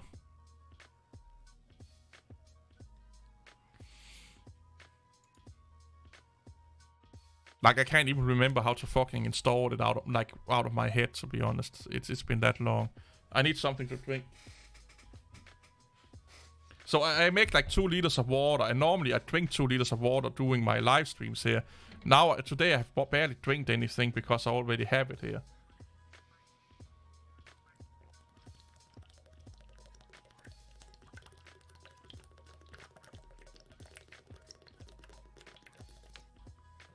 So I better chuck a shit ton of water. Well, it's actually flavored water. peach flavored water. Lemonade, I think you would call it. I think, like, to call it lemonade, it needs to have a certain sugar level, and this is sugar-free. Or maybe sugar-free lemonade. I have no idea. I am just...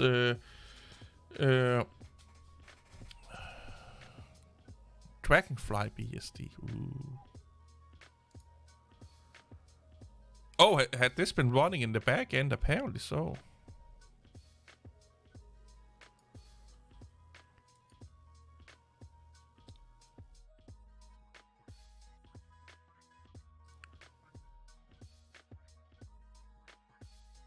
Frost Weekly.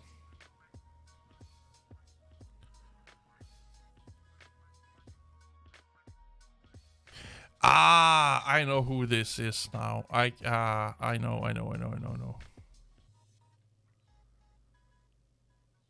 Why are they not getting so many views?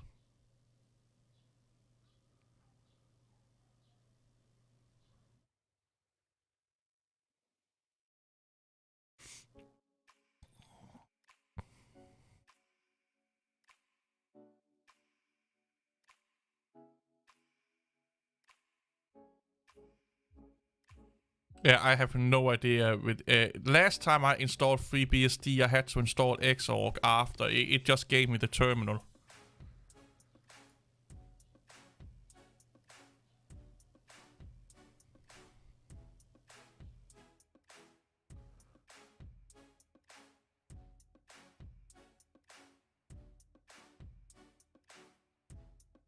Wow, he's 2010.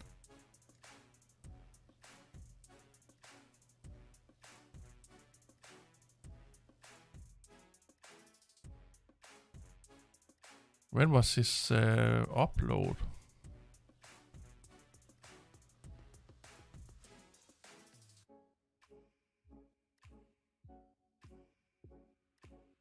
Okay, he did 6 months. Okay, that's quite good, reaching 1,000 subscribers in under 6 months, or a little over 6 months.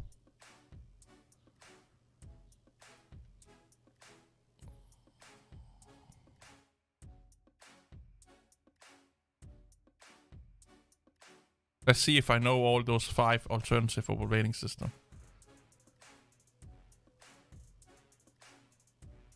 First look at Fedora 36. He's still not, like, why? People need to get more view on their videos.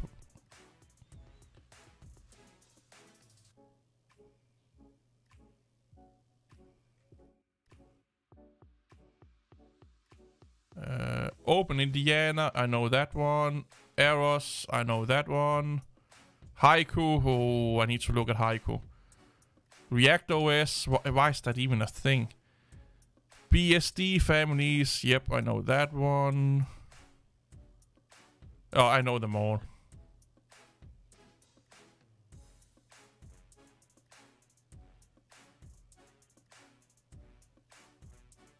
Ha! What is Haiku up to?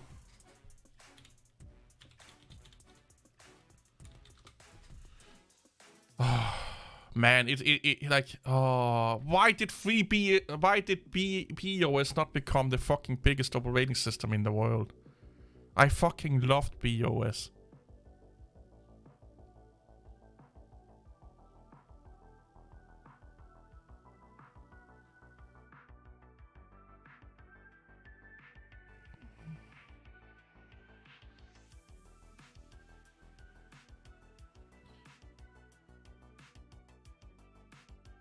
Oh, they have merchandise now. Maybe I should buy some of that. Oh, Haiku has hired an existing contributor to work on Haiku OS full time. Nice. Like, I wish I had the dedication to learn C. Is it C or C++ they are using? So I could develop for Haiku. What is it? A C++, yeah. Like, if you want to learn C++, I watched I followed some of these tutorials here. They are really, really great. Like, they are really, really great tutorials. Oh, what's happening here? Thanks for the subscription. Back in the day, I watched a lot of Linux. Oh yeah, the Linux section show. Yeah. Yeah.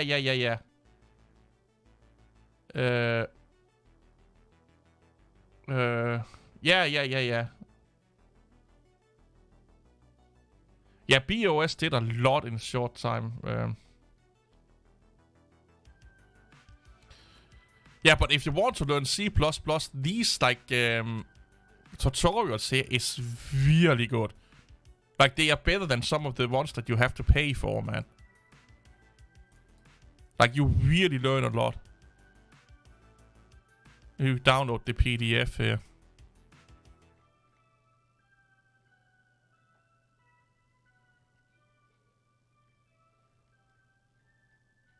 Like, that's one thing that they are doing better than almost any fucking Linux distribution. Is that documentation in how to get people started developing forward. It's just pure amazingness.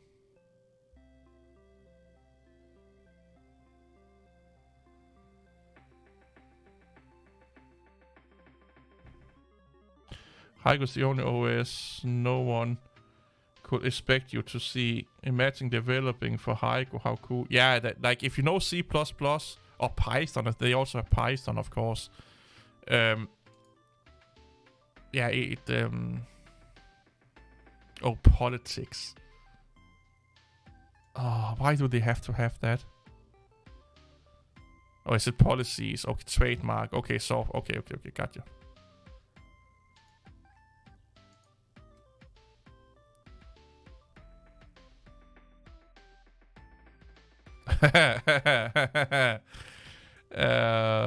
Yeah.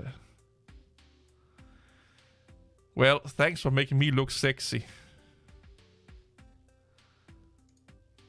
What do we have here? Who have they hired?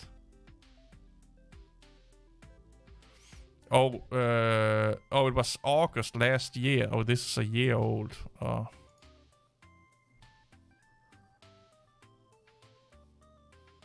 Why can't nerd like run around in like snazzy suits and go to the gym and be well groomed and stuff like that? You know, we need some nerds to give us ugly folks a good reputation for being a nerd.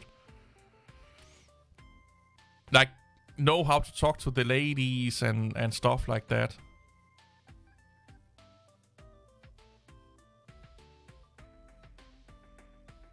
A QT creator. Oh, love the mustache. Yeah. Yeah, they have a lot of QT support under Haiku. Weirdly enough, I thought GTK was like the one they would be focusing on, but no. Oh, this takes me back, man. I can talk for hours about BOS. I fucking loved it, man. I loved it. Yeah, well, he has never been outside. Let's look at it like that. If he goes out in the sun, he will just disappear. I fucking wish Haiku would get some steam ahead. You know, they've been doing this for 20 years, man. And they're still in only, what is it, beta or something like that? They need a massive push, man. Haiku is doing so many things. Like, it could be the new Linux. Without all of the fucking bullshit we have under Linux. Oh, Haiku is fast as hell still, man. But yeah, BOS was fast as balls, man.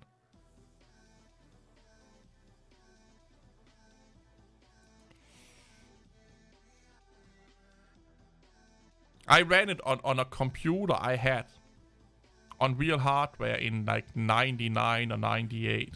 Or 2000, I can't remember. Maybe 2001.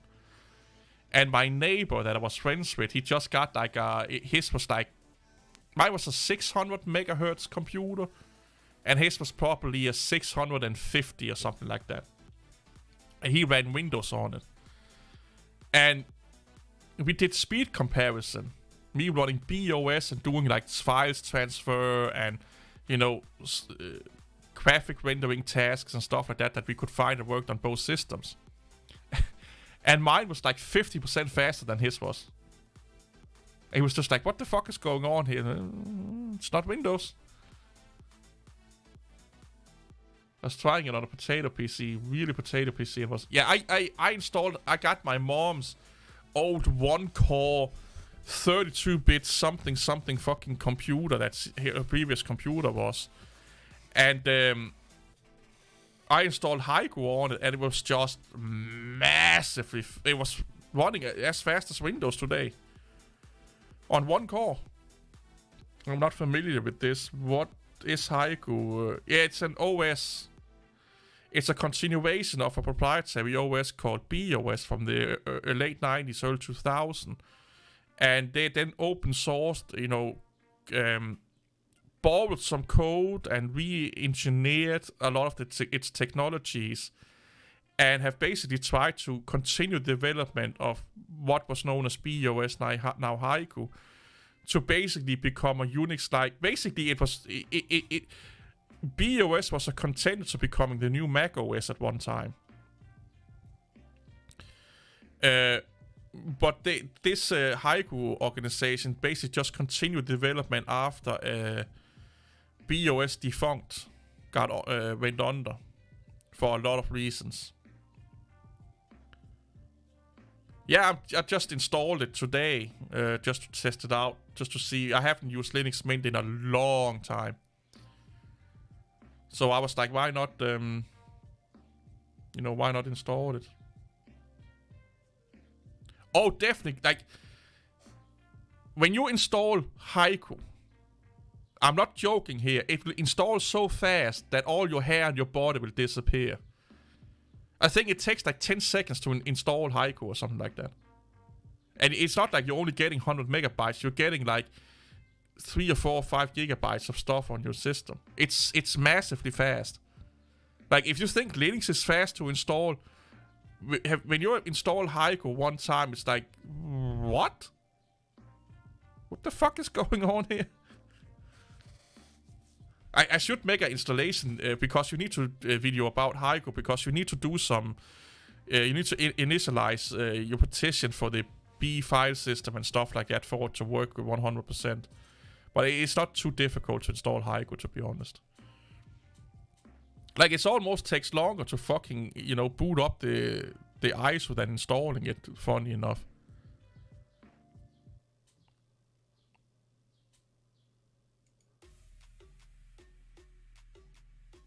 Hey, it's... I miss it, man.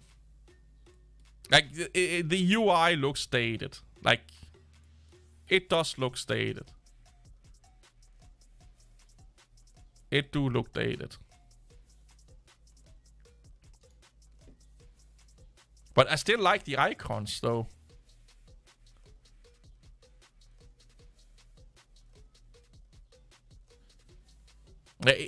Now I'm thinking about it, it must have been in 2001 or 2 I did that, because I started at apprentice school in 2000 as a mechanic, and that was when I started to research BOS in the breaks, in the dinner breaks and stuff like that.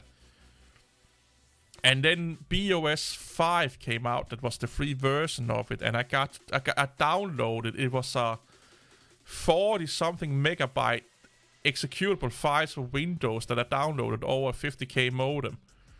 And then you install it on the Windows, and you basically had to make a boot disk. Then you reboot it into basically a containerized file or a file system, on your Windows partition. And then you could then format your hard drive to the BOS format file system, and then you just copy. Like, this was how you could also install BOS. You had a hard drive. This is how I installed it from BOS 5. I took a hard drive, I formatted to the B file system, I went into the root folder of BOS and I copy-pasted. I copy-pasted everything from the BOS 5 demo, or what you will call it, or containerized file, over to the hard drive, and now I could run BOS.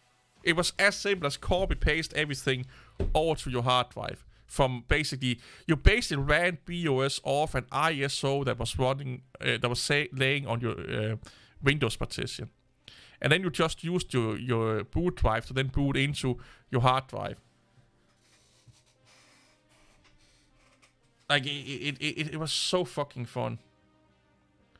Isn't that what makes it nostalgic? Well, I feel that it's starting to become so outdated that it could put people away, and a lot of the modern conveniences that we have with modern desktop environments, it don't have. But it then have some other advantages that they don't have. But yeah, it's like a give or take. Haiku is so massively multi-threaded they can run really fast and very modest hard. Yeah, it's amazing. Yeah, I played around with Temple OS quite a lot. I dabbled in it quite a lot, to be honest. Haiku would be the perfect IoT operating system. Now that I'm thinking about it, the way that it's optimized. Like if they focused Haiku for Internet of Things devices, it could outcompete Linux, without it. I bought BOS for 4.5 and 5.0. I wish I still had the... Oh, are we going to look at the B box again?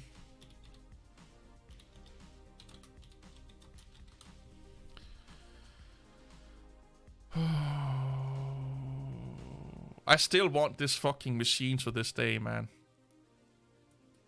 When it came out in the late 90s, early 2000s, I was like... nerd orgasm. Orgasm, nerd, me wants. Oh, look at this fucking shit. It's like now when I'm back then when I looked at it, like it had like the CPU utilization going up and down here. Now that I'm looking at it, it's like looking back at an old retro car. Oh man. Oh, this one here was the really like, this was the one to get. Like back then, a computer was a big gray box or beige box. That was what it was. If you were really exotic, you got it in black. Oh yeah, it was massively expensive. But like back then, all computers looked like this monitor here. It was just like a big gray or beige box. That's it. With some, you know, CD-ROM drives and floppy drive. That's it. It was just a big fucking gray box. Or beige box. So this was like, it was like looking at a designer furniture or a designer sports car and what have you not.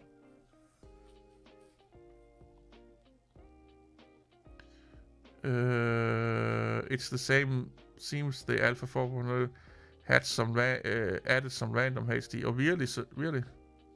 Yeah. I won't be on much longer though. You sniffed sorts of paint. Well, primer. Go nuts, man. Just don't lose all your brain cells. Oh, look at this fucking shit here, man. Like, I wouldn't mind having this today on my desk with modern hardware in it. At all. The blue and red one up here.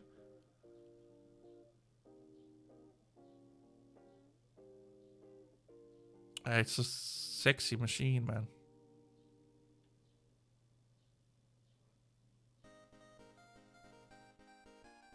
Once, if I knew how to 3D print, I would probably buy an old, not an old, but a somewhat okay ATX case, and then basically 3D print you know, it to make the front to make it look like this.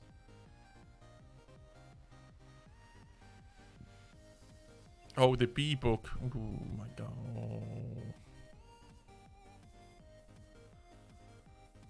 Oh, back then I didn't hate it, the world either.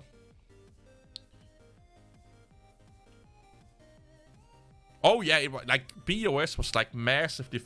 I'm on Mint 21. Yeah, it was massively faster than any other fucking system we had back then, man. It was like.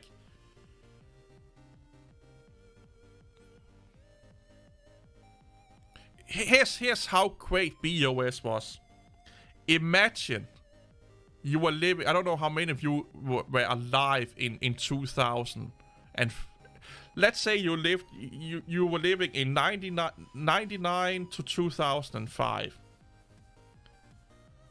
and then someone showed you the most advanced Tesla and fastest Tesla that they have today. So you were driving around in 1995, 1999, 2005 cars, and then suddenly, a Tesla with the secret sauce and all of the pling just showed up at your doorstep. I was like, what the fuck is this? That was how BOS was for the operating system world. It was so far ahead of its time. Like I said, it was like taking a Tesla and showing it to people in the 90s. Early 2000s. Like, what is this shit? What's going on here? How's this possible? And just running around in circles from those old cars. Like, that's how it was. Like, everyone was raving. Or not everyone, but it was a fucking talk of the town. It was... Yeah, the 90s, like, if you like alternative operating systems, the 90s and early 2000s was like, that was the time.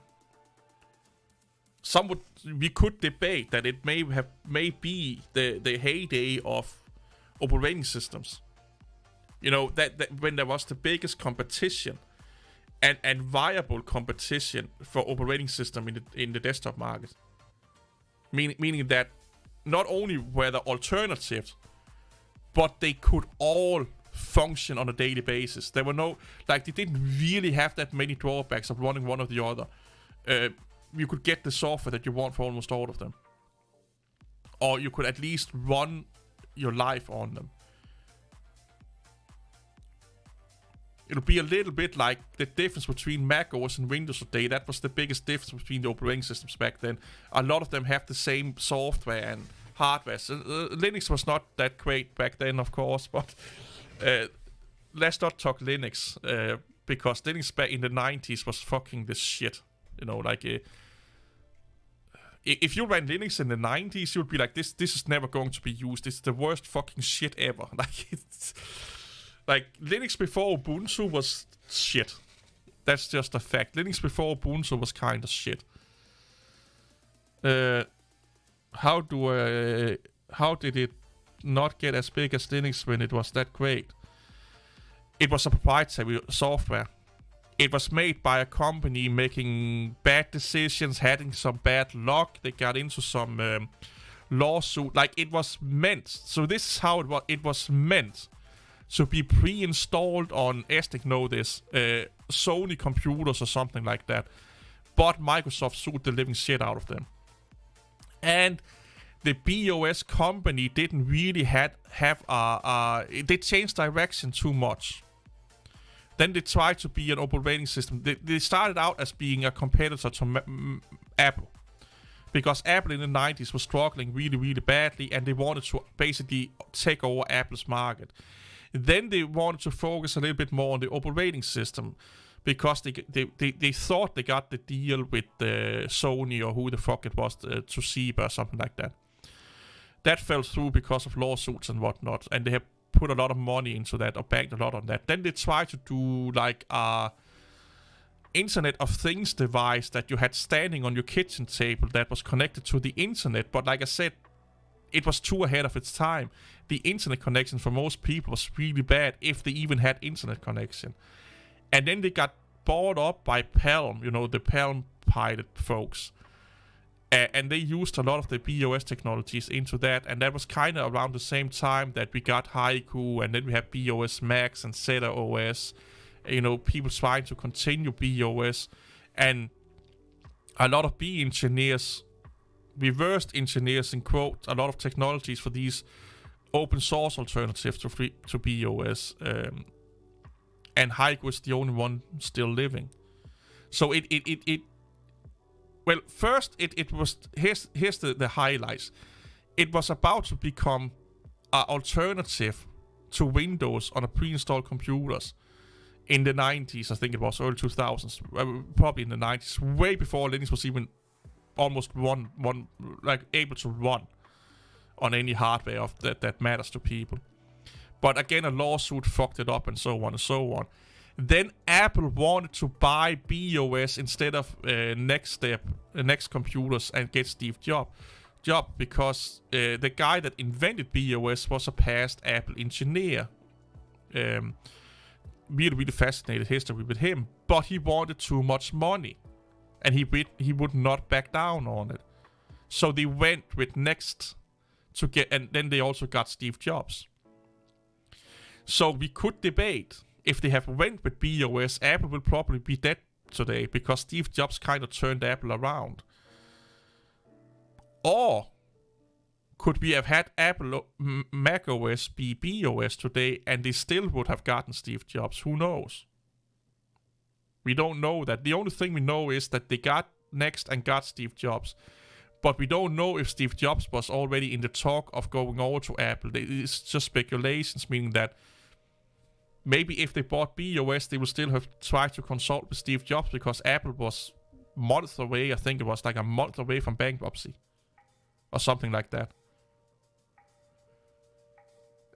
So it's a little bit like the sports team.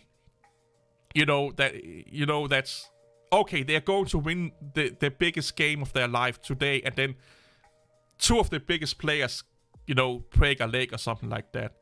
Next year, okay, now they're going to win. They go all the way. And then when they're going to play the final game, lightning strikes into the fucking concrete or into the field and they can't play it anymore. So therefore we can't play the game. Or, okay, this year they're going to play the big game. And then the fucking training staff is being laid off the day before or something like that, so they can't train them for a week or like a week before. They come so fucking close so many times that if I was in the B offices, I would be like, I will have blue balls up to my fucking ears because it was so fucking close of outcompeting every other alternative operating system, and then something happened or they made a bad decision. Some was out of their control, some was in their control, and they basically just got fucked over and over again. And like I said, I see it as a 50-50 reason why that happened, because you can't just blame everything on outside sources and influences, because they also did a lot of bad business decisions, sadly enough. Had they had a clear focus and stuff like that, they could probably have been stayed alive for at least 5 years longer, and that could probably have helped them probably turn it around. But they were just in a lot of bad fucking luck, man. And bad luck mixed in with bad business decisions, change of direction. Like, I think in a span of 4 years or 5 years, they changed direction 2 or 3 times or something like that with the company. That's not good. Oh yeah. They like in the 90s they had OS 2, operating system 2, that almost outcompeted Windows. Almost, also. At least in the 9/11 days, 3.11 days. Windows 95 kind of demolished everyone, basically. But up till 95, OS 2, and to some extent after 95, OS 2 was a massively great competitor to Mac Windows. And BOS tried to be that to Mac because Apple was on its way down, and had Apple not gotten Steve Jobs, we would probably have had BOS as the Apple. BOS could probably be Apple because they were going for the same audience, the creative audience, the groups of people that Apple is targeting was the group of people that BOS and B the company was targeting. And had Apple really went under, it would not be far-fetched to think that market that now has a void would have gone over to BOS because they did a lot of things the same way, but BOS and B the company just did it better until they got Steve Jobs and he got the boost from Microsoft and turned Apple around, and the rest is history. BOS was too good and too scary for Microsoft and Apple to compete with. BOS ran, yeah, exactly. Yeah, it was. Same with Google Waves. When it came out, it was slightly years ahead. Now almost all features are almost in every cloud provision. Yeah, exactly. OS 2 was great, and I used it for most of the 90s, but it was not consumer friendly. The update producer for OS 2 was scary as hell. was it trying to bite your hand off or something like that? I'm feeling old when I'm looking at this fucking shit now.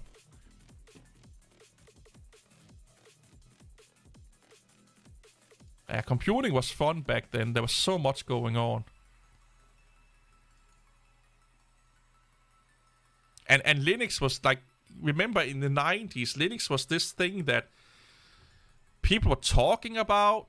You know, they were probing it a little bit, messing around with it a little bit, but it was like almost unusable. Server market could use it because they didn't have the same requirements as you have as a desktop user, of course. But it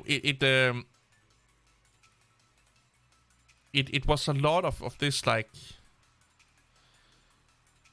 is this going to take off? And then we have like the really outspoken Linus and the really crazy person that is called Richard Stallman and hey open source guy and all of that. And for many years, Linux seems to be a doomed OS, besides the server market, of course. And Linux being the force that it kind of is on the desktop is mostly because of Ubuntu. And a lot of people don't either don't know that or don't want to remember that because it's so popular to hate Ubuntu. But before Ubuntu, Linux desktop, there was some great distributions. We had SUSE, as it was called back then. We had Mandrake, stuff like that, Mandriva, and what have you not. But Ubuntu just, after like the first 2 or 3 years of Ubuntu, it just fucking took off, man. Like, it was like the hot thing, it just took off. It just took off when we're talking Linux on the desktop. Mark Spaceman, he was out and talking with everyone he could talk to. They were giving away fucking free CDs and DVDs to everyone that wanted it. Like, you could write or call in to Ubuntu or something like that, and they shipped free installation DVDs and CDs to you. For free. I think Esnik has some of them. Like, they did a massive push for Linux on the desktop. And without that push, because before Ubuntu, Linux had some companies that tried to do what Ubuntu did, but they failed miserably because they did bad marketing. We had something called Linspire or Lindos that was being sold in Walmart or Target, but they basically promised that you could do everything under their version of Linux that you could do under Windows, and then people bought it and they figured out that you couldn't do that, and a lot of bad customers and stuff like that. So there was a lot of Linux distribution makers that tried to become what Ubuntu was, but they did a lot of bad things in doing it. Bad decisions, bad marketing, and Linux in of itself was just not ready at that time for that either. But Ubuntu just fucking turned it around, man. I'm not joking. It was like, yeah, Ubuntu is shit. Ubuntu, who cares about Ubuntu? So Ubuntu is the best thing on earth, and everyone loved Ubuntu. Oh my god, look at all the great things they're doing for the within like 1 or 2 years. That was kind of the talk from Ubuntu. Like, you take the hype from Fedora today, that happened with Ubuntu within like 3 years span or something like that. Nobody really cared. No, it's just another Linux distribution. Yeah, it will not last more than a couple of years. And then everyone was just raving about Ubuntu. This new golden child, Mark Shuttleworth, and all. It was an amazing time back then for Linux. And you started to get more and more and more support for Linux on the desktop when Ubuntu took off also. It was really fascinating to behold. And then nowadays everyone's shit on Ubuntu.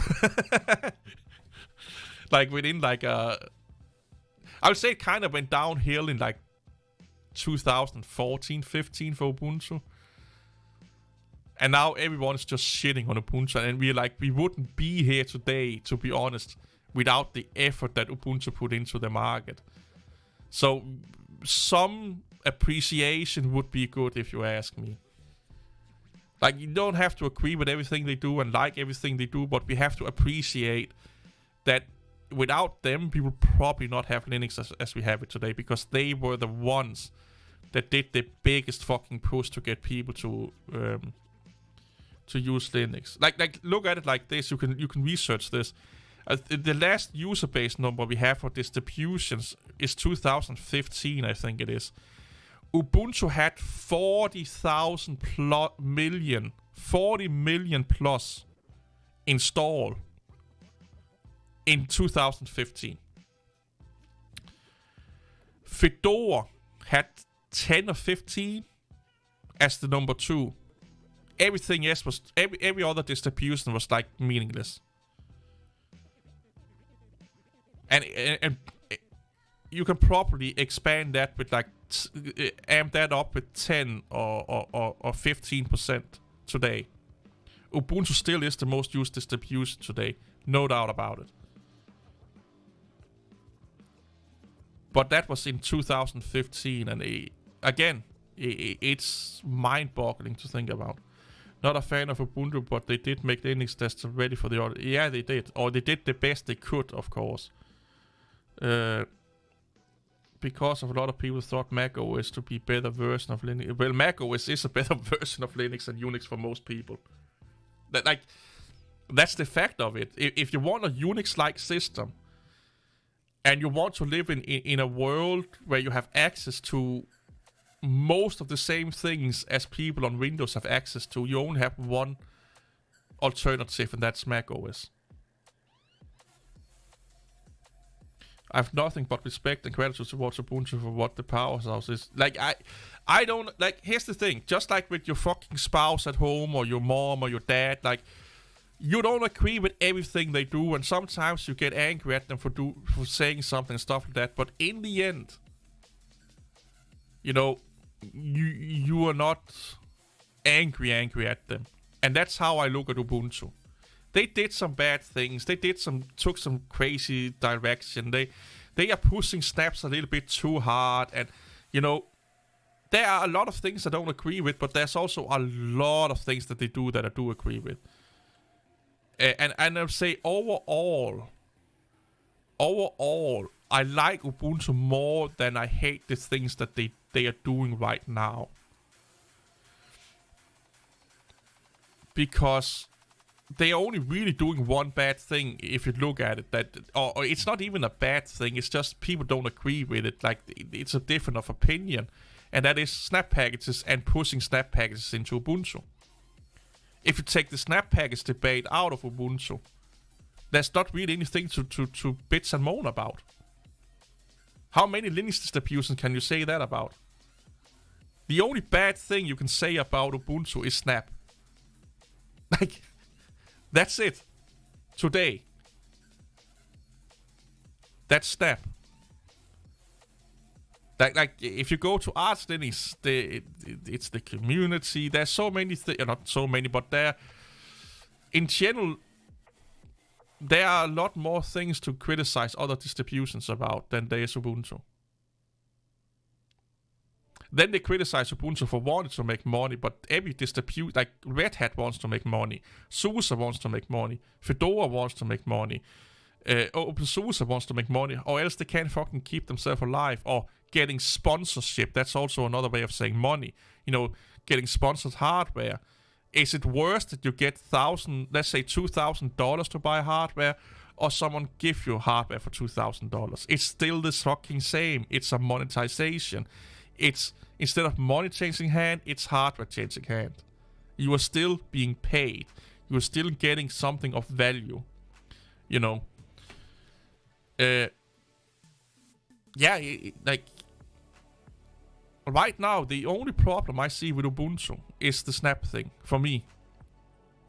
Where there are plenty of other distributions, even fucking Mint, where I don't agree with a lot of directions they are taking. And I find it a little bit hypocritical. A really good example.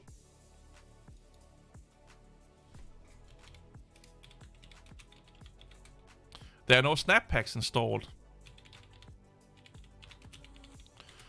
But they already have the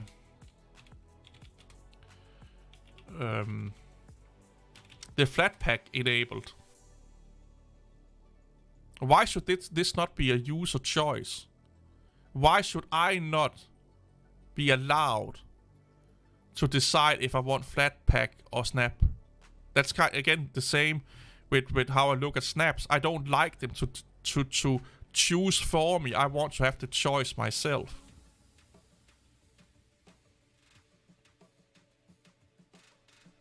That's it. And I don't like the head developers' mentality towards Windows and proprietary software under Linux Mint.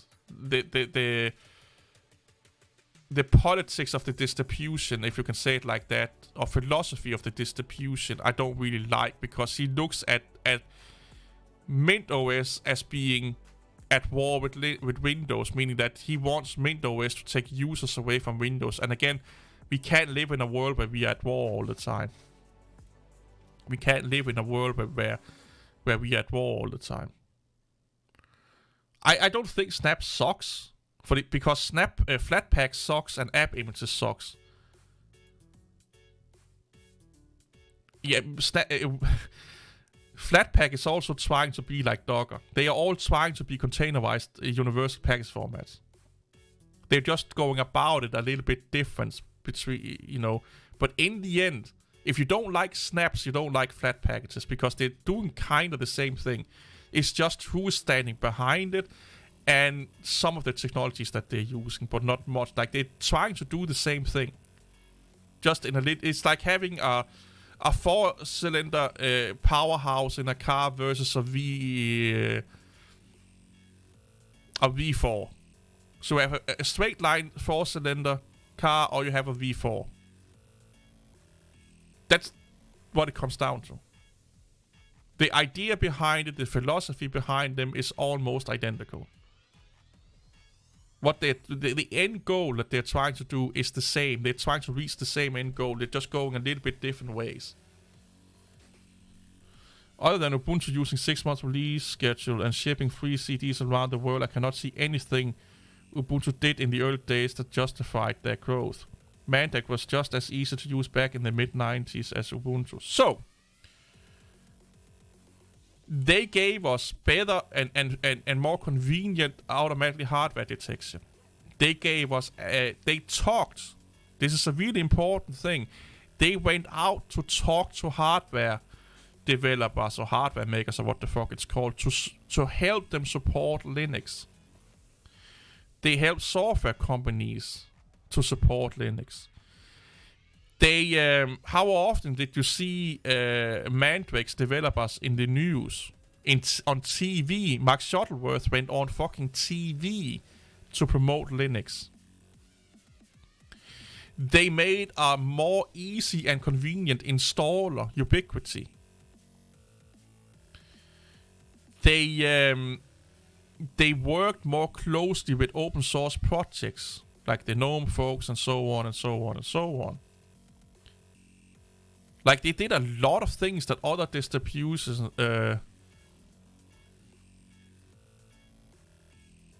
they gave us a better way... I didn't say they did invent hardware detection. They gave us a better way of dealing with hardware detection. Or let me put it another way. They gave the user a more easier and convenient way of handling hardware, proprietary hardware. That was is what I meant to say. Not hardware detection. I meant installing proprietary drivers and so on. Dealing with hardware. They moved a lot of innovation back in the day into GNOME. So if you look at the contributor, like if you looked at the license holders and stuff like that under GNOME software, before Ubuntu and after Ubuntu under GNOME 2, it was almost always Red Hat that had done, submitted code, done a fix and stuff like that. Then after a couple of years, it started to become Ubuntu. It was an Ubuntu guy that was on the license holder or fix or whatever the fuck you will see it under. What are you calling it? The about page and stuff like that. I'm not saying that they're doing that today. Okay, that was what they did back then. Ubiquity did not came around until 2006, and Mandrake had an easy installer back. Mandrake, and like I said this before, you must not have heard it. Mandrake and SUSE had easy installer. There was probably also others out there, but you have to remember, Linux versus 2000 versus 2006 was not the same Linux. Linux went from, in a short time span, it went from being okay to massively great, or not massively, but from being meh to being okay on the desktop. And Ubuntu came around in 2004 or 5 or something like that. It took a couple of years before Ubuntu started to take off. Like I said, the first releases of Ubuntu, people didn't really care about Ubuntu. It was just another fucking, distribution. But then they did the proprietary driver thingy-madooski and easier hardware configuration. Front end or GUI, call it what you will. They did the Ubiquity install and stuff like that. That was more simple than any other installer we had. Well, maybe not anyone, but it was more simple than Mandrake's installer, and it was definitely more simple than SUSE's installer, because the SUSE installer is basically the same today. It was way more simple for the average user, which made it more accessible. And then on top of all of the promotion that they did, and all of the other things that they did, yeah, but Knoppix was not usable for the average user. Knoppix was not usable for the average user. Ubuntu was usable for the average user. On top of having all of these conveniences, on top of doing a massive PR push, on top of working really, really closely with hardware vendors, software vendors, and putting a lot of effort and money into the open source community that probably only Mandrake and SUSE and Red Hat did back then. It's not just one thing. It's all of those things put together. It's the perfect storm. And still to this day, a lot of hardware support, like I talked about why in my video why Ubuntu rules the world. They have test centers where they test hardware. They test consumer level laptops. I don't think SUSE is doing that. I don't think Red Hat is doing. I don't know, but I don't think, because I haven't seen anything about it. They probably. I hope they do. They probably do. But again, Ubuntu is still more installed than they are. Ubuntu still tries to talk to software vendors and hardware vendors to get stuff to work under Linux that probably would not have been doing that to this day. Oh yeah, no doubt about it. If Red Hat has stayed on the desktop market, they would have owned Linux desktop. No doubt about it. No fucking doubt about it. But back then there were no money in desktop market, and today there's still no money in the desktop market. Why Ubuntu changed direction over to being more of a corporate server kind of thing in Madooski. That's also focused a little bit on the desktop, but mostly the development desktop. But Ubuntu did so many small things right at the right time when Linux was at the right time, and it was like I said, it was the perfect storm. And it had like, this is also something that we forget a little bit. It had massive money behind it, and that when people see a project with massive money behind it, it gives it some form of trustworthiness versus that if you were doing a distribution. Like, you may do a better job, you may do more work, but they don't know how long you will be doing that because you don't have any sponsors, you don't have any massive backing behind you. Ubuntu had that. Like, massive backing behind it from, again, Mark Spaceman. You know, the Rocket Man, the Linux Rocket Man.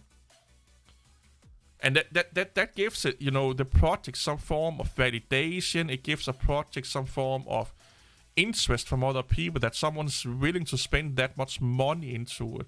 So that also transfers into more PR, more marketing, and more eyes on the project.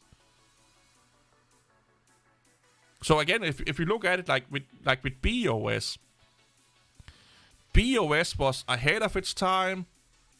BOS they did a little bit of bad decisions in the beginning and stuff like that, and later on, and they had a lot of bad luck.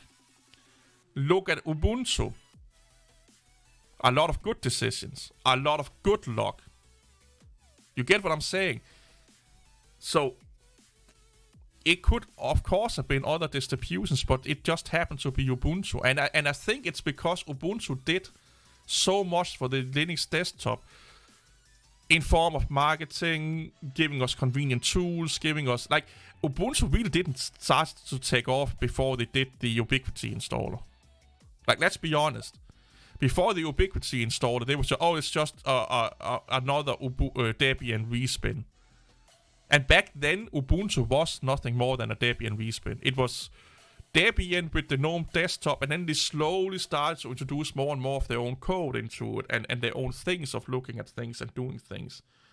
And that helped, of course, a lot. It started to become more and become its own little thing than just another Debian respin. Because the first couple of releases was nothing more than EasyOS. You know, it's another Debian respin with another theme on it. You know, they did their own fonts that a lot of people are using under Linux nowadays. And the hardware push, the vendor push, the talking to companies, talking to Microsoft, talking to, you know, big name companies in the IT world to help them or try to make them support Linux is something that I don't think SUSE is doing much, or Red Hat, to be honest. Because I have a love-hate relationship with SUSE. And SUSE, I'm not talking about SUSE and OpenSUSE, I'm talking about SUSE Linux Enterprise. Because they are kind of sitting there in their own little bubble, and they're a little bit afraid of getting out of that bubble because they're afraid that they will miss the success they already have. And they are, if Fedora or Red Hat is doing something, OpenSUSE and SUSE is doing something, they can't really figure out how to be original anymore. That used to not be the case, but SUSE and OpenSUSE have kind of lost the originality. They just, okay, this is working, we can keep our lights on, and that's it. They seem too afraid of doing their own thing. Oh, this other big company that we have been fighting against our whole existence is doing that, we have to do the same thing. OpenSUSE is a little bit more different, but OpenSUSE is way more controlled by SUSE than you think.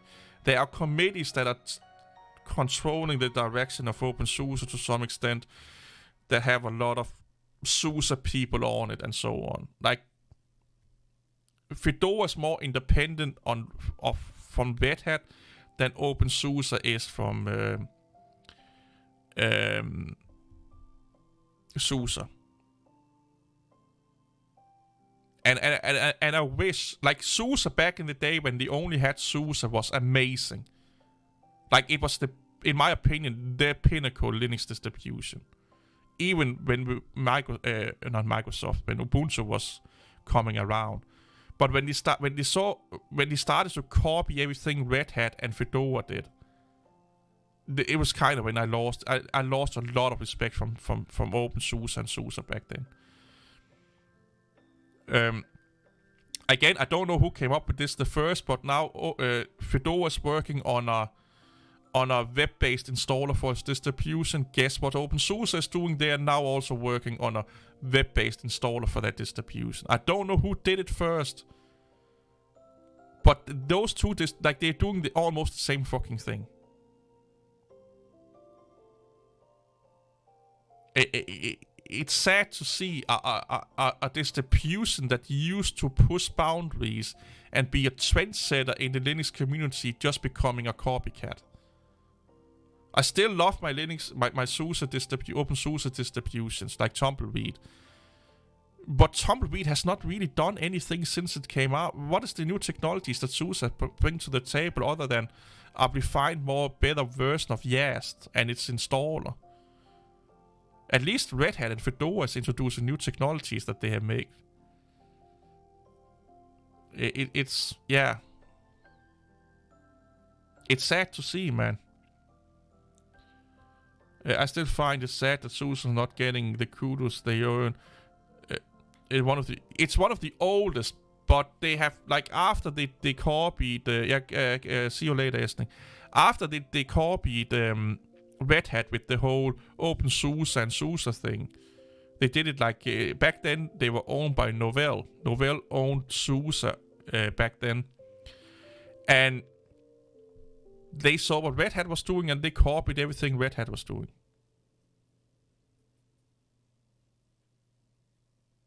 It's just sad to see.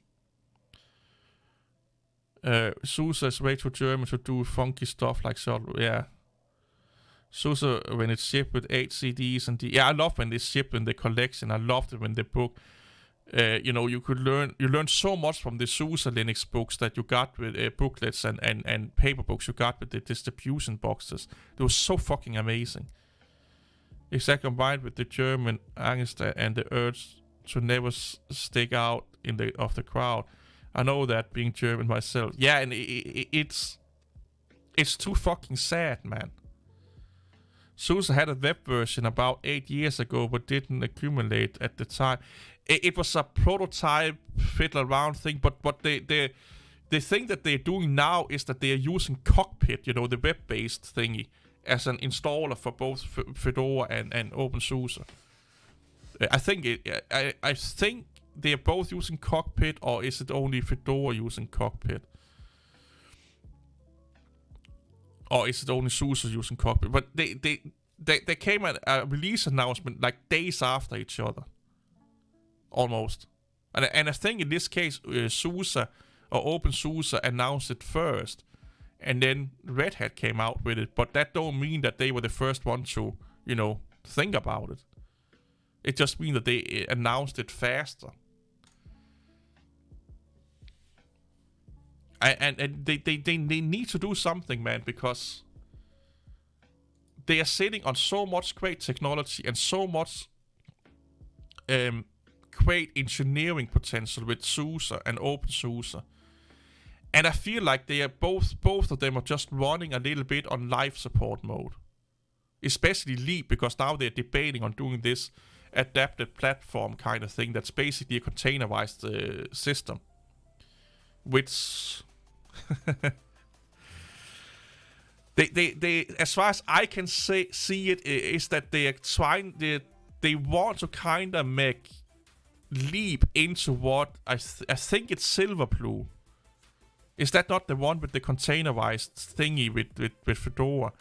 Because the adopted Linux platform is going to be almost, everything is a container. Think about it that way. I'm really oversimplifying it right now. Both are using Cockpit, developed by Red Hat, but SUSE was on the edge with SUSE Studio. SUSE Studio was kind of new. Also, the SUSE software portal was kind of new, and again, a trend. But they did this they haven't done anything new since. They haven't done much new or anything new since then, because those are really, really, really old technologies. And OpenSUSE Studio is not even around anymore.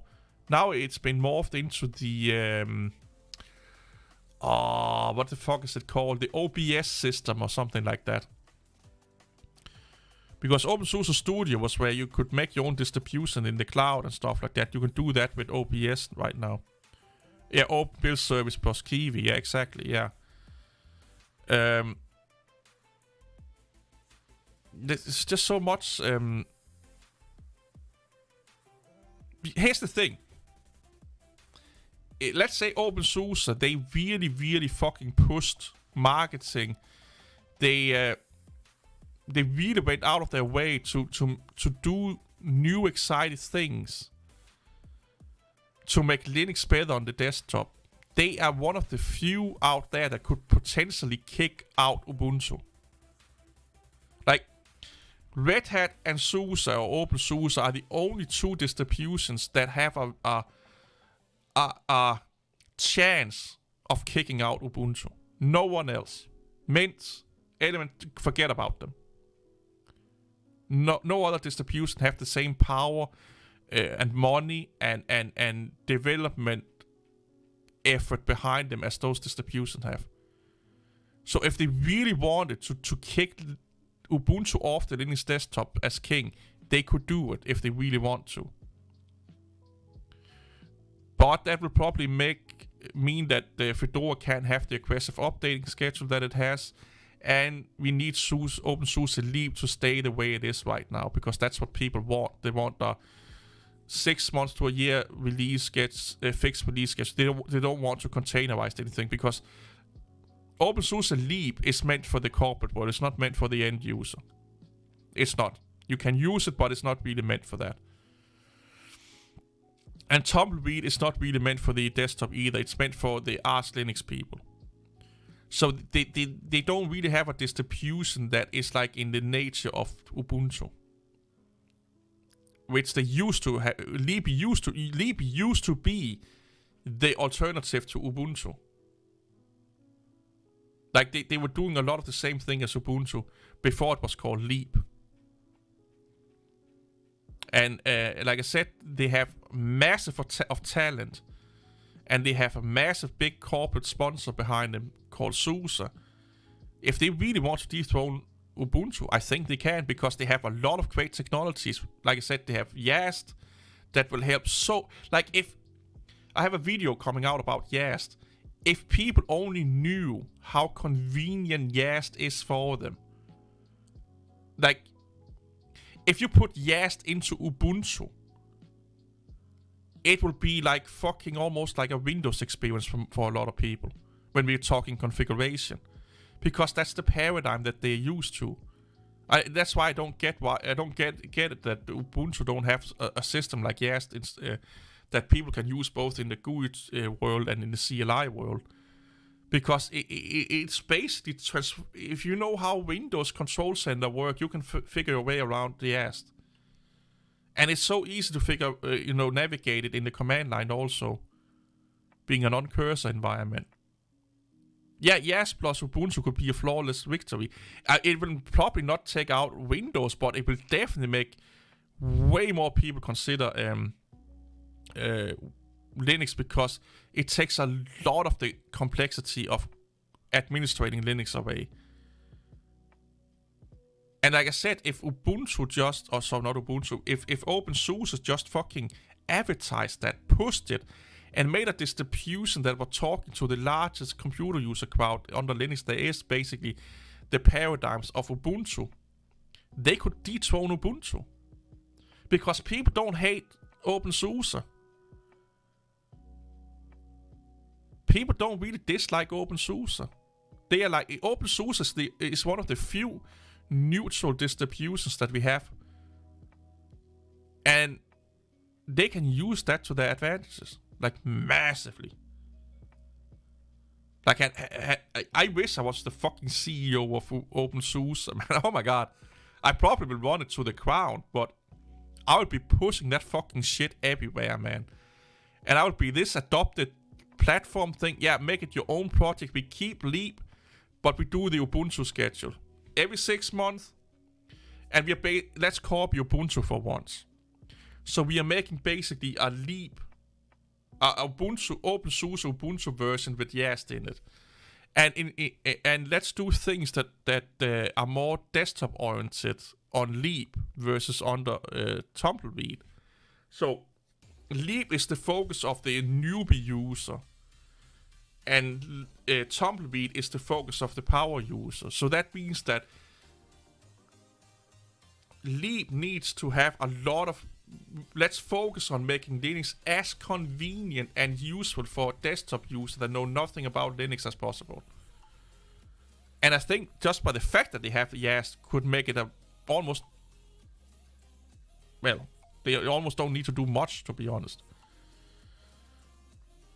When I say OpenSUSE Ubuntu Leap, I mean that OpenSUSE Leap has to follow the Ubuntu philosophy of how to make a distribution. 6-month release, focusing on, and then instead of focusing on the corporate world stuff, like Leap has to focus on the desktop only. And then Tumbleweed can be like the testing bed as it kinda is right now, and for the arts people. And then they can have the adoptable Linux platform as the corporate containerized system as they kind of want. I think their goal is to make SUSE into the adopted Linux platform. So why not just keep, so have those 3 distributions. ALP for the server market and corporate world. Leap as a desktop-oriented only version that are following the Ubuntu philosophy of doing a release schedule, but are doing everything they can to make Linux as accessible and convenient to use for a average desktop user as possible. And then just keep Tumbleweed as it is for the power user. That was kind of how I would be doing it. But again, I could run it to the fucking crowd, I don't know. And of course, a shit ton of more effort into getting the word out there, marketing, This is something I don't understand that Red Hat and SUSE and OpenSUSE and Fedora and Canonical and Ubuntu don't do. They have money. Pay a fucking Linux YouTuber X amount of money.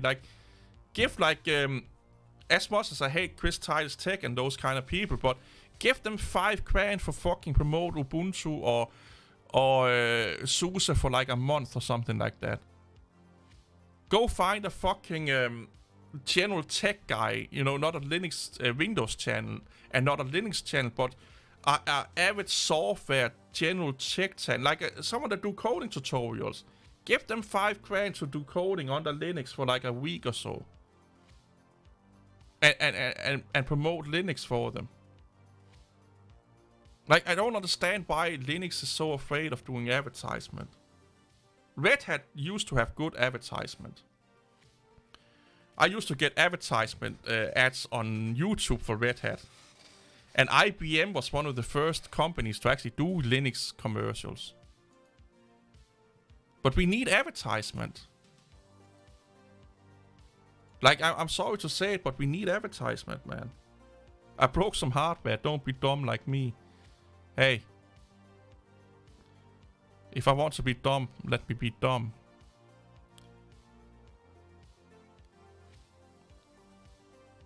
Install Steam and play Windows game. Yeah, he hadn't uploaded much late. I actually follow this guy. I kind of like his videos. He had a OpenSUSE video. Where is it?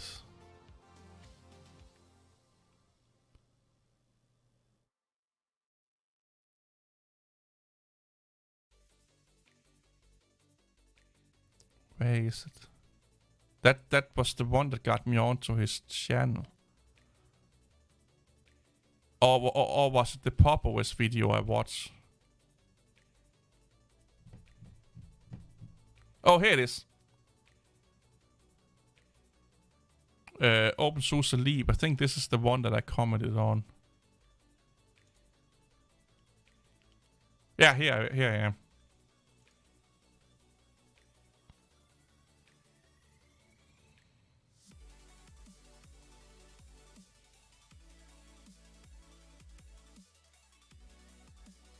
And also the OpenSUSE people try and be more commenting on some videos. Yeah, take care. I need to go also. I need to get some fucking food. I'm hungry like a motherfucker. So I think I will be stopping here. But yeah, see you all later. Have a great day. Get something to drink. Go to the gym. Have fun. And yeah, I'll talk to you all. Tomorrow I will upload a video that should be coming up today. I did a poll yesterday in my Discord if I should upload a video today or do a live stream, and I will start to do this more often. So if you want to have an influence on what's going to happen, you know, you can vote for it when I do those polls. So every time I want to live stream, I will ask in there, I think. Or sometimes if I'm a little bit 50-50 and see what you guys and girls want. And then you can just, you know, vote when I ask for it in there. So, you know, we can see what's happening. Anyway, have a great day. See you all later.